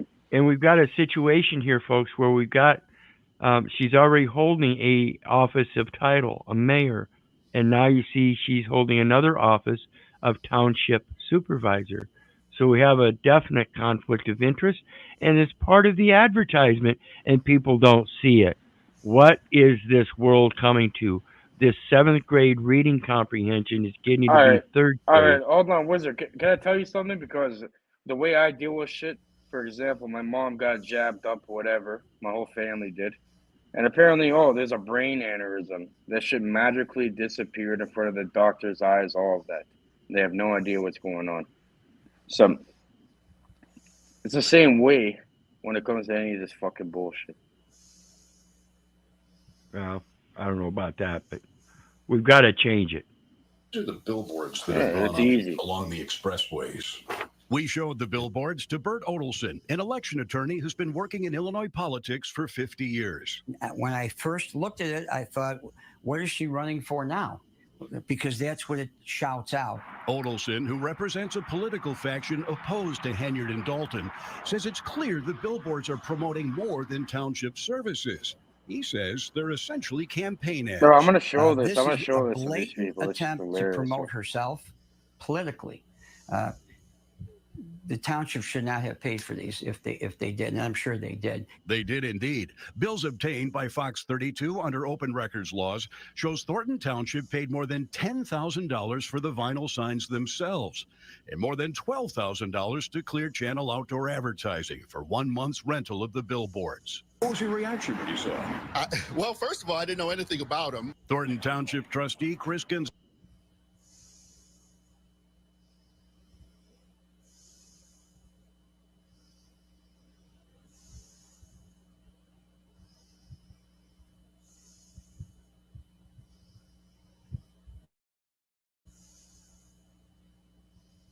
Gonzalez says the board was never consulted about the billboards, which he says needed their approval. Kind of some of the first things that popped in my mind is, what are we doing?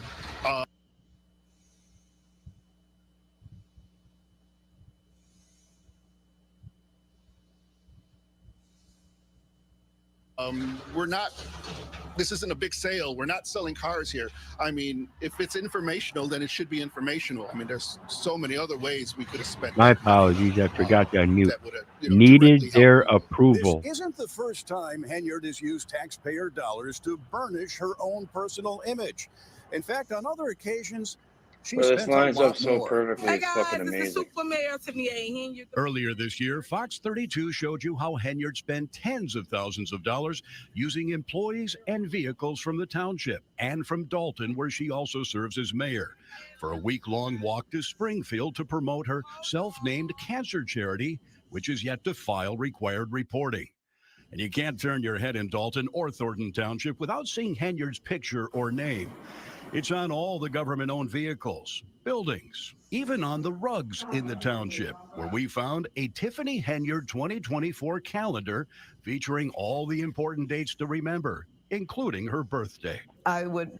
Now, the town I live in, and I would hope you'd understand, I've got plenty of experience in and out of these public buildings. And every once in a while, you might have one that might have the name of the building on the entrance rug. But generally, they're all provided by a uniform service, and they're generally just all black with specific hazmat type stuff as far as non-slip and this and that. So they're not specialized rugs that have somebody's name on them, unless it happens to be like the name of the building. This is just so far fetched. It should be turning your stomachs. This is just fucking gross. Gross.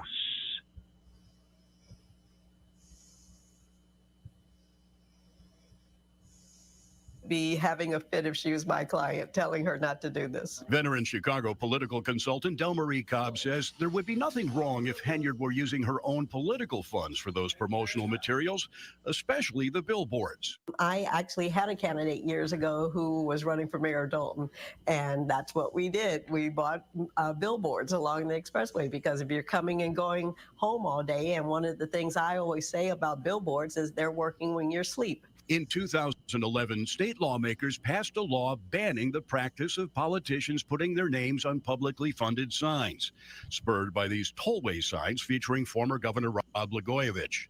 That law does not extend to mayors or other elected officials, but election attorney Odelson believes the billboards do violate state election laws. It's a crime. And the reason it's in violation in my comprehension isn't so much what this guy's saying, but the fact that they're using money. Okay? That's an obligation or other security of the United States. So just its use in any of these forums for the advertisement on a private basis that has absolutely nothing to do with the business of that political subdivision has nothing to do with the money. It should be, you can provide it as a mayor if you want to, but it has to be from your own private funding. You can't go commingling funds for your private use of the public CAFRs and then turn around and try to hide it. This is fucking ridiculous. That's some ridiculous nonsense, no? Crime. Yeah, you're using public funds for something that taxpayer dollars shouldn't be used for. And just when you think you've seen it all, take a look at this. When the first billboard went up last summer, Thornton was misspelled as Thornton. Well, let me show you something Other quickly, side Wizard. If you could pull me full screen.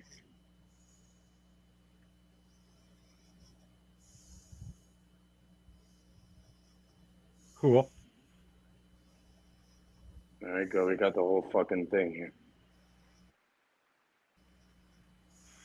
But I noticed you got lights on in the background, dude. Come on.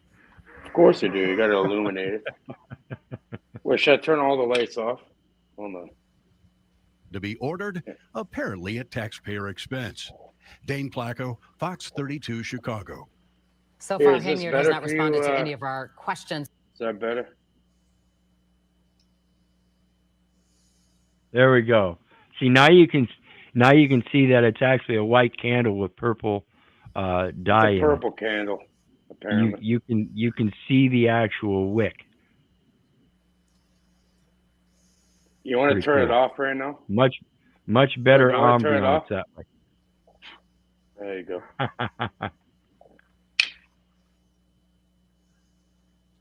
So, as we see, we have a lot of corruption going on just in this one case.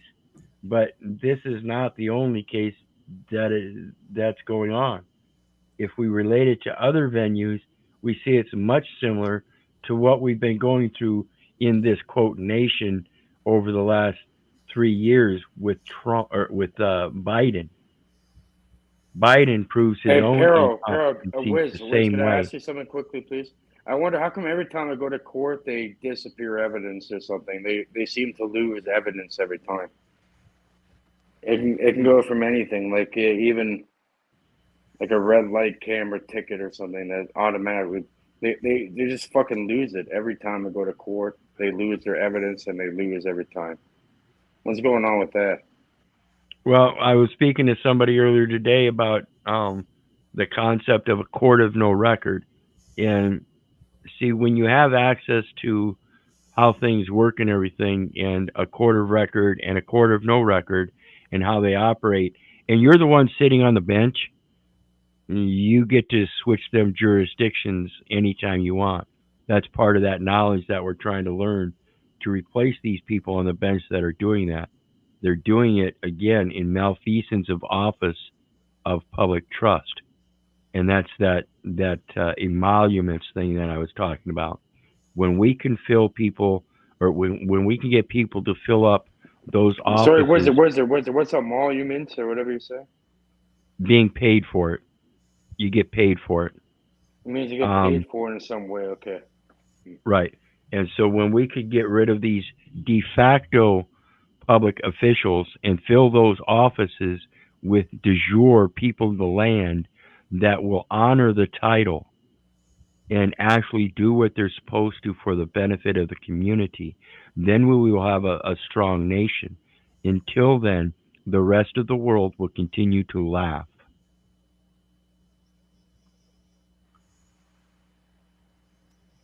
You've thought a lot about this, haven't you? I've been thinking about this all of my life. Like I can said, tell. Cage, I've been going around screaming, "You ain't my daddy," and looking for the truth in all instances. Oh, everyone's daddy's called Saturn. But, that's for another day. Yeah. What's Now up, this everyone? Hope next you're doing one. well. So today I have another. Oops, I don't know what happened there. This next one, I don't know why the guy didn't do full screen on it, but I'm going to do It full sped screen to up get on it.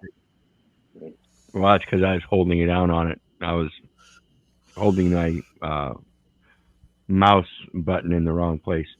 Funny that. But I'm going to blow it up, and that's the biggest we're going to be able to get it. So if you're on your phone, I apologize. But here's the next one as it relates to another incident where the same mayor is caught up in doing stuff that she's not supposed to be doing. And this is where we're going to talk about her business history. What's up, everyone? Hope you're doing well. So today I have another video about America's favorite super mayor, Tiffany Henyard.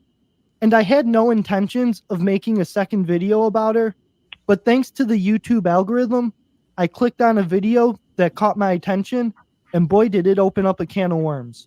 So let's just get into it. So this video was put out by CBS Chicago about 4 years ago. I'm going to play the video. 4 years. This is what I'm talking about. When you do your research and you find out the previous history, there would be no reason, if this was exposed, that community, the same community in which these business transactions are occurring, that no reason that same community would then turn around and decide to vote her in. This is why I say it's on your shoulders as people in the community. If you're going to vote, you do the research. Quit believing. Do not believe me. Do not believe your neighbor. Do not believe the government. Do not believe your mother, for crying out loud. Do your research so you know. Yeah, you have to do your And then I own want to talk about it a investigation. little bit because I ended up missing a couple things on my first video. Jacqueline Smith and her 2 children called this hotel room home for almost a month. Ever since the Dalton house they were renting from village trustee Tiffany Henyard was slapped with this. A big red sign that I cannot live there because it's unlivable. Unlivable mostly because of mold. All mold. Even growing on the bottom of the shoes is mold. Mold that Smith's landlord, Trustee Henyard, pledged to immediately clean up after we first reported on the problem in August. And that's where it started. Smith says workers came and painted. The house even passed a village inspection.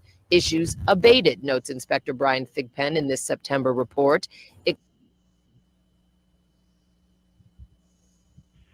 So already we see transactions of business occurring in this community that have to be run through various other qualified, supposedly qualified people in the community to do such repairs and inspections.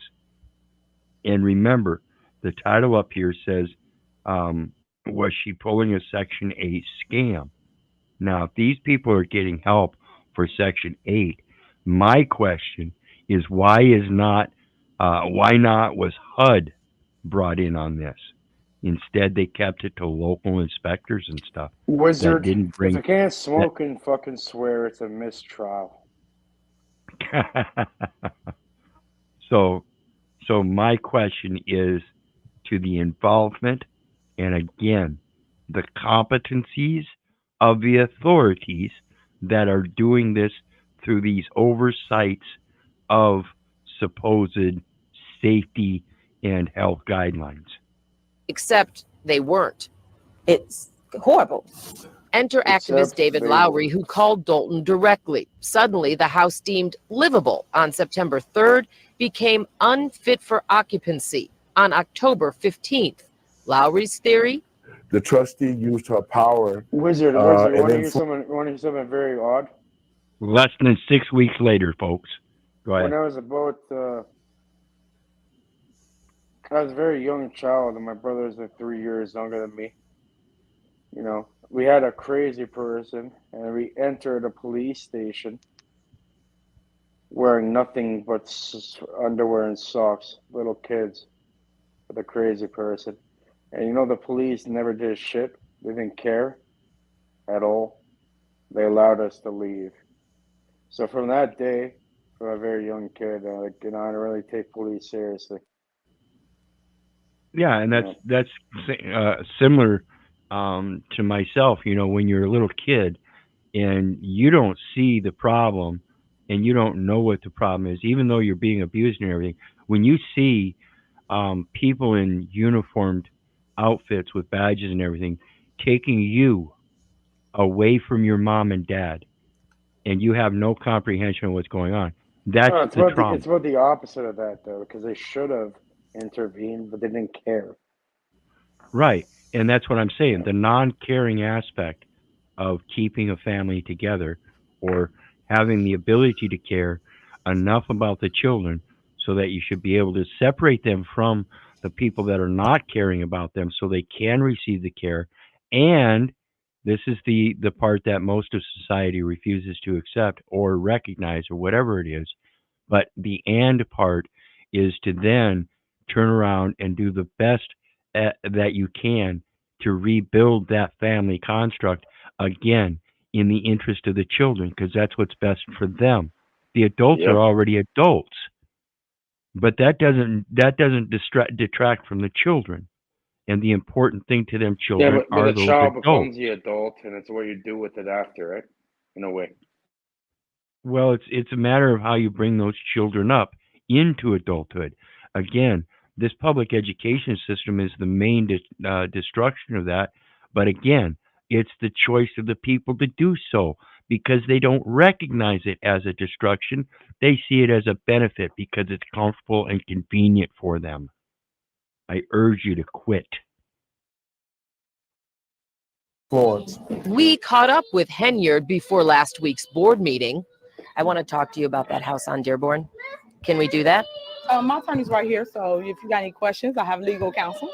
Talk to my attorney. So you want me to talk to your attorney and not you? You can't tell me how that house failed an inspection in October when it just passed it If beforehand? you have any questions, talk to my attorney. So we did. The inspection process is within control of the village, not of the trustee. She has been instructed by the village attorney to be treated just like any other property owner. Dalton's attorney says the house's inspection history is under investigation. And village records show a slew of past problems, with the house passing, then failing, then passing inspections for years, even before the Housing Authority of Cook County approved it as a rental property eligible for government housing assistance money, or Section 8.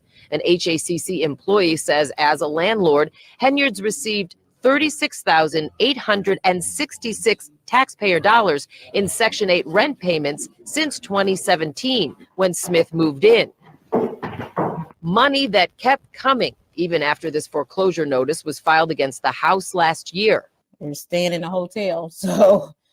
All the while, Dalton taxpayers even helped foot the bill to keep Smith's family off the streets.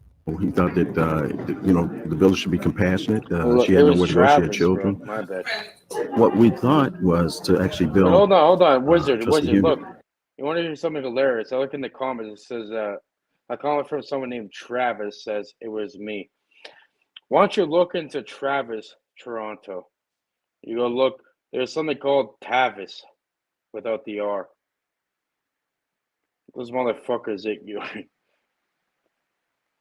You should have seen what they were doing. I learned this afternoon that Jacqueline Smith and her kids are now staying with a friend. The village is no longer paying for the hotel, and she doesn't have the money. I'm still waiting on a list of any citations Trustee Henyard received because of that house.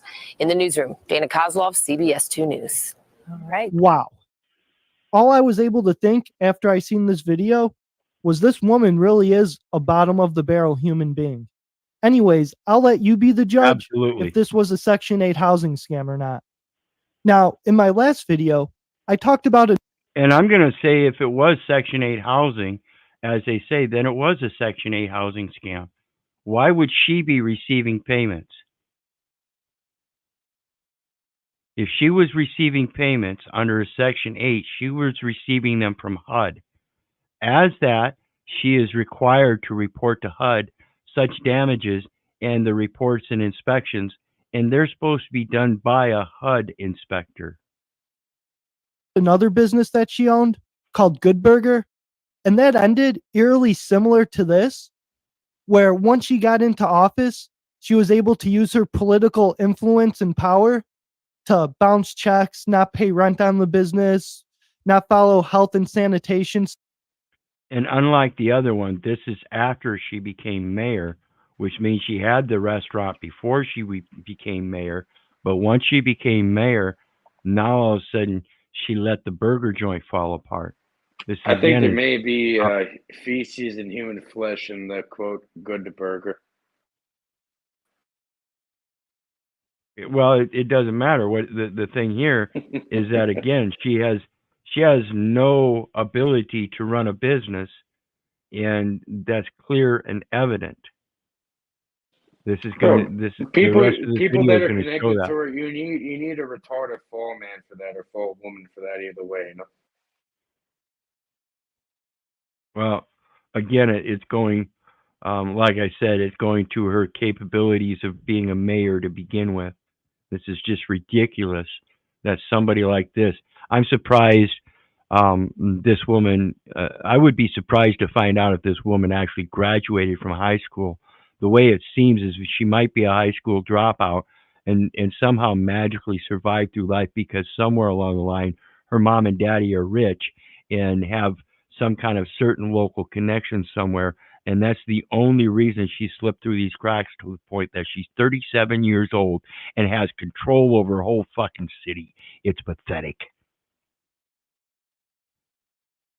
Standards, Technically, all bro, sorts of things. I dropped out of high So school. what I too, missed and in my last magically video graduated with is she actually 33 owned credits. 2 other businesses. One called Aisha Properties Incorporated and the other one called Mondo Burger. Now, I wasn't able to find any information online about Aisha Properties. No, And but again, listen, like that would, and Wizard, again, that was. What are you the doing school. interrupting me? Sorry. Again, this is Aisha Properties, and this is 2007, and it says dissolved. So my question again is, if she was running a properties company in 2017 and it was dissolved in 2007, but yet somehow she managed to have some inspectors come in, would it be because she didn't have the proper registrations effective and active through HUD in order to be running a Section 8 house? So you're saying, this individual is super plugged into something greater than itself or herself or whatever, and now you're over here talking about it. That's the reason, because they used, it's like loose lips, sink ships or whatever, loose lips, sink ships, Well, whatever you want to call it. and So it's like what the I, loosest link is the Achilles heel. Their whole fucking operation is gonna get taken down because they should have done it a little more yeah, and properly. this gal is definitely a weak link. But my problem is, why hasn't that ship been sunk long ago? Somebody should have had loose lips about this long They've time been ago. talking. They've been talking a long time ago, bro. But them playing them. They let certain people play the game just to watch them, to go and try to get other people out of them. You know what I mean? Because some people won't talk. About Aisha. This lady, I guarantee she's not a snitch. She's not going to talk. What they're going to do is they're going to But investigate her, and they're going to, try finding different ties, and they're going to try, well, no, it's like the but the Indra's web. thing is, it shouldn't get to that point where people start investigating her after something happened. Again, one more time, people, this is stuff that should be prevented. You should be able to discern for yourself who you're voting into office. And if you're going to continue doing so based upon a belief, then yeah, maybe you do get what you deserve. But What do you again, mean? that's you. Hold on. But this is me right now. Hold on. Let me say one thing quickly, Wizard. Sorry for interrupting. If I'm going to elect anybody into fucking office, it's going to be fucking Wizard. Okay? I'd rather my vote's on you. What Okay, about that? so the other aspect is it's not necessarily just the point that if you voted them into office, then that's on you. But it's exactly that point you just made. I don't vote. So what about the I don't people either. that You asked me that at the beginning. I've what never about the voted people either. the people that didn't vote and the people that didn't vote for this Tiffany gal? What about them? Do they get what they deserve even though that's not what they wanted? That's my point. This shouldn't be happening. My point is this, Wizard. If I was forced to vote, it would be for you. But trust me, I never have, because I don't believe in the nonsense people are being perpetuated with. Okay. Properties Incorporated or Mondo Burger, but all three of her businesses have been dissolved since 2022. I was also able to locate the house on Zillow. In that news clip, you noticed an address of 14802. And when the news reporter went to question Tiffany, they said, I want to talk to you about the house on Dearborn Street. So if you put 2 and 2 together, this is the right house. So as we can see, the house sold in December of 2021, I'm assuming by Tiffany or Aisha Properties, for $53,500. And the house was just sold again in May of 2023 for $175,000. And when you look at the pictures on Zillow, they really did do a nice job fixing that house up. They had a lot of work to do, all the mold remediation, everything. They fixed up the house, gave it new siding, new roof and stuff. I'm sure the contractor probably put 40, 50 grand in this house. They still made a cool 75 off it. That's not bad. And Tiffany could have done the same, but as it appears, she used her political clout and just collected government subsidies off it. I'll never knock or make fun of someone for trying to start a business and failing, because running a business is tough. But this woman is the ultimate exception. Every business she's ever touched has failed because of her political power and clout. If the average person had the type of connection she did, most people would use it to set up a very successful business, not find ways to leech or scam the system. So next, I want to talk about what I believe to be a towing scandal going on in Dalton. Here we go again. Like I said, this lady has no limits or bounds. She is doing things in all kinds of venues that are just fucking unbelievable. I can't believe I missed this one in my last video because I had all the info right in front of my eyes. I just didn't connect the dots. So if we go back to the donor list and go back to Cheryl M. Schranz. And before we get into that, guys, I'm going to take a quick break real quick. So please enjoy the intermission. And Scott, I don't know if you're still with us. I think you might have fallen asleep. I haven't heard you for a bit. But feel free to join in the conversation if I'm not back before the intermission. Before the intermissions end. In the meantime, I do appreciate everybody's support. Again, there's PayPal links in the detail section for anybody that wants to share some love. And I shall be right back.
Okay, we are back right on time.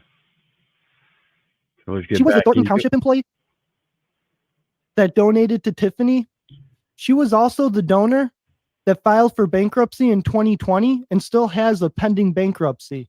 So she didn't have money to pay her bills, but she had money to donate to Tiffany. Anyways, when Amazing we how go that back to works. the donor list, we'll notice she has an address in St. John's, Indiana. Cheryl is also the donor that is on the board of the Tiffany Cares Foundation, and that's a charity that I believe doesn't actually exist, and it's basically a scam. Anyways, look at... And you can try to look that up yourself. And so far as I know, I've not heard anybody. I asked a few people that I know to do some research on it. Nobody's come back with anything yet on this. So the guy's so far absolutely right. That I wouldn't believe in that charitable foundation. the address listed for Cheryl on the filing. It's in Dalton, Illinois. Now, I'm from the south side of Chicago and very familiar with the south suburbs. And when I seen that address, it didn't sound like a residential address to me. So when I looked up the address, it came back to a towing company called J.T.S. Towing. Now, this business doesn't have a website or anything. It's not a 24-hour tow service. So it's not someone you can easily get a hold of or that you can just kind of call up for a tow. And when we look up the business registration, look at whose name is on it. Cheryl Schranz. Now, the only thing I was able to find online about JTS Towing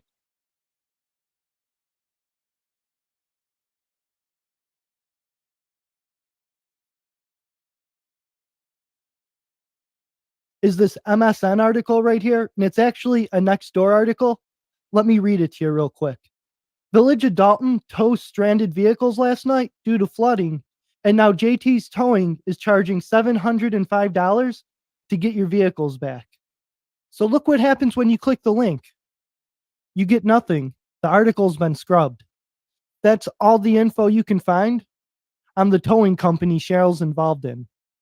Now, I tried finding out if somebody had a towing contract with the Village of Dalton for anything, and I couldn't find that out. But during my search, this lawsuit right here came up. Georgia's Towing Inc. versus the village of Dalton. And it's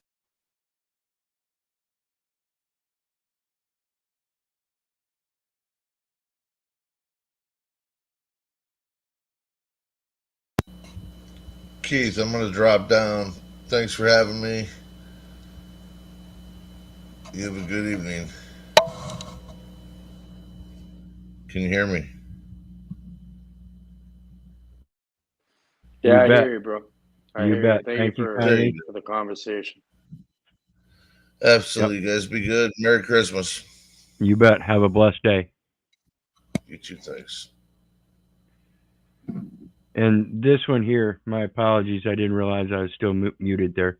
But this one here is an interesting case, and I don't generally do this, but I'm going to do some reading up on this case myself to see if maybe I might find another connection that some of these other guys haven't seen, just to see, because like I said, this is going beyond what I even thought it would be about when I first started researching this gal, and she has no limits to the bounds of what she will reach for, and so I too am curious as to whether this George's Towing Inc. versus Village of Dalton, particularly since the date August 29th, 2023. That's just this year. So I'm wondering if there's not something to do with that as well. You know, some kind of competition in this popularity contest and stuff. So I'm going to do some research on it. This whole popularity contest and how reality is formulated. What they do is they formulate it to the ego, right? The individual experience, and then people get these I know what they that. call synchronicities and all that. You know, so Yeah, I it's know very that. it's formulated to the individual. You know.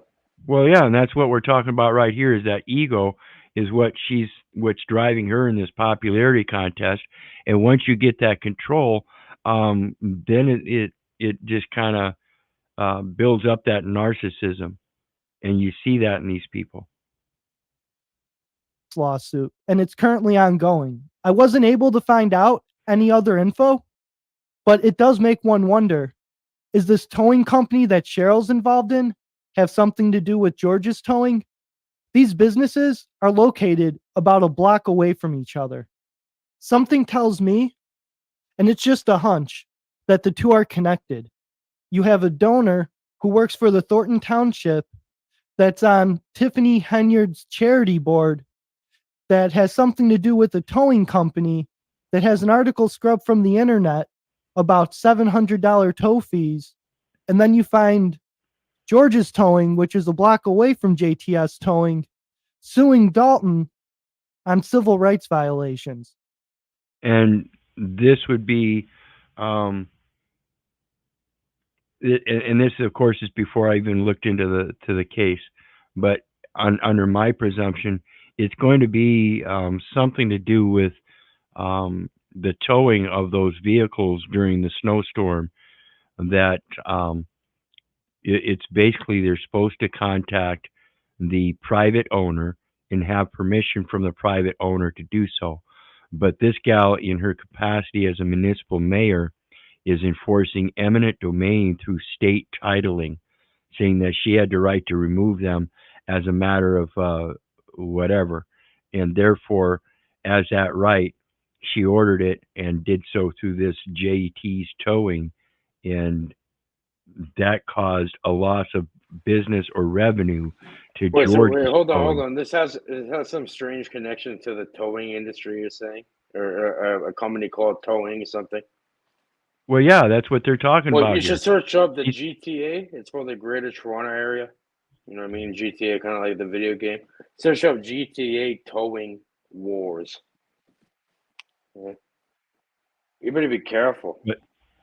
But basically, it comes down to that titling thing again, and again, her authority to do things that she thinks she has the authority to do when she doesn't. So it'll There's be interesting. definitely something strange going on here, and a lot more to the story. Hopefully, one day we find out what's really going on here. Just a bunch of people. This is infantile. It's asinine. Well, yeah, my it's a opinion. bunch of people that are involved in a popularity contest rather than being concerned with what real business, real men, and real life is about. It's a popularity contest and it remains a game their entire life. Yeah, and they don't realize until the Moving end that on, they've been getting gamed and fucked the entire time, right? Yeah. So the story, Exactly. story keeps They're going on and on. they're just passing on a buck and getting played by somebody that's got a bigger a bigger capacity. want to talk about her latest scandal that Fox 32 reported, and a lot of other YouTubers have been talking about it, and that's the billboard scandal. So for the last couple of years, she's been using the taxpayers' money to rent these billboards. And obviously, they're an advertisement for herself, which And as we spoke of earlier, those are $10,000 per sign, and that's $40,000. So just to put them up was $52,000 for the first month. It's a lease agreement with the company for $12,000 a month. So now it's $12,000 a month plus the original $52,000 investment. is like, if not illegal, it's like very questionable gray area. And I don't say it's questionable again because it's a commingling of private interest with public funds. She's promoting herself in a popularity contest, and this is pretty much the same thing as running for mayor while you're still mayor during your entire mayoral term. There's a And using the taxpayers' monies to do so. lot more of this going on than meets the eye. Check this out. So I'm not going to play any of these videos because I don't want to get a copyright strike. As we know, this is something Tiffany would do. But this is the Thornton Township's YouTube page. And as we can see, she's using their YouTube page to advertise her charity. Now, this is a pretty professional video. They most likely hired someone to produce this. And since it's on the township's YouTube page, I assume that's also on the taxpayer's dime. And yet to this day, they can't find where this CARES organization is. No charter, no nothing. And when you scroll through the video, you see stuff like this. You notice a Tiffany Cares banner duct taped to some sort of vehicle. And we can tell it says ship at the end. Could that possibly be Thornton Township? And it's some sort of supervisor vehicle. I don't know what department. Now, Thornton Township. I don't know if that it's a supervisor vehicle. I don't know. Because supervisor is not VISIOR, it's VISOR. So again, it would either be a misspelling or a different word. I'm not sure what that would be there. I don't know of any word that really ends with IOR in the English language. Just something that I noticed. Doesn't have a police department, so it's not a police supervisor. It's some Highly unusual is what I'm saying. I don't, again, if that does say Thornton Township, I don't know that it would say supervisor, nor would I know what it actually says, because I don't know any English word that ends in IOR like that. VISIOR.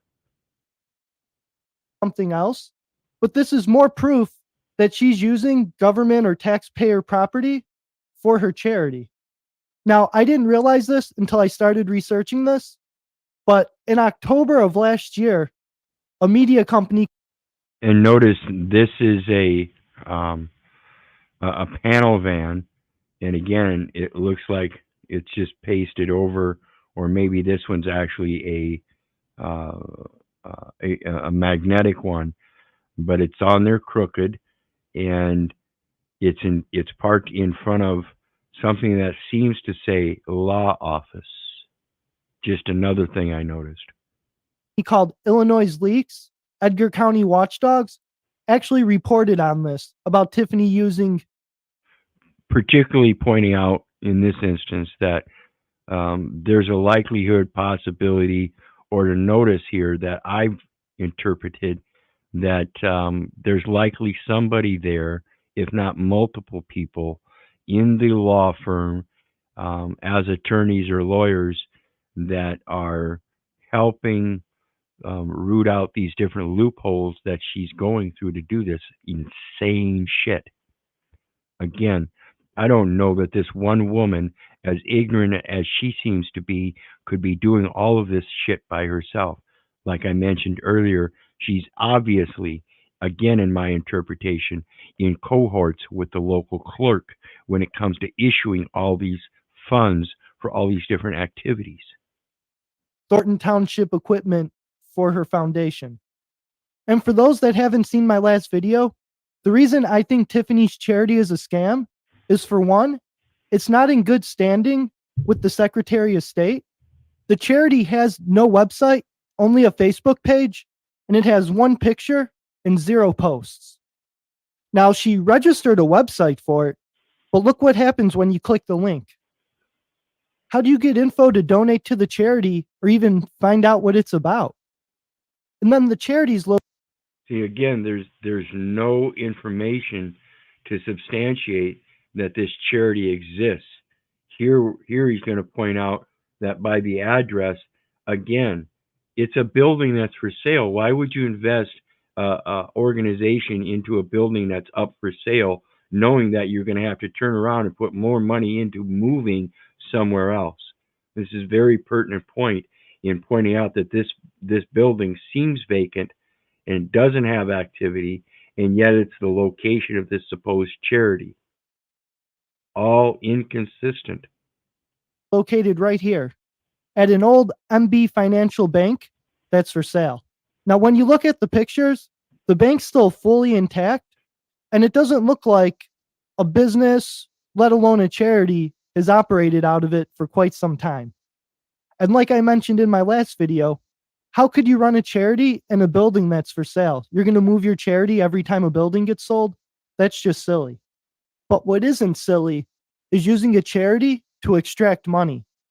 See, the law states all employees at a charity have to at least work for minimum wage.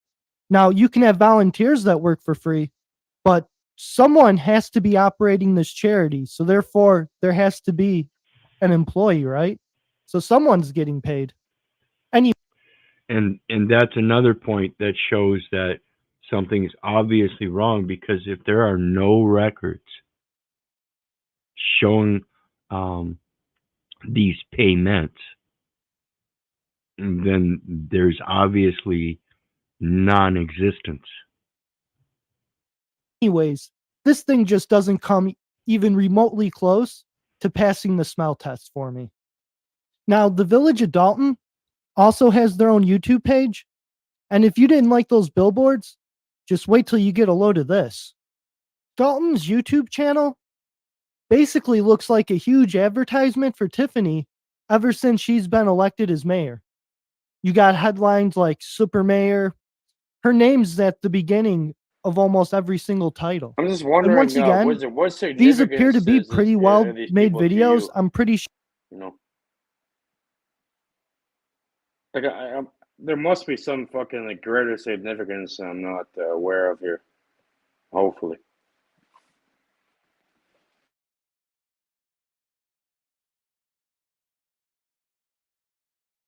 Supposed legal, the gravamen of, or the importance here is that throughout my entire existence, there's been my recognition that these people don't have authority, and it's caused me to question things. And yet here I am in this society so thickly loaded with people sitting in Plato's cave. They refuse to come out of it. That's the problem.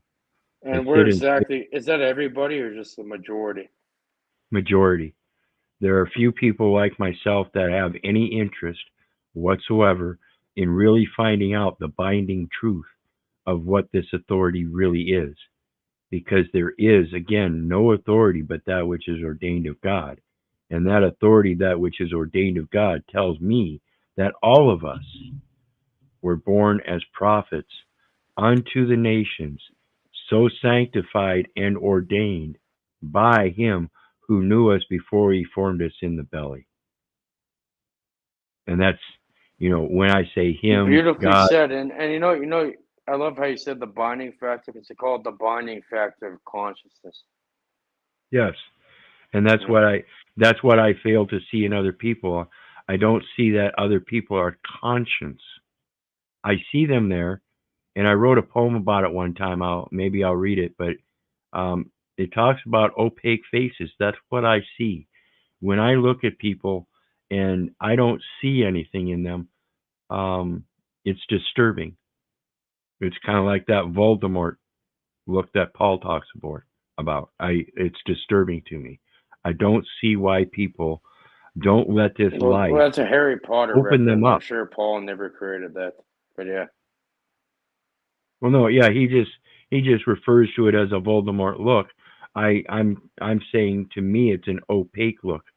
It's almost like you can see through them. So No, but not quite. It's not translucent. It's opaque. right. Sure, Dalton's probably paying someone to make these videos. Then when you scroll through the page from when you had the previous mayor, you definitely notice a massive difference. His name's not at the beginning of every video. His picture's not in the thumbnail of every video. In fact, he's only mentioned in a few videos. And maybe 20-30% of the videos have him in the picture or the thumbnail.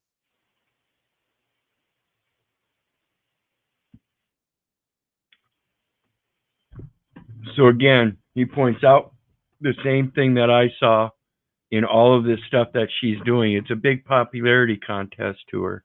It's a big party. You saw her get up on the podium at the one council meeting, and it's party time, and that, of course, was after the fact that she sat there and demanded of the residents that you owe me or you pay me the money you owe me. And that was an intentful demand. And then they tried to remove her. And that's when she came back to the podium and started dancing. Yeah, ain't nothing going to stop us. It's sickening behavior. I mean, she blatantly believes that she has some kind of authority and control and that people can't stop her. That's narcissistic. And I'm telling you, when this lady falls, she's going to fall hard. She's going to fall hard. At least I hope she does.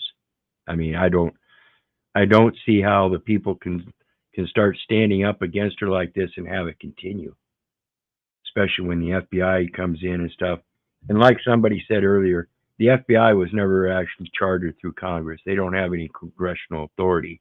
Yeah, they're the ones that oversee the fingerprint file and the interstate identification index as it relates to records maintained on individuals under 5 U.S.C. 552A and departmental regulations under 5 U.S.C. 301, where there's minimum birth registration requirements in the plain writing, and it's applicable to the Department of Defense.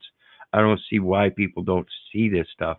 And again, like I've said, I've given you knowledge. Now, as you have that knowledge, you have a duty to stand in the truth of that knowledge. And if you continue to keep letting that knowledge go by as if though it's not important, then you're the one that's proving yourself to be caught up in this cognitive dissonance in Plato's cave, willing to let them continue to indoctrinate you, because to you, that is comfort and convenience. You don't have to get up and go nowhere. You can sit on that couch, keep eating that processed food, drinking that poison drink, watching somebody else's dramatic life on the boob tube, because yours ain't really worth a fuck. And then when you hear that light, hear the siren and see the lights, you poke your head out. You see him arresting somebody a couple blocks down the street. You go back and do the same thing. And it repeats over and over again. And every night you look out and you see them lights and hear that siren. They keep getting closer and closer. When do you think they're going to come get you? Time to wake up. Let's take a look at some more. Hold on, you asked me when do they think they're gonna come and get me, It's about fucking time. We're waiting over here. Well, I wasn't saying specifically Cage. No, but in But- general, I'm saying in general. Yeah, I don't. It's that's the reason that people like myself and Paul get upset at people that will sit there and just keep doing the same thing. They don't see that concept. And then when it does hit them and it does smack them in the face, guess Yeah, what it's they too do? late. Too late. No, guess what they do? They turn around and start looking at me or Paul for an answer.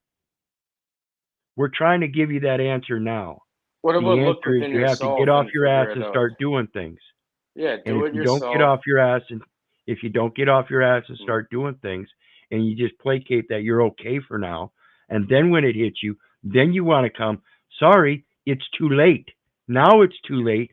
You can still ask all your questions, but again, I'm not going to do it for you. I'm trying to help you now so you can learn how to do it for yourself.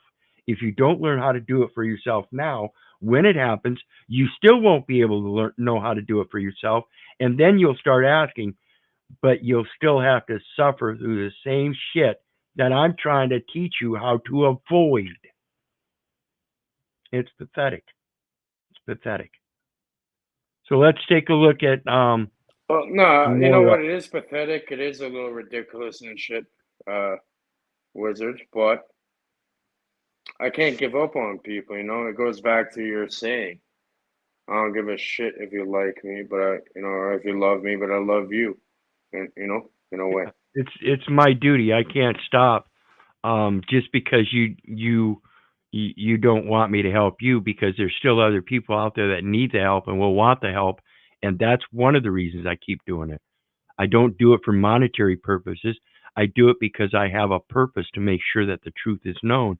Because I myself, folks, am so tired that people have been lying to me all my fucking life. It's time to stop it. Period. Enough is enough. So let's look at some more. We got, I don't know if you guys are familiar with Barry Cooper. Barry Cooper is another channel that I sub to. He is another one Yeah, that never used to get be an busted. officer. He's a guy. He tells you how to avoid the feds while growing weed. Well, yeah, he was a Fed himself. Yeah, and no, and then he he's told you one of the the little guys. retarded tactics, the basic tactics. Yeah. Yeah, he's one Obviously, of the guys no one that. knows about counter surveillance and shit. I'll put a GPS tracker on your car and figure out where the fuck you're going. That's fine. Well, he's one of the guys. Like I said, he was a Fed himself, and he's going through and exposing what he knows firsthand. This isn't some made-up script or anything. It's firsthand, and he's shown repeatedly over the number of years that he's been doing this, the effects of what he's talking about. And this guy, let me see here, he has 108,000 subscribers, and he's Bear's got a real one. If you're gonna 115 play his videos. videos, play the first video he ever put on that channel, because I'm sure he had to mix it. Go to the oldest or whatever. Go to the first one. See what he has there for you. He's got one from 16 years ago. Ex-narc explains police canines. You should play Tricking that dogs, one, tricking drug dogs. Warning: this advice is outdated and could get I could get you fucked. But you know what? You know could what I get you heard? arrested. I heard you vacuum seal it, you triple vacuum seal it, and you make layers of Vaseline and black pepper. Interesting. I'm going to go ahead and drop this link. This is one of his oldest videos on there that we're watching here. Tricking drug dogs. This advice is outdated and could get you arrested. See the description. So yeah, there's a don't link do it to unless this. you know what you're doing. Yeah. So there's a link to this video, and it's 1 minute and 47 seconds long. So let's take a listen to it. And remember, folks, this is under 17 U.S.C. 107, fair rights or fair use for commentary and educational purposes. This At is a non-monetized channel. 11:39 a.m., 8/11/94 at 11:39 a.m. Fair use, all that. So let's take a look at this.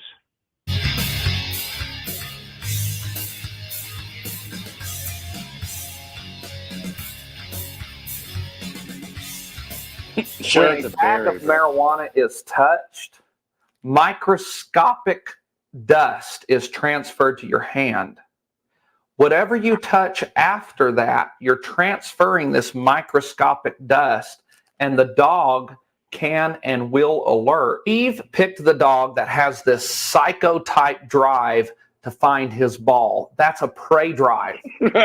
I found it almost impossible to get my narcotic detector dog to search for his ball when there was some other type of prey in the same area. For instance, a cat in the car. Even if we removed the cat, the dog could still smell the cat all over the car, and he was concentrating on where's the cat, not where's the ball. It was impossible to get my canine to search for marijuana in vehicles if we were pulled over near a roadkill. I would have the driver move the vehicle ahead at least 2 miles so the dog could get that other animal or that other prey out of his mind, where he could concentrate on searching for marijuana.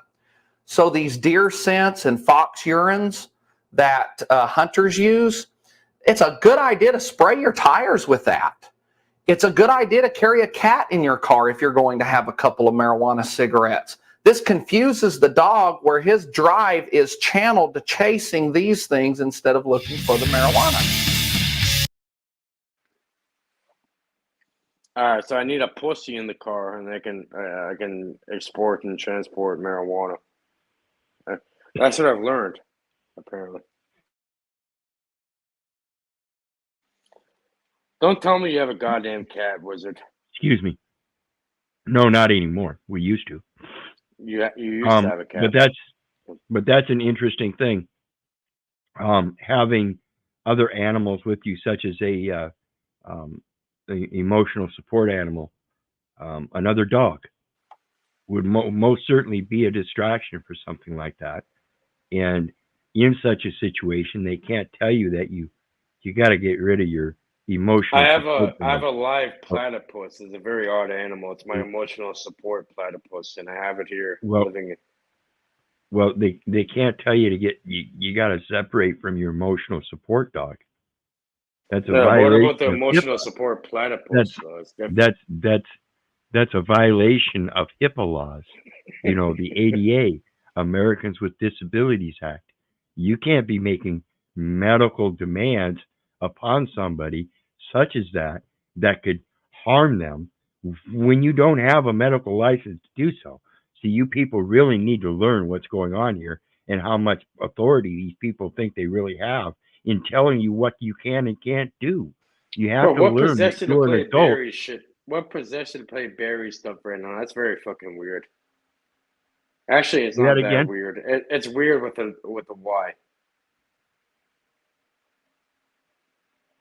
Say that again. I missed it.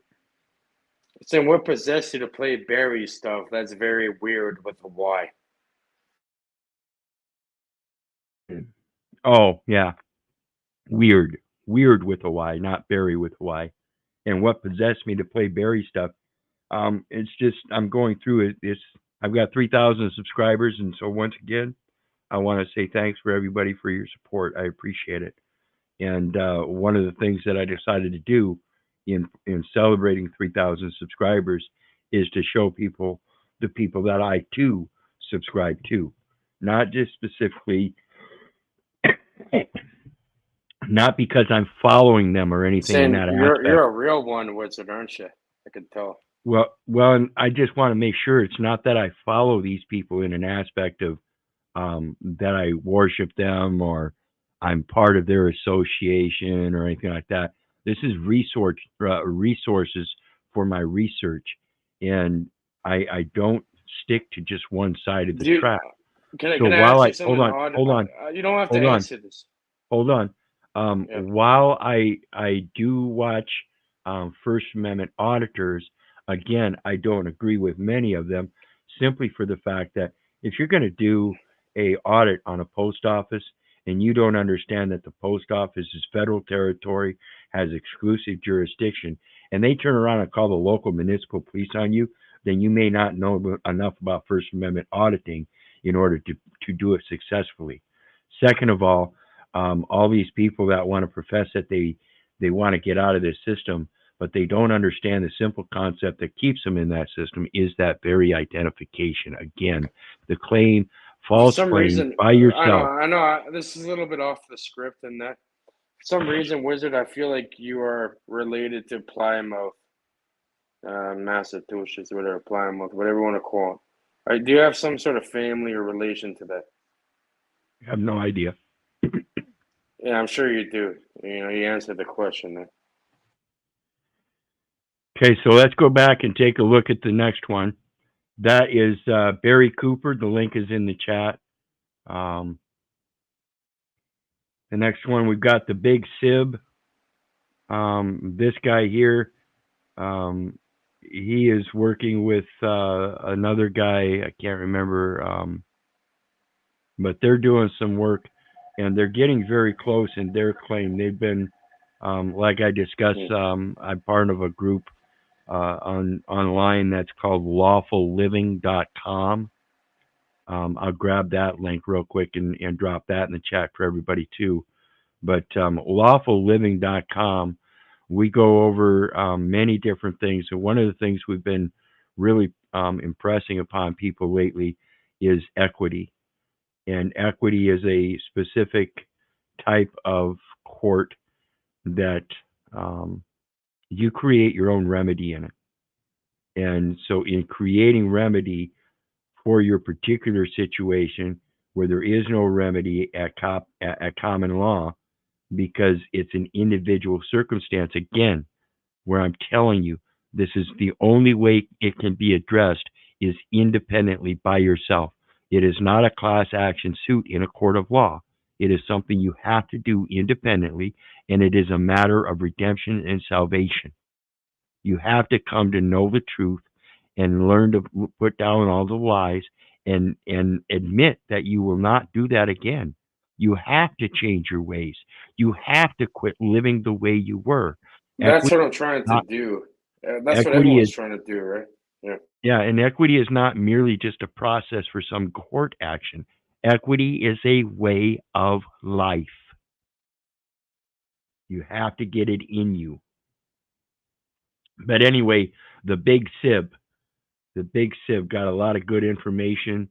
And though I don't get along with him the greatest, again, it's one of the guys I'm telling you, don't believe me, don't believe your neighbor, don't believe the government, don't believe Big Sib, don't believe your mother, for crying out loud, don't believe anybody.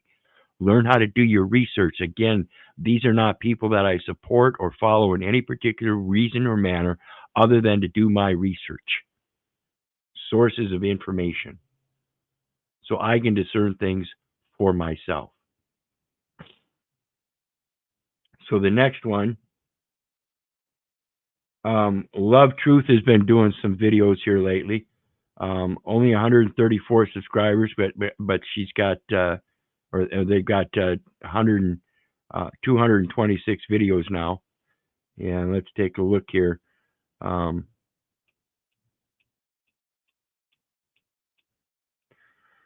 In 6 months. So they've been at it for 6 months, and they're putting out some good material. That you see the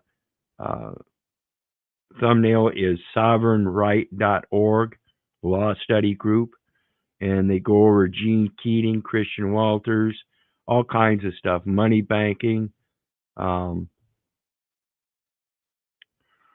radio county assemblies. So we're talking about de jure governments and taking back the republic, all kinds of stuff. Patrick Devine stuff. Now, I met Patrick Devine. He used to live down in Des Moines area, Altoona, I think, if I remember correctly. And he was working for a Series 7 broker's license.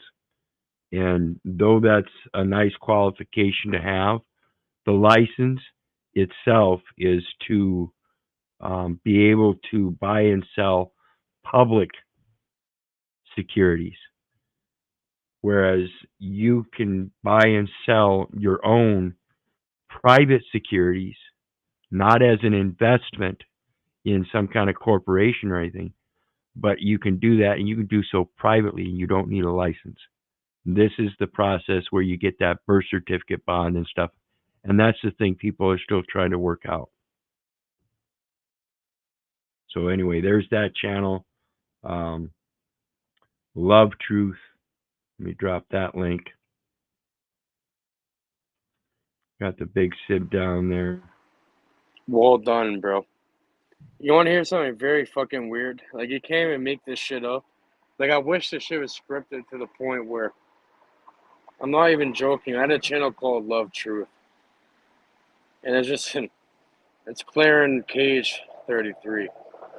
It's fucking weird. Love Truth. That was the name of it. And now you're bringing it up. It just, now we're talking about veterinary secrets and shit. God damn it. Bro. Yeah, synchronicity. And watch this, guys. If you guys are familiar with me, I'm still dealing with lung cancer. And one of the things about lung cancer, you're fine, bro. That shit's gone. What are you talking about? Is through the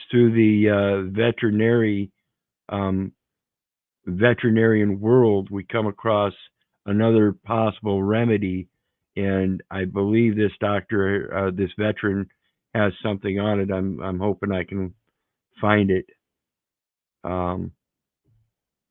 But he talks about ivermectin and fenbendazole, and those are the dewormers that these veterinaries use. Now, the fenbendazole is the capsule form, and it is a interim, whereas the bro, you definitely need a fucking pill in order to heal yourself. You know what I mean? Take that pill, ivermectin, Events, whatever. Take it. Yeah. Well, no. I'm just pointing out that that's one of the things that they're touting as a supposed attack. Yeah, it's a bunch of bullshit. It's called controlled opposition, my friend. Come on. Okay, please pay attention. I've been paying way too close attention. That's well, if you want to help, then please let me speak what I'm going to speak and quit interrupting me, or again, I'm going to kick you off. Well, again, I'm very, very lucky and very, I've listened to every word that you've said, and thank you for that. If you need to kick me off, then go ahead and do that. And I appreciate that, but what I don't need you doing right now is speaking out against what I'm trying to present here. I'm hoping I'm I actually can find a speaking video out with what you're trying to present, not against.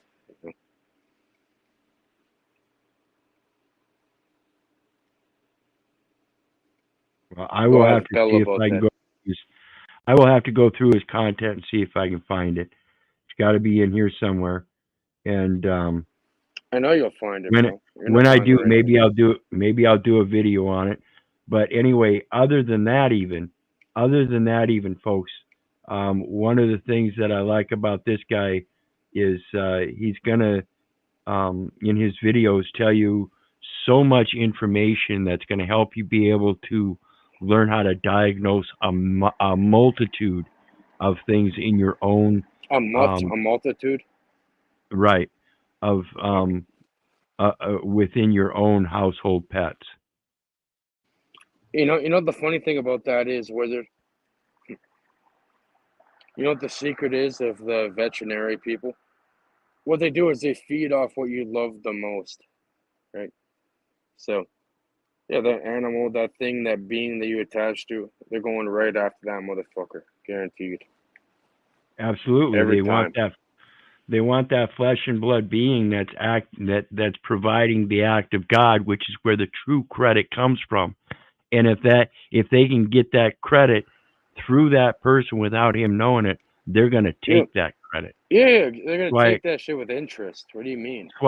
That's why I try to explain to you guys that that's what you have to understand about your own actions.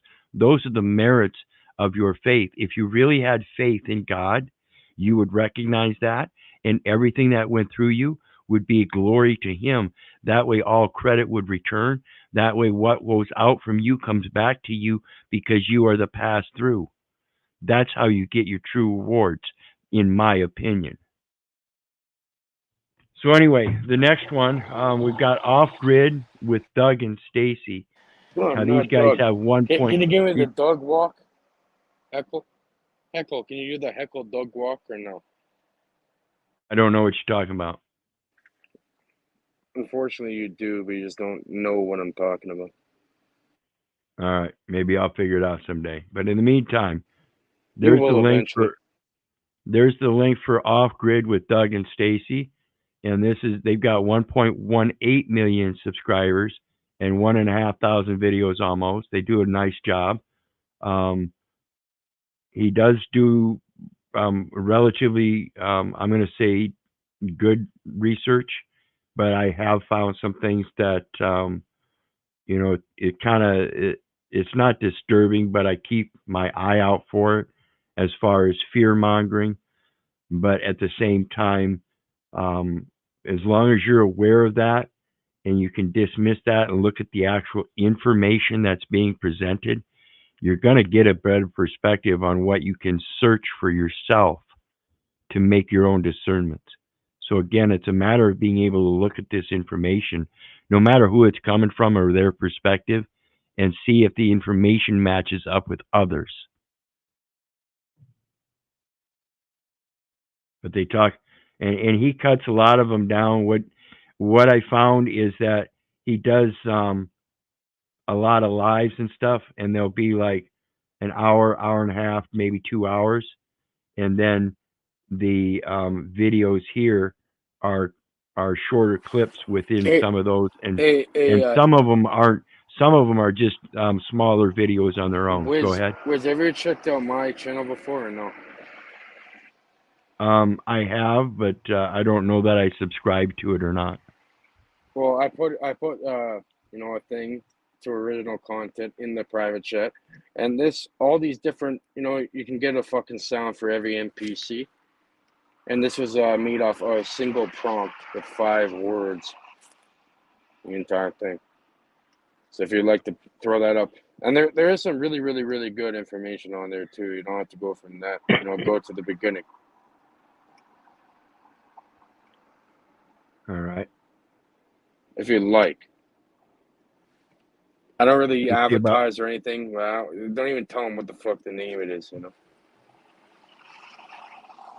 So the next one, the Millionaire Morning Show is Anton Davis or whatever his name is. That Paul But has the something Black to do with. Anton guy that I know way before I met you guys, yeah. I wonder, Yeah. everything goes And together. I only kept my subscription there so I can keep an eye on the guy because he seems to think, again, it's a big popularity contest for these people. He's a Prince Hall Freemason. What about that? Well, I can't wait to come back to him one day when I do have this process fully completed and I'm able to issue my own instruments and such.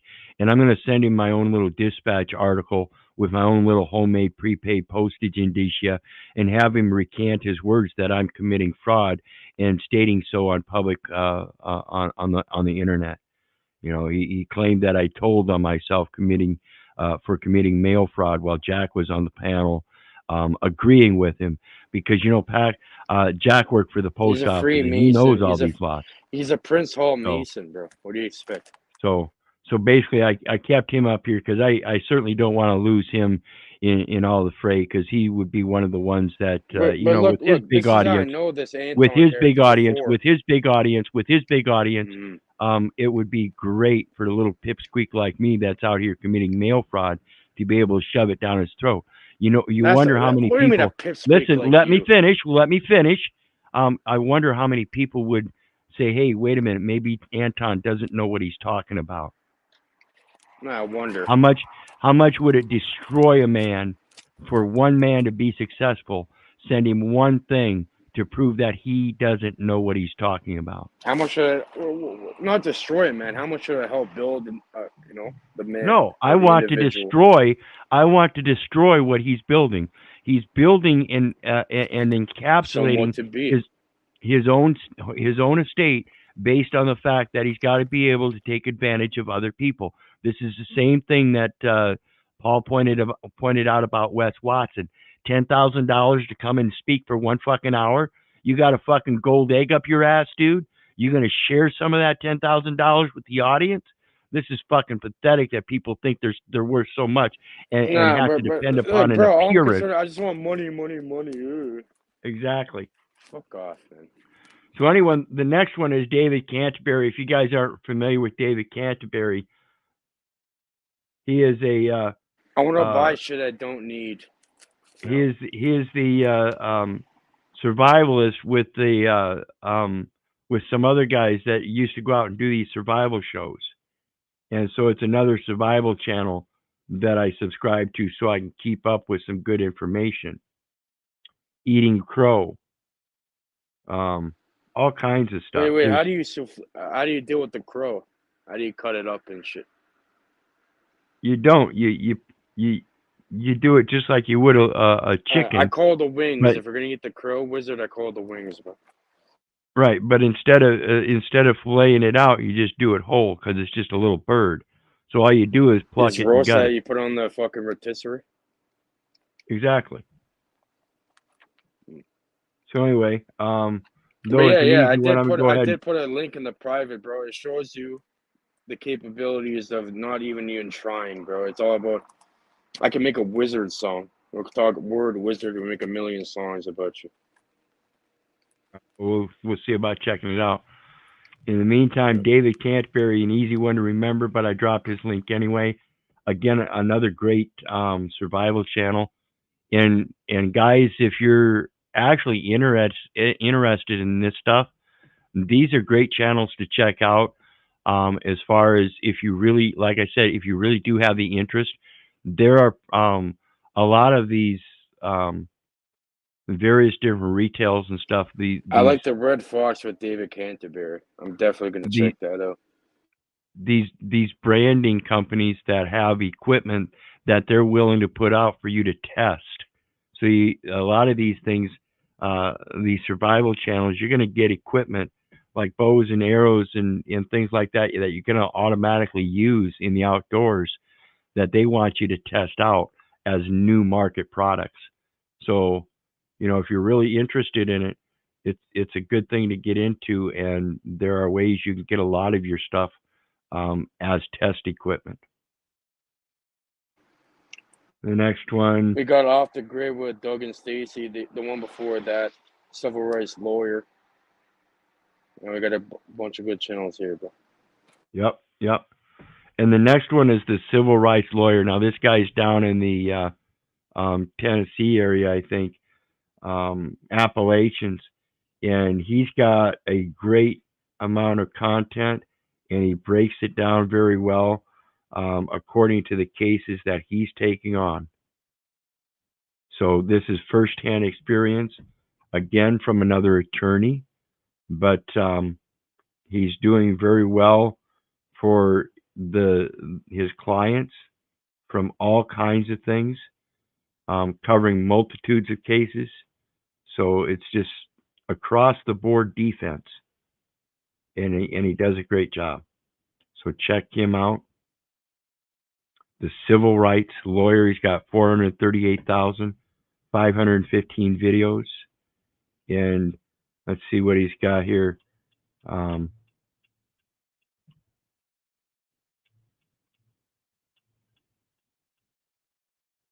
Got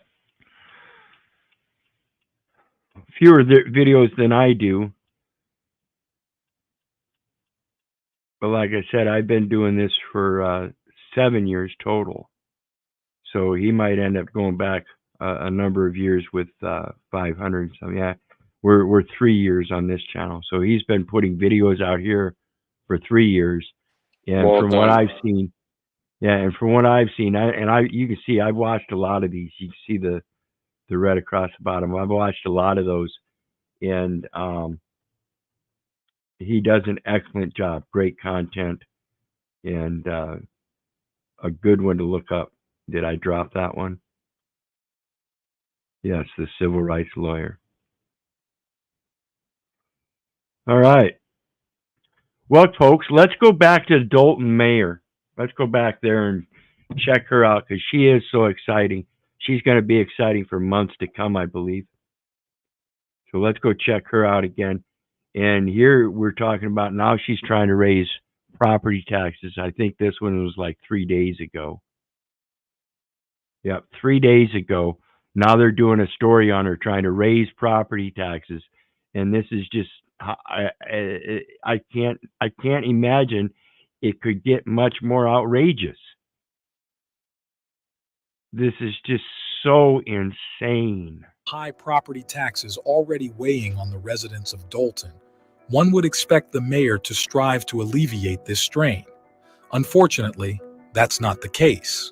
In an email from Village Administrator Keith Freeman to the Board of Trustees, they are proposing a staggering 4.99% increase in taxes.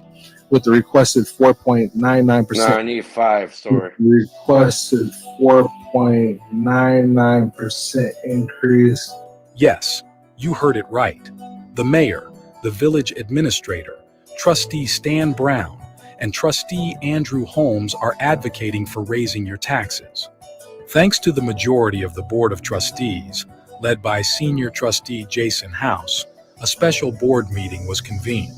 They voted against raising Dalton residents' property taxes. I mean, from what I read and what I received, that yesterday's majority vote meeting would have asked us to vote on a 4.99% increase, meaning increasing our taxes. And today, we are not in support of that. So my motion is to proceed with. So they had 4 members vote yay, and now we have 5 members. After those 4 members voted yay, obviously, independently and privately, we now see 5 members, upon finding out that those 4 members voted yay, are coming together to vote nay to strike it down. It's majority vote called a quorum. These people know what they're doing. In the quorum. The item stated no absolute zero, well, a zero tax increase in the operating levy, reduction to the debt service levy. I make a motion that we accept that. That's second.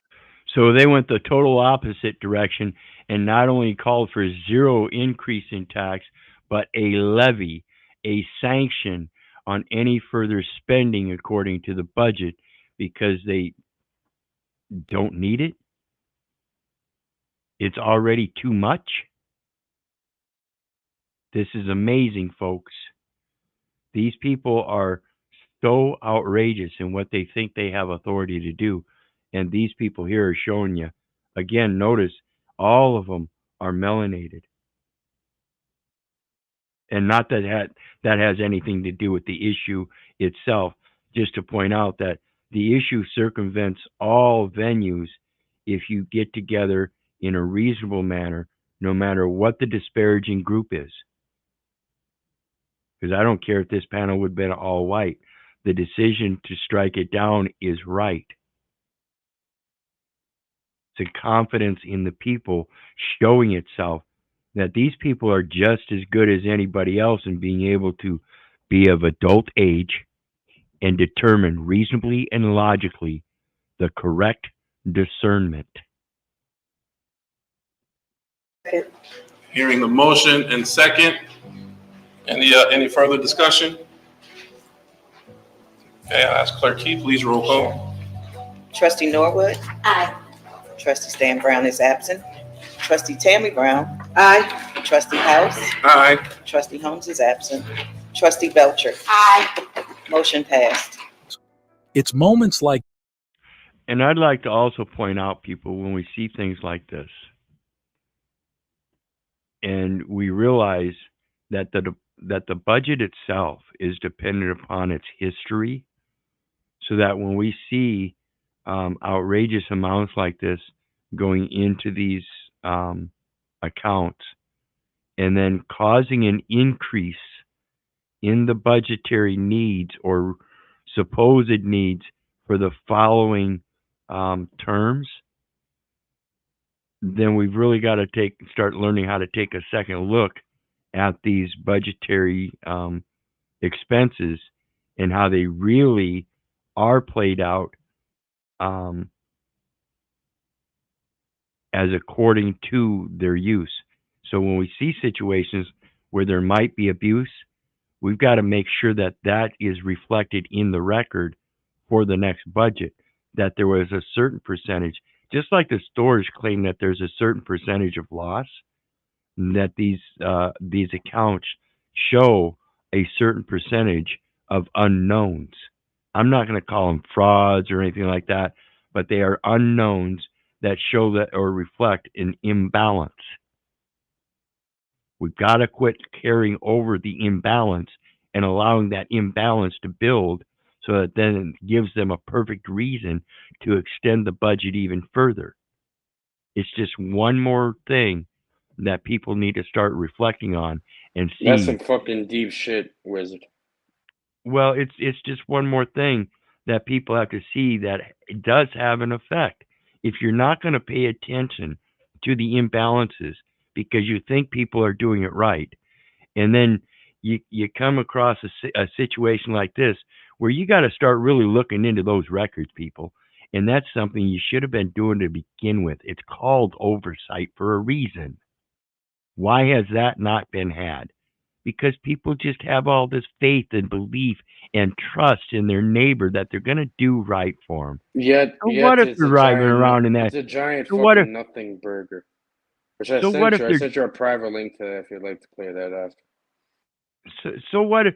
So what if if they're driving around in a $79,000 Ford Tahoe? That's a built to nothing the burger, max? bro. That's So fucking what? lint to my So pocket. what if they paid $150,000 for it? It came from you. You should be glad they're riding around in that. You I should be should be. glad that you made so much They can move money. like that. Like I said, You it's should lint be in the pocket. you should be so glad that you were able to make so much money for somebody else to be able to drive around in such a nice vehicle and not care so much about its value and pay twice as much for it. Good job. Why not? See, that's the kind of stuff that just irks me. Van Buren put out a great research, multiple researches on how these CAFR accounts work, and he did it decades ago. And people are still sitting here scratching their head, wondering how did the economic collapse happen in 2008? Van Buren was telling you how they were abusing the CAFR accounts a long time ago, You and should you play some still P.I.G.S.C.U.N.T.S. ain't listening. reality, Wizard. You'd be surprised. Like these, where the advocacy of conscientious leaders like senior trustee Jason House and the supportive board makes a difference. Your property taxes matter, and their commitment to your financial well-being shines through. Let's continue supporting leaders dedicated to keeping Dalton a place where its residents thrive. Last meeting on the agenda, there was an Do you agenda live in item Dalton to or somewhere? Is raise this the where property taxes. Why should we raise taxes for all the lavish spending that's going on by one person? I do not handle anything as relates to with credit cards. As you heard me speak today in my board meeting about it, I do not handle that. Some of those charges are for you, though. No, sir. You didn't go to Las Vegas? No, sir. I never went to Las Vegas. Look at her. Look, you see the game they're playing? She even knows, bro.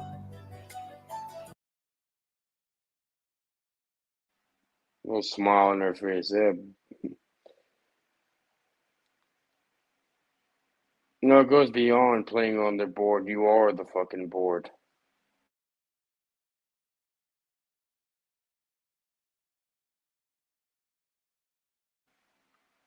I'm going to let this sit for a minute. Yeah, Look think at the about it. smirk. Shh. Look at the smirk But on they this call that. bitch's They call face. that in psychology. Shush, They call it. shush. Mm. Look at the smirk on this bitch's face after she just lied and knows it. Yeah, it's called in psychology. It's called the duper's delight. And doesn't give a fuck what you think about it, and believes in her heart that she is going to get away with this, and that is why she is smiling with that cute little fucking smirk. It's called the duper's delight. Like I said earlier, she is not the only one in on this. She has a clerk in her pocket, as well as possibly an entire law office, as well as some kind of township entity somewhere. This is just ridiculous. What is that? No comment. You don't know if you were in Las Vegas? Of course I do. Were you? It's not paid by them. Did you fly? Excuse me, it's not paid by them? It most certainly is. Everything on that municipal budget is paid by the taxpayers. Every last bit of it. That's why I say all these private trips and little expense-acades, that's commingling funds, all this advertisement for your popularity contest. You can go be a popularity contest back in them crack houses you probably populated in your younger days. That's what I think of this woman. That's the kind of character I see in her. I'm not saying she did come from crack houses, but that's what I get. She's a hustler, bro. Exactly, a fucking thug. By first class to Las Vegas? Any other questions? Actually, yes. The credit card records do shed some light on tax dollars spent at several restaurants near the Strip, including Cafe Hollywood and Hot and Juicy Crawfish. $369. All right. Any other questions? So you're not going to answer how taxpayer dollars are being spent? That seems odd. I just answered it. What do you mean? I just answered your question. I just answered. Why do they Yeah. have to throw the sweet $369 right there on visual everything? $369 and the other. Well, she just answered it. Oh, exactly. She just answered They're it. playing, And they didn't buddy. pay attention. They didn't pay attention to her. If you paid attention to her, when they asked her the questions and she lied, and you know she lied, that's the answer. Exactly the opposite of what she said. Why do you keep insisting that she answer the question again when she is exactly right? She already answered it, and she's still She's not standing lying. there looking like she's still standing there looking at you as if though you're the insane one because you just asked her the same question and expect her to answer something different. She's gonna lie to you again, you dumbasses. Exactly. You said you wouldn't answer about Las Vegas. You asked me a question and I responded. So any other questions you might? You asked me a question and I responded. If you don't like the way I responded and can't figure out your answer, next question. She's telling you. If you don't understand that she just lied to you, then she's going to have you ask her another question so she can lie again. Just ask her another question. They show township taxpayers also spent money on the Vegas trip on everything from steak dinners to hotels and $3,741 just on Henyard's round-trip flight. It's unfair to the citizens, it's unfair to the residents, and we're not even seeing the services for higher taxes. No, we will not raise property taxes. And we made that clear at our special board meeting. Just in March, this same person tried to raise taxes for mental health. The South suburbs have been hit too many times with high taxes. She tried to raise taxes for mental health. This is one sick bitch. Bro, And what are we you going can't to do? afford Swan it. Bafferman So now we're or going something? to put emphasis on stop spending, but we will not raise taxes. Stop spending, but we will not raise taxes. Invoke fucking Bafferman, whatever, you know? The next one, this is the last one we got on Dalton right now. But again, like I said, this is one that I find kind of unique and interesting and intriguing to me. I myself want to dig deeper into it, so I'll probably come back and do another video on it later. I don't know how long that will be. It'll depend on how long it takes for this story to develop. But I do want to delve into it more and see what whether my projections on it are going to be foreseen. So let's get on with this one. Like I said, it's the last one. It says Dalton dysfunction. Bills go unpaid amid questionable expenses. WGN investigates a small south suburb with big bills and leaders with expensive taste. Of Last course, night, it has to be 9 at the end. elected officials claim the local mayor retaliates against people who don't support her. Well, tonight we look at a spending spree that's also causing questions and concern. Again, investigative reporter Ben Bradley. 40 minutes south of Chicago, you'll find Dalton, Illinois. The median income is $24,000 a year, and yet the mayor $24,000 a year. That's a lot more than where we at right now. Like $24,000. That's like a third, 33% more, or like 30%. That's more than what motherfuckers are making over here. No wonder we have all these terrible things happening. Well, that's right. That's right in there with the poverty level, guys. Just so you know. Three-person household. They destroyed the average middle class. household. Average household is 3 persons: mom, dad, and child. And the average household poverty level is 24,860. Amazing, amazing. collects more than 10 times that amount from various elected positions. Average home over here is 1.3 million. Wow, 10 times the amount. 10 times the amount she collects for various positions. The paycheck isn't the only perk. In South Suburban Dalton, she's an agent. Economic challenges. She's on payroll. We still have areas that need trees cut, streets paved, alleys paved, sidewalks fixed. It's a lot of that going on. And a lot that's being spent, not on critical repairs, but on travel, meals, and more by many top. We are here in Sderot with the fighters of Zaka. Zaka is carrying out top village officials. It's an issue. It's been an issue for some time. We just look up and we're paying for stuff. And it just makes no sense. She's just doing what she wants to do. None of them do the things that we do here. Bro, in a way, you piss these people off so bad. Like, how can you blame them?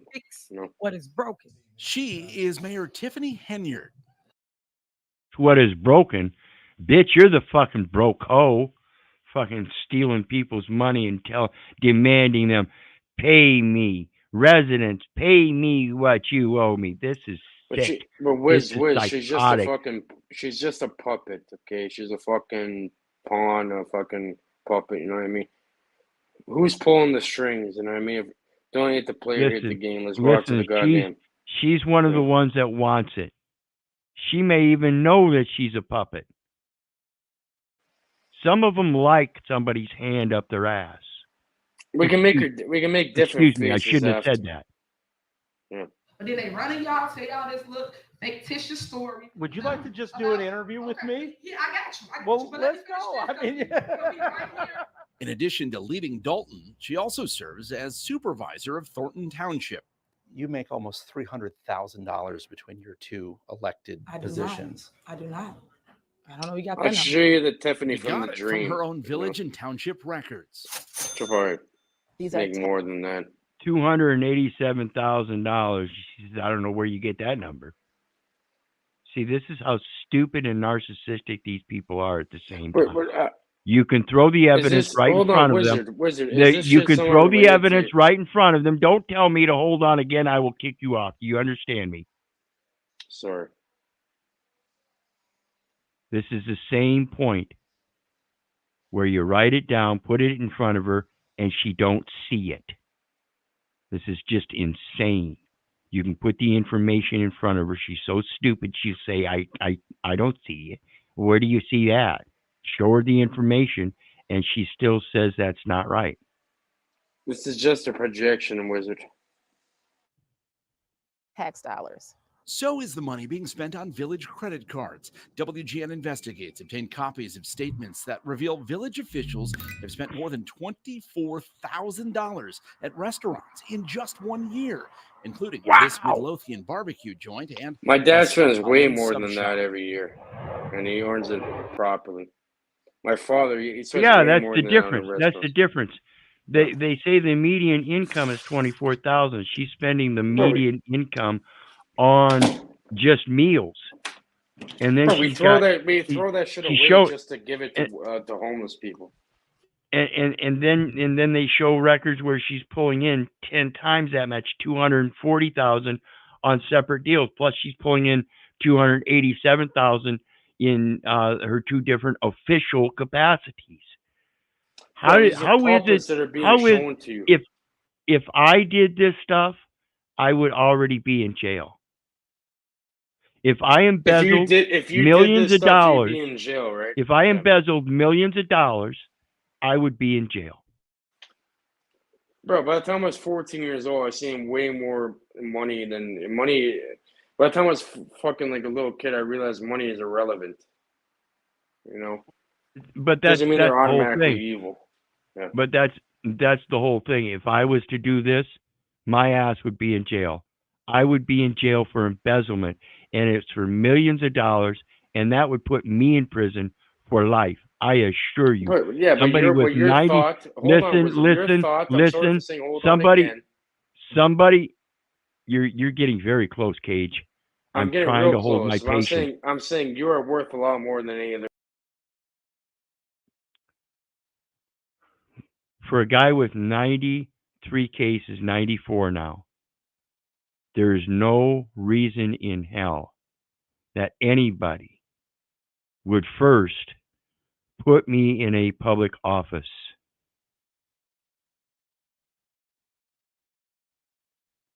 let alone let me get away with all the rest of this shit. They would lock me up in prison and make sure it would be for a term of life for embezzling millions of dollars. And every last one of the people in the community would be surely convinced it was me doing it and that I wasn't just some puppet.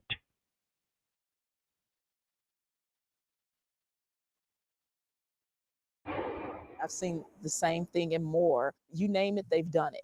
Other questionable expenses include the streaming service Hulu, flights to Texas, Alabama, and Missouri, and hotel rooms in nearby suburbs, including Madison and Elk Grove Village, plus thousands of dollars spent at a hotel in downstate Pontiac. My take is this: if they are going to something that's going to benefit the village, that's fine. But from my standpoint of view, these things don't benefit the village at all. And that's the malfeasance of trust.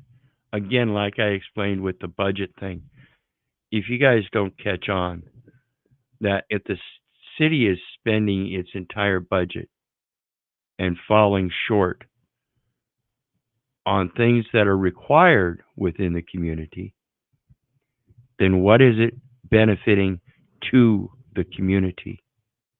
Particularly when all of that budget is at the expense of the community already. If you do not see that you're being deceived through some kind of illusion, some kind of indoctrination, some kind of confusion, some kind of cognitive dissonance, some kind of mental block, some kind of mental control. I don't know what it is, but if you can't see it and you have people telling you about it and you still ignore it, there is something seriously wrong with you. Yet you still go to the voting polls and vote these people into office to do that exact same thing. People, I'll remind you, I do not hold it against you, but just a simple fact, I have never once voted, nor have I ever registered to vote, because I learned that about the Electoral College. It's all about opinions, and if their opinion doesn't match yours, they will do what the fuck they want. I never registered to vote. Now I know the same principle follows in every other aspect of life. They don't care about your opinion unless it matches theirs. Thus, if it doesn't match their opinion overrules. Suckers. And there are the trips to Las Vegas. Mayor Henyard and other top officials traveled to Sin City in May to attend a shopping center conference. It's unclear if it helped Dalton land any deals. Don't have a clue. We're all in the dark. Not only are the residents in the dark, but the trustees are also in the dark as well. I do not handle anything as relates to with credit cards. As you heard me speak today in my board meeting about, I do not handle that. Some of those charges are for you, though. No, sir. You didn't go to Las Vegas?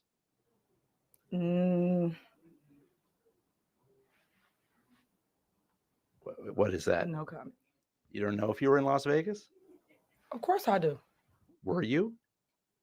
It's not paid by them. Did you fly first class to Las Vegas? Any other questions? Actually, yes. The credit card records do shed some light on tax dollars. Looks like this is almost identical to the last one. So,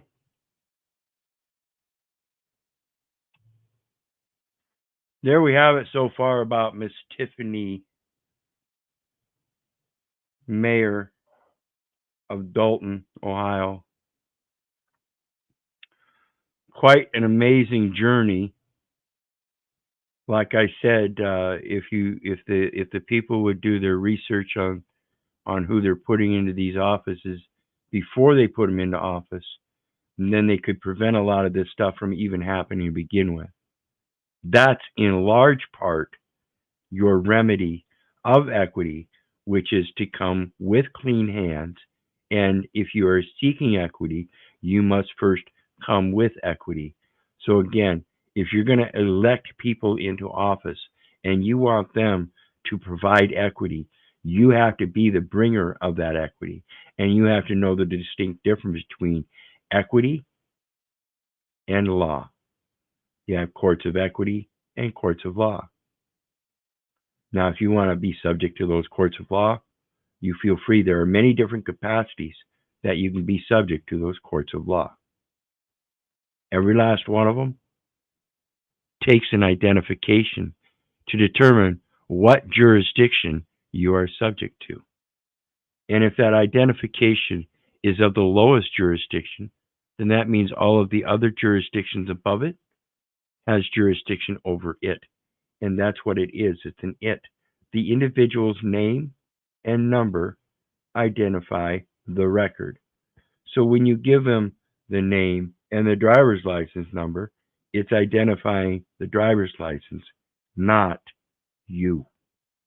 When you give them the name, the legal name, and the birth certificate number, it's identifying the birth certificate, not you. When you give them the legal name and the social security number, it's identifying the social security account, not you. So let's take a look at a couple more people that I sub to here. And then we're probably going to kick it good. So the last one was civil rights lawyer.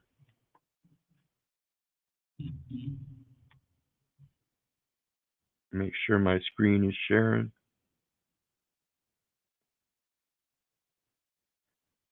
Civil rights lawyer was the last one. Let's see what we got here. Basilikos Nalmos Institute. 1.16 thousand subscribers. Go over and check him out. 175 videos. Been putting out a lot of videos about the same kind of things that I research. The trustees are the legal owners. A social contract is still a contract. Who actually owns the account? What we were just speaking of, that birth certificate and the social security account. What do you mean by common law? And you notice a lot of them are real short little videos. Got a couple in here, 2.5 hours there, almost 3 hours there. A lot of good little videos. Go check him out. So you want a TDA account.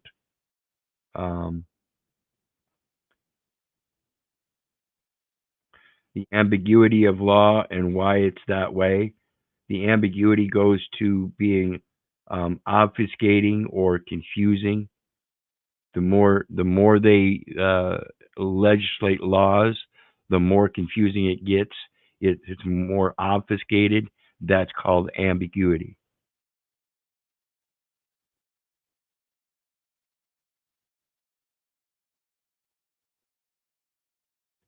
And you can see he's put a lot of videos out here in the last year.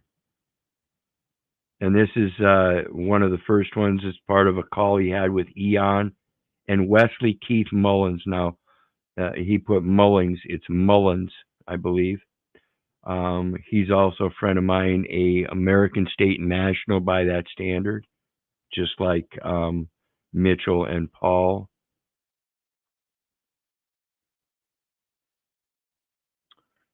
Profiteering Gurus. He's talking about the Fearless Floyd show here. And again, this is why I say, you know, these are people that I sub to watch their content. And it's just like we find on a lot of these panels with the controversies and drama and conflict. And it's all over throughout the venues. So it's not just a drama panel thing.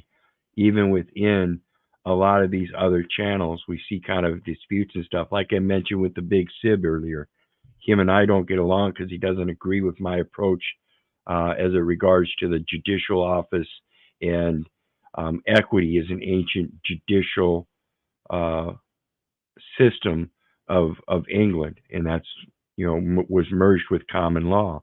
So it's a merger with the administrative courts of law, as they call them, that are equitable, but the letter of the law has to be determined first, and that's where people don't understand it.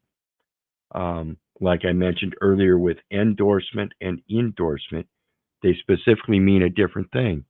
So when you look up the real meaning of endorsement, and you find out it literally means to give credit to something, like you're going to endorse the next political campaigner for the Republican Party, you're going to endorse him. That means you're going to give him credit.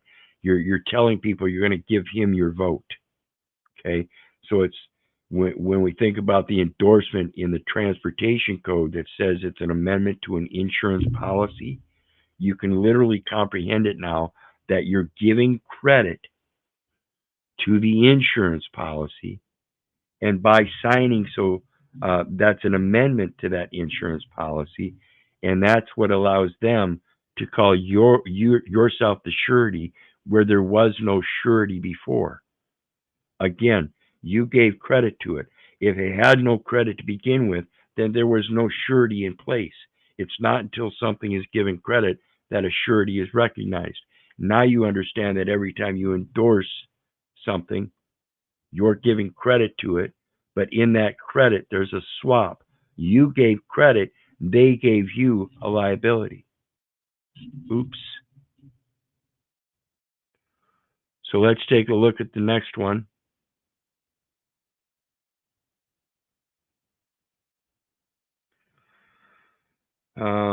Accountability for all, another First Amendment auditor. Go check him out. Again, I don't agree with a lot of the information that these guys put out, and I'm telling you, don't believe me either. I'm not trying to say I'm right. I'm not trying to say they're wrong. I'm trying to tell you, don't believe me. Don't believe your neighbor. Don't believe the government.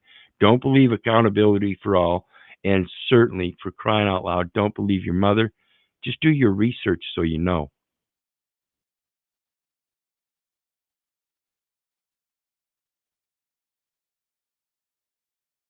But yeah, just another First Amendment auditor. I've got a few of these guys, and they all have a lot of content, and it's just good content to go through. That's why I'm not going to go through and watch any of these First Amendment auditors videos. Sorry, Joe Cool. I know you're down there. Greetings, but I really don't do a lot of reviews on these on my videos. These are more for my research so that I can watch them myself, make my own determination, and do my own little bit of research on anything these guys might bring forth that I'm not familiar with. Because again, they do their research, I do mine. I see differences in theirs, and I'm sure they see differences in mine. I pick up on those differences, and I still research them. I don't discount these guys because I believe they're wrong on one part or another. I still have to listen to them because, again, if they can bring me information I'm not used to, all the better for me. I am in it for me.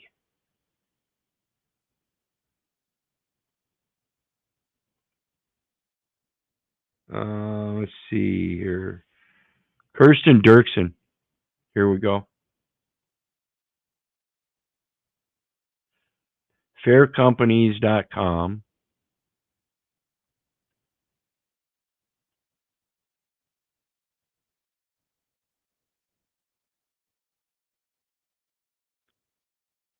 I'm not sure, Joe Cool. Not sure. But here's the channel for Kirsten Dirksen. And we go through, she's got 1.88 million subscribers, 1.1 thousand videos, and she's all about self-sufficiency and stuff. But in this, you'll find out that she's got some videos in here that are pretty succinct about law and stuff. No bank loaned them money. They built Dream Hobbit home.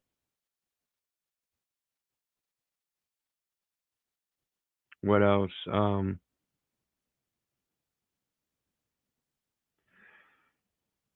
Abandoned bunker network. That's pretty cool.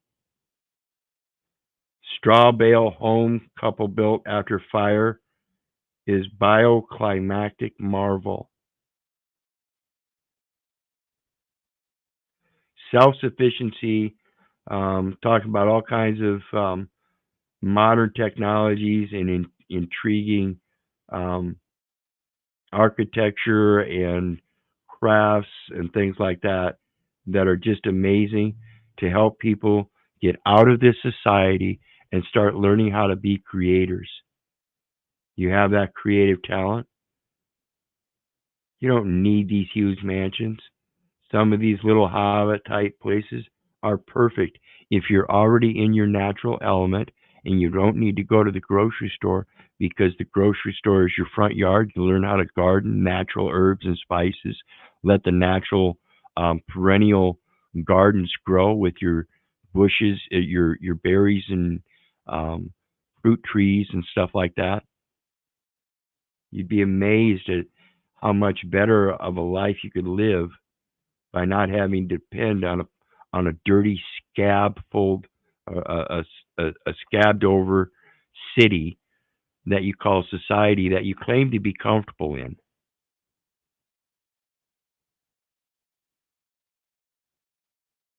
So anyway, there's her channel, and she's been at it for a year. She's, like I said, 1.1 thousand videos, and she's been at it for what, 4 or 5 years?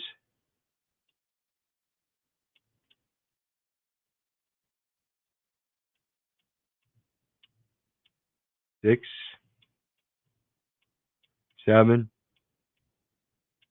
There's 8. So she's been at it longer than I thought she was. But lots of videos. There we are, 10 years already. 11. So go check her out.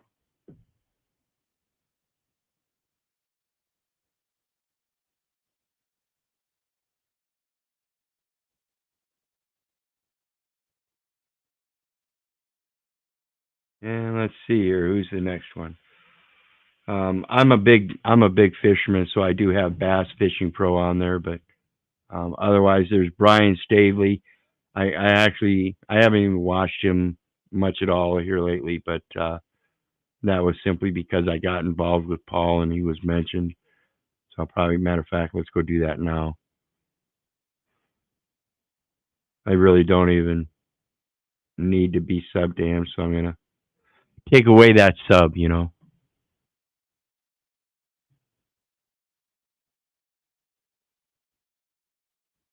So we'll unsub there. Not that I don't recommend him or anything, it's just that I don't watch him.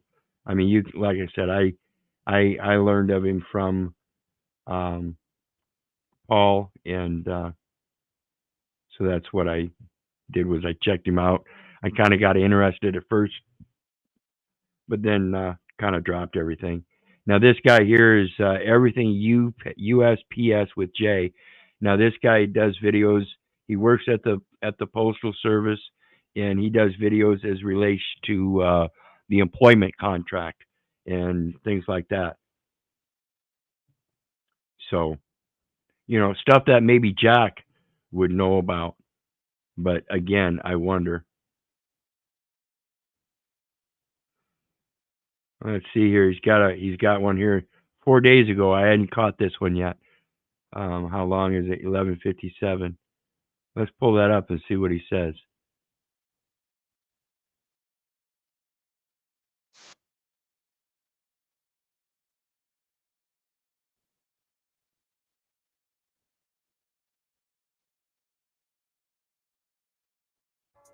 All I hear is talking, I don't sweat that. They don't trust me either, I respect that. The shitty down the ride, oh, I bet that. Ooh, I slide for my people, don't forget that. Don't forget that. Don't forget that. And I'm going to say the same thing here, just so you know. Again, I only sub to this channel because of the content, and it's part of my research, the Postal Service itself. And like I said, this guy talks about the employment contracts and the new regulatory changes and stuff. So that's one of the things that I really like to keep up with. And at the same time that we're reviewing this, I want to mention when we watch this intro and how he presents himself, it's not so much a popularity contest here, I don't think, but it is a more of a reflection of a personality rather than an official position. So he's not presenting himself as a Postal Service worker, but rather as his own personality. And so we see a lot of that, the private side of his personality being evoked through his videos here. A complete distinct difference between an employment status, but I don't know that if I saw him at the job, if he would really act much different in character. Again, another thing to point out that a lot of these people don't seem to be taking the job as if though it's an official capacity and are expressing their personal characters. And I urge people to pay attention to that, because that can tell you a lot about who the person is and whether you can really have confidence in that person.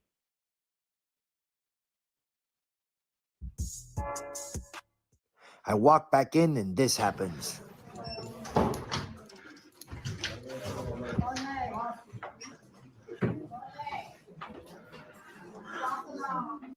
Now this here is an auditor, evidently. I don't know if I recognize this guy. We'll find out.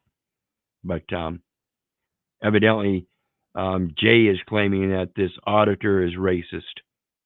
So that's the one I'm going to pay attention to on the video. But at the same time, I might point out some distinct clarifications that I notice in regards to these kind of audits.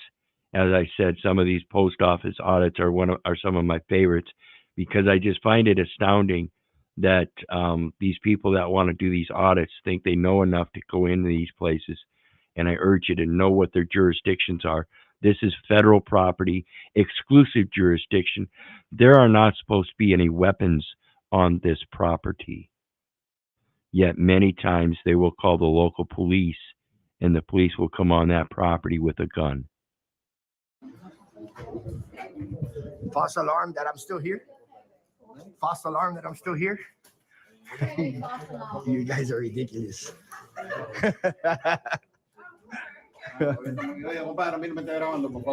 No empiece, bro. Yo estoy grabando a ellos. Y este es mi derecho. Vete por ahí para allá, bro. Tú no me grabes. Ok, vete, quédate en la casa.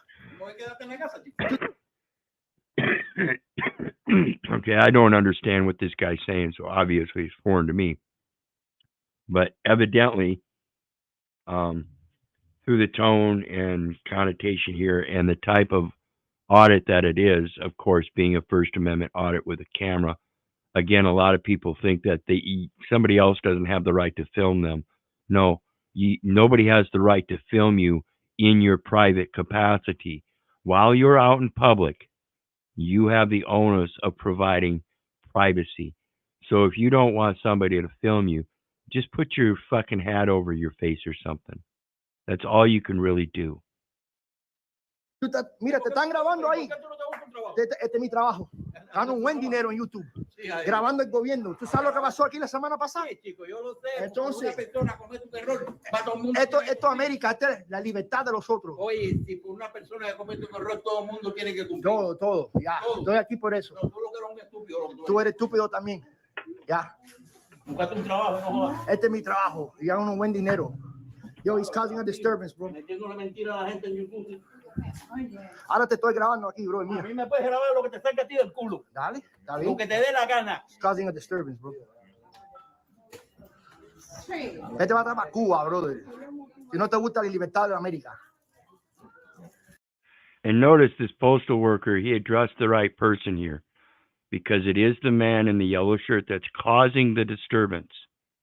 Again, if you don't want to be filmed in public, you don't have the right to infringe upon somebody else's freedom of association and right to express themselves, which is a freedom of the press, which doesn't mean you just only get to express yourself, but you get to observe, and that in that observance, you get to record so that you can reflect back upon that time and event as a private experience yourself, even though you're in a public venue.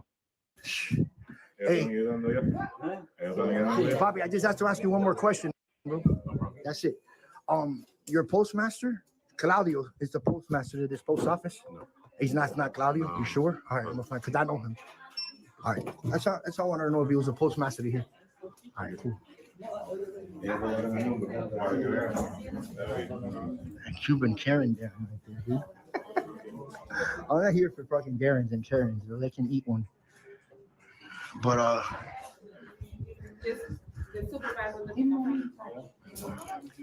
this is called freedom of America, dude. If you don't like it, hop back on the boat. Hop back on the boat, homie. Telling me I can't record it or record, dude. You need to take the step, bro. Go eat some rice and beans, dude. Go eat some more rice and beans, bro. Yeah, you're retarded, bro. Tú eres la normal. Tú no sabes lo que es libertad aquí en América, bro. Esto es libertad, bro. This is called freedom, dog. Freedom. You don't like it, hop on a boat. Hop on a boat, homeboy. Yeah, they want to hide and run in the back. We don't give no names and break policies. Hey, good morning, good afternoon, good evening. Y'all already know who this is. And yeah, so you guys saw that little clip in the beginning, and I'm not gonna even entertain showing the full video, but I will leave a link for his full 24-minute video in the first pinned comment. So give the man some credit for doing due diligence. Problem that I have is I watched the full video from beginning to end, and it was very entertaining. Yeah, entertaining. He starts off by saying he saw this video and he had to pay the people a visit for himself. Great. You're piggybacking off of some story that was already there. Cool. I get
it. He needed to do an audit. Cool. I get it. Freedom of speech. Cool. I get it. But then he proceeds to go to the same place that within 1 week had an issue. So of course everybody's going to be on edge because of the last Karen, or whatever you all want to call it, came in there and started their bull sugar. All right. Okay, and one of the things again, when it comes to these post offices and stuff, when he mentioned that thing about piggyback, when you're doing these audits, again, I don't really support a whole lot of them, but if you're going to go out there and do this stuff and you want to do that piggybacking, I'm not saying not do it. I'm not saying doing it.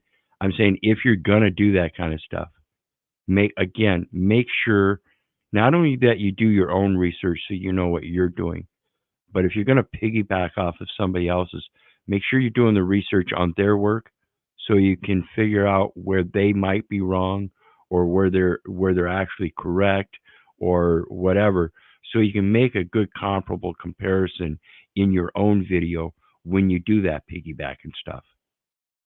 So I'm not saying that you have to go out and present yourself in your original audits. I'm not saying that you have to go piggybacking. I'm saying that if you do either one, make sure you know what you're doing, period. This stuff is getting ridiculous. If you don't know that federal property, you're not supposed to have weapons on it, and you see somebody calling the local police to bring weapons on it, they're the ones either trying to violate the law or they're trying to pass on jurisdiction, and they damn well better have the ability to do so in order to make those calls. So he goes in there, and the first thing he observes is a dirty floor. God forbid, at a post office, the busiest package company in the country, has some scraps of paper on the floor. God forbid. So he emphasized that they're going to get somebody to clean it up. Well, I left a comment saying, well, in a respectful manner, say, hey, look, they don't have janitors walking out there every 15 minutes behind customers. Respectful comment. Cool. I proceeded to watch the remainder of the video as he goes in and does what? He says, look, and he pauses the video. First thing they do is they go notify people in the back that I'm out here recording. Well, this is where the public and you auditors don't get it. We just had a service talk and I left that information. I said, hey, I have a video speaking about the service talk that we have. When we have an issue like that, we notify a supervisor. So they did exactly what they were supposed to do. So now they're aware. Because you can record all you want. Stay out the way. But instead of staying out the way, he decided to do what? Interject. If you're there just recording, set your little stand up and record. But as I said before, controversy.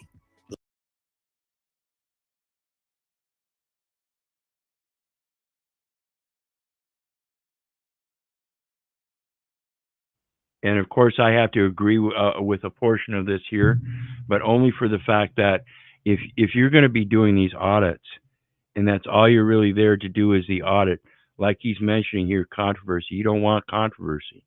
Don't let controversy be a part of your audit. And this is one of the things that I see a lot of these auditors going after is the controversy.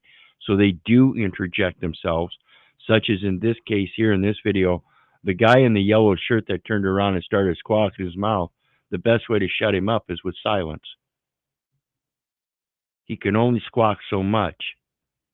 And so if he doesn't get a reaction out of you, then his squawking has to be towards someone else who can and will do something about it.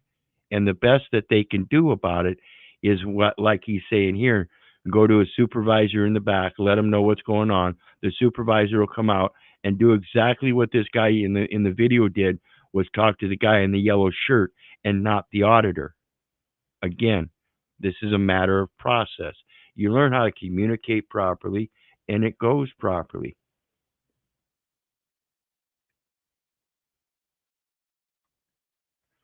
Well, I don't, again, and that's why I don't know. And if Jay is this auditor, this video is from 4 days ago. So either it's a video that he did a while back. I don't know how long ago this Jay guy you're talking about passed away, but may not be the same guy. I'm not sure. But anyway, let's get back to it. Leads to views. Views lead to exposure, and exposure with the views equals money. Piggybacking off of somebody else's trauma. And this, And this is why I don't monetize. I'm not ever going to let this kind of aspect be seen in the videos that I do. There's a audit coming up in Cedar Rapids on Wednesday. I don't know if I'll be able to make it. I sure hope I can,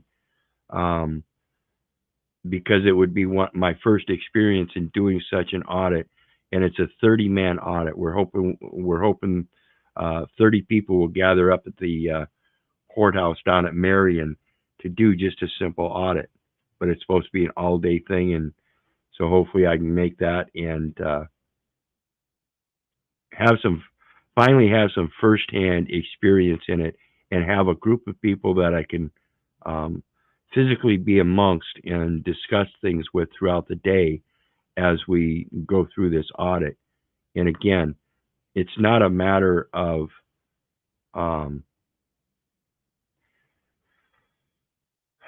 trying to antagonize or create controversy or anything, as in the aspect Jay is talking about here. But in my case, as I've expressed with the YouTube channels and even my other social sites, it's all a matter of a journal. And like I said, I have a right to observe things, reflect on them, and then report them. This is the freedom of association, the freedom of speech, the right to express yourself, all combined. It's a matter of living life and being able to pass that knowledge on. This is inherent. So I'm just here to make a journal.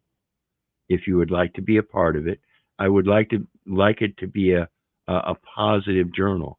I don't want any controversy. So I'm going to work towards that goal. So he goes in there and says, oh, look, there was more people in the back. Now they're coming out all of a sudden. Let's slow your brakes there, cousin. There was clerks in the back because when you get a package, they bring the packages to the back, or they had to go in the back and grab a package for one of the customers. That's kind of how real work works. But let them tell it. And he has tons of views. Let the people and tons of comments. You see, there's always the other side, because I sit on this side and I know what happens. And like I said from the get-go, I didn't agree with the way she reacted initially, but I get it. But when I said that people are antagonistic, and he tend to use my word, I'm not antagonizing anybody. No, he wasn't. This is where I will disagree with this man. If anybody is antagonizing, it is the one that started it. And again, if he'd have just stood back and just did his video and didn't say anything, this kind of accusation wouldn't be made. They couldn't make that. So again, I can't agree with this guy saying the cameraman was antagonizing, when if the other guy would have just shut his mouth, pulled his hat over his face or something, he would have been a lot better off. And in the first place, why was he turned around facing the other way if his business was at the counter? So there's all kinds of reasons that we can think of as reasonable adults to just turn around and shut the fuck up. Let the guy video. That's all he's doing. He ain't here for your pretty old ugly ass. 100% are. And it was clear from the clip that I showed. You, my man, are the racist. You don't sit there and talk to somebody because the first thing the man said to you, and I don't even speak Spanish, so I had to have it translated, was, please. He said, por favor, please do not record me. Your response to him was, it's a free country and the Cubans, and go back on the boat and eat your rice and beans. That was racist. No. Okay, I cannot say that here. I cannot. If he had to have the first thing interpreted for him, I'm assuring you that the rest of the interpretation probably didn't go the way he's saying now. If you're going to be doing an audit and then throwing racial slurs, your audits probably aren't going to go too well. And I don't know any auditors that sit there and start slinging racial slurs. Not one. That is why they're doing the audits. Various and certain discriminations. These auditors are of all colors, ages, sexes, and sizes. Get real. Sensationalism, yes, tribe. That's why he does this stuff. That is sensationalism. Racist, and that was prejudice, my mans. And you're Latin. You're Latin. And that was prejudice, my mans. No, what's prejudice, people, is the fact that the old man in the yellow shirt was still caught up in his comfort and convenience of having somebody else protect his rights, that he thinks he can go out in public and violate somebody else's rights in order to enforce his own that aren't real. You cannot have privacy in public. You have to create your own privacy in public. Otherwise, you are subject to the videos and cameras that are already in those very buildings that you're claiming to say that you don't want to be on camera. So now what you've done is you've discriminated against a public or against an individual being in the same sense that you're claiming that they're discriminating or antagonizing you by videoing them. No, you're already on video, you bitch ass slaves. Latin. Why would you do that? Oh, you're Puerto Rican? And you don't like the Cubans? And the Cubans don't like the Puerto Rican? I don't know. I don't care. I'm not Latin. Bottom line is, you antagonized that man that was a paying customer. A paying customer. And you continue to antagonize him. Through it, you drew a reaction to one of our... Now he's trying to claim that he drew a reaction.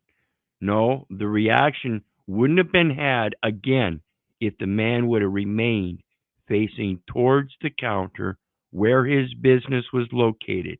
Instead, he wanted to be observant and look at everybody else. That's fine. So when he looked at somebody else, he just saw somebody else was looking back. Except this somebody that was looking back had a little piece of equipment to record it. Keep getting hurt in your tiny little feelers.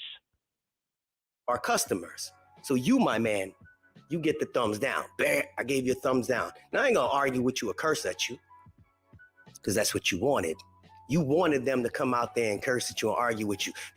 Again, that's not what they want. They want to do an audit to see how people will respond. That's it. That's what the audit is. They want to know if you know. They want to know if you know. And every time you prove that you don't know because you get in your feelers. Poor widow babies. Because after the man gave you the phone number towards the end, it wasn't good enough. He gave you everything you wanted for what? Because you went in there looking for trouble? Oh, if you were just recording, you would have sat your ass in the back and recorded. But you... And his implication that this man went in there looking for trouble is, again, the same aspect that if you were really fulfilling a public official's duty in a public capacity, and we're doing it with honor, integrity, confidence, and all of that, then why would you think that somebody as a customer of your institution, which would be anybody other than yourself and your other cohorts and employees, why would you think they are coming in with ill intent? See, that's the stupidity of this. Every last one of these people has purchased stamps throughout their life at one point or another. And now all of a sudden he's not a customer. He's only a First Amendment auditor, and he's there to antagonize. Pathetic. Great projection. Great projection. Because that's all it is. When you look at the reality of it, as a full-grown adult, and take on the responsibility to be yourself, honorable, hold integrity, confidence, good faith. It's pathetic. These people are nothing but their whole life is nothing but a popularity contest. I mean, look at all the shit on his wall. He's geared up for Christmas. He is stoked. You wanted the views, and I proved my point. First Amendment, great. Sit your ass there all you want. You ain't got nothing else to do during the day. Pull up a chair. Shit. Nobody cares until you interfere with the operation. And No, the interference is when one of the customers thinks it's up to them to claim some kind of superior right and make this big squawk. And now all of a sudden, the customer is always right.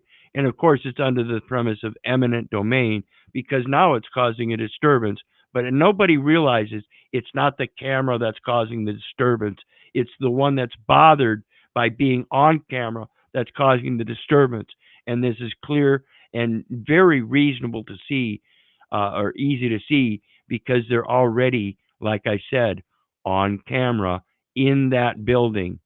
Every place in those buildings is viewable on a security camera. You can't walk up to the building without being on security cameras.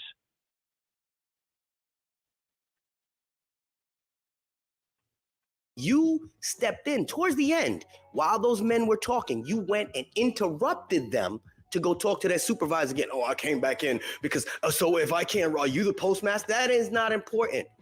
It wasn't important. He gave you a number, you left and came back in. You're a troublemaker. That's what you are. But you got your views. So everybody that defends the First Amendment right, we all for it. First Amendment right, freedom of speech. But see what happens when you antagonize people. As long as it... And again, that's the projection. You can't say that using a camera in these places is antagonizing others. You can't claim that the use of a what everybody else claims to be their supposed right is somehow antagonistic. That's the insanity of this. In order for you to even express your rights, the expression itself becomes antagonistic? How is that so? It doesn't cause controversy. And you wanted the controversy. You got the view. No, the guy at the counter wanted the controversy. The guy at the counter is the one that doesn't understand that he doesn't have privacy in public unless he provides it himself. He cannot demand it of others. Now what? What did you prove? Nothing. And then had the audacity to get mad when one of them took out a camera on their phone and took a picture of you. You got mad because they took a picture of you after. Yeah, and that part I don't know if it really happened that way or whatever, but I have seen that, not necessarily where people get mad, but then they turn around and say, well, I'm going to subpoena that. You were recording that Spanish man, the older Spanish man. Audacity. So my guy and my postal family that didn't agree with me from before, maybe you understand that these auditors, some are good, some are bad, but a majority of them just want the views. They don't show you anything that's negative. I mean, anything that's positive. But you know what Jay's gonna do for you guys? Y'all mark my words. Jay's gonna dress in civilian clothes. I'm gonna step out of my comfort zone. Jay is going to be an auditor as well. I'm gonna go to one of my post offices that don't know who Jay is. Anyway, everybody knows Jay. No, they don't know me. I take the scarf off and I got a bald head and I go in there. Y'all see it's shining, baby. Damn, that thing fresh. Anyway, see, don't look the same, right? No, don't. Always have a hat on. Got to get some sun on this thing. I'm going to go in there and I'm going to audit and see how they react to me. And I'm going to post that video and see what you guys think about that. Obviously, I'll ball off the clock, but I want... I can't wait to see it. I can't wait to see it. Because again, this is one of those situations. If this guy doesn't understand the Constitution and how it actually works, because we are talking about what he said, the Article 1, Freedom of Association. That's Article 1, Section 8, Clause, Article 1, Section 8, Clause 1, wherein Congress shall lay and collect taxes, duties, imposts, and excises. Now, everything that comes after that is relative to that, but the particular one is the Article 1, Section 8, Clause 8, where you have your original creative rights protected by the Treaty of Berne. Under the rest of them, those are all commercial elements. And one of the amazing things about that federal property is that it's got exclusive jurisdiction, and there aren't supposed to be any firearms on certain properties, Postal Services being one of them. And again, like I said, without fail, these people call the local police that then come onto the federal postal property on video surveillance, fully armed. Y'all to see if they're as nasty as possible. Now, I told you there's some nasty clerks. I did. But I want to see how much they are. And I'm going to do it the right way. I'm going to sit my ass in the corner and I'm going to see what the reaction is. And prove to you all that maybe these auditors are fraudulent auditors. Who gave you a motherfucking license to be? Again, that term fraudulent. Another reason why I don't monetize, the particular term fraud has to do with the monetary system. And therefore, if you're not monetized, the element of fraud is not there. Though the element of deceit might be, the element of fraud being the commercial element of deceit in order to gain a profit. So, a distinct difference. The auditor, you got a camera. Not that I'm saying that I'm deceitful. I'm just saying the distinct difference between just being deceitful and being committing fraud is a monetization. You ain't be a motherfucking auditor. Get that out of here. Fuck out of here. Go watch this man's full video. And some of you'll agree with him. That's cool. But I totally disagree with the fact at the end, he started with the racism. And he went in there to antagonize him. He said, I'm going to go and find out. Don't go pressure somebody because you. Well, and yeah, you do go pressure somebody. Because if something's supposed to be being fixed, then it takes a test. You don't just say fix it, have it fixed, and then never use it or test it and think that it's just fine because it's not doing anything wrong because you haven't observed it yet. This is just all, again, the fallacy of believing that there's some kind of oversight within the system when the oversight has to come from you. You have to have the oversight, foresight, and everything to prevent it to begin with. You just saw that happening. You gonna pick. The whole system is dependent upon you in all ways. Piggyback off of somebody else's misery. And just for anybody else that thought otherwise that she was going to get fired, she was in there. She was in there doing customer service. So old male Karen that was there last week with your little broken arm, you didn't do nothing except for make yourself look like a total asshole. Yeehaw, donkey. Unexpected expenses. Yeah, I can't wait to see this guy's audit. Yeah, I can't wait to see this guy's audit. That would be amazing. Donkey. Yee-haw! Anyway, I want to thank everybody for your support one more time. We reached the 3,000 subs, and without you guys, it wouldn't have happened. So much love.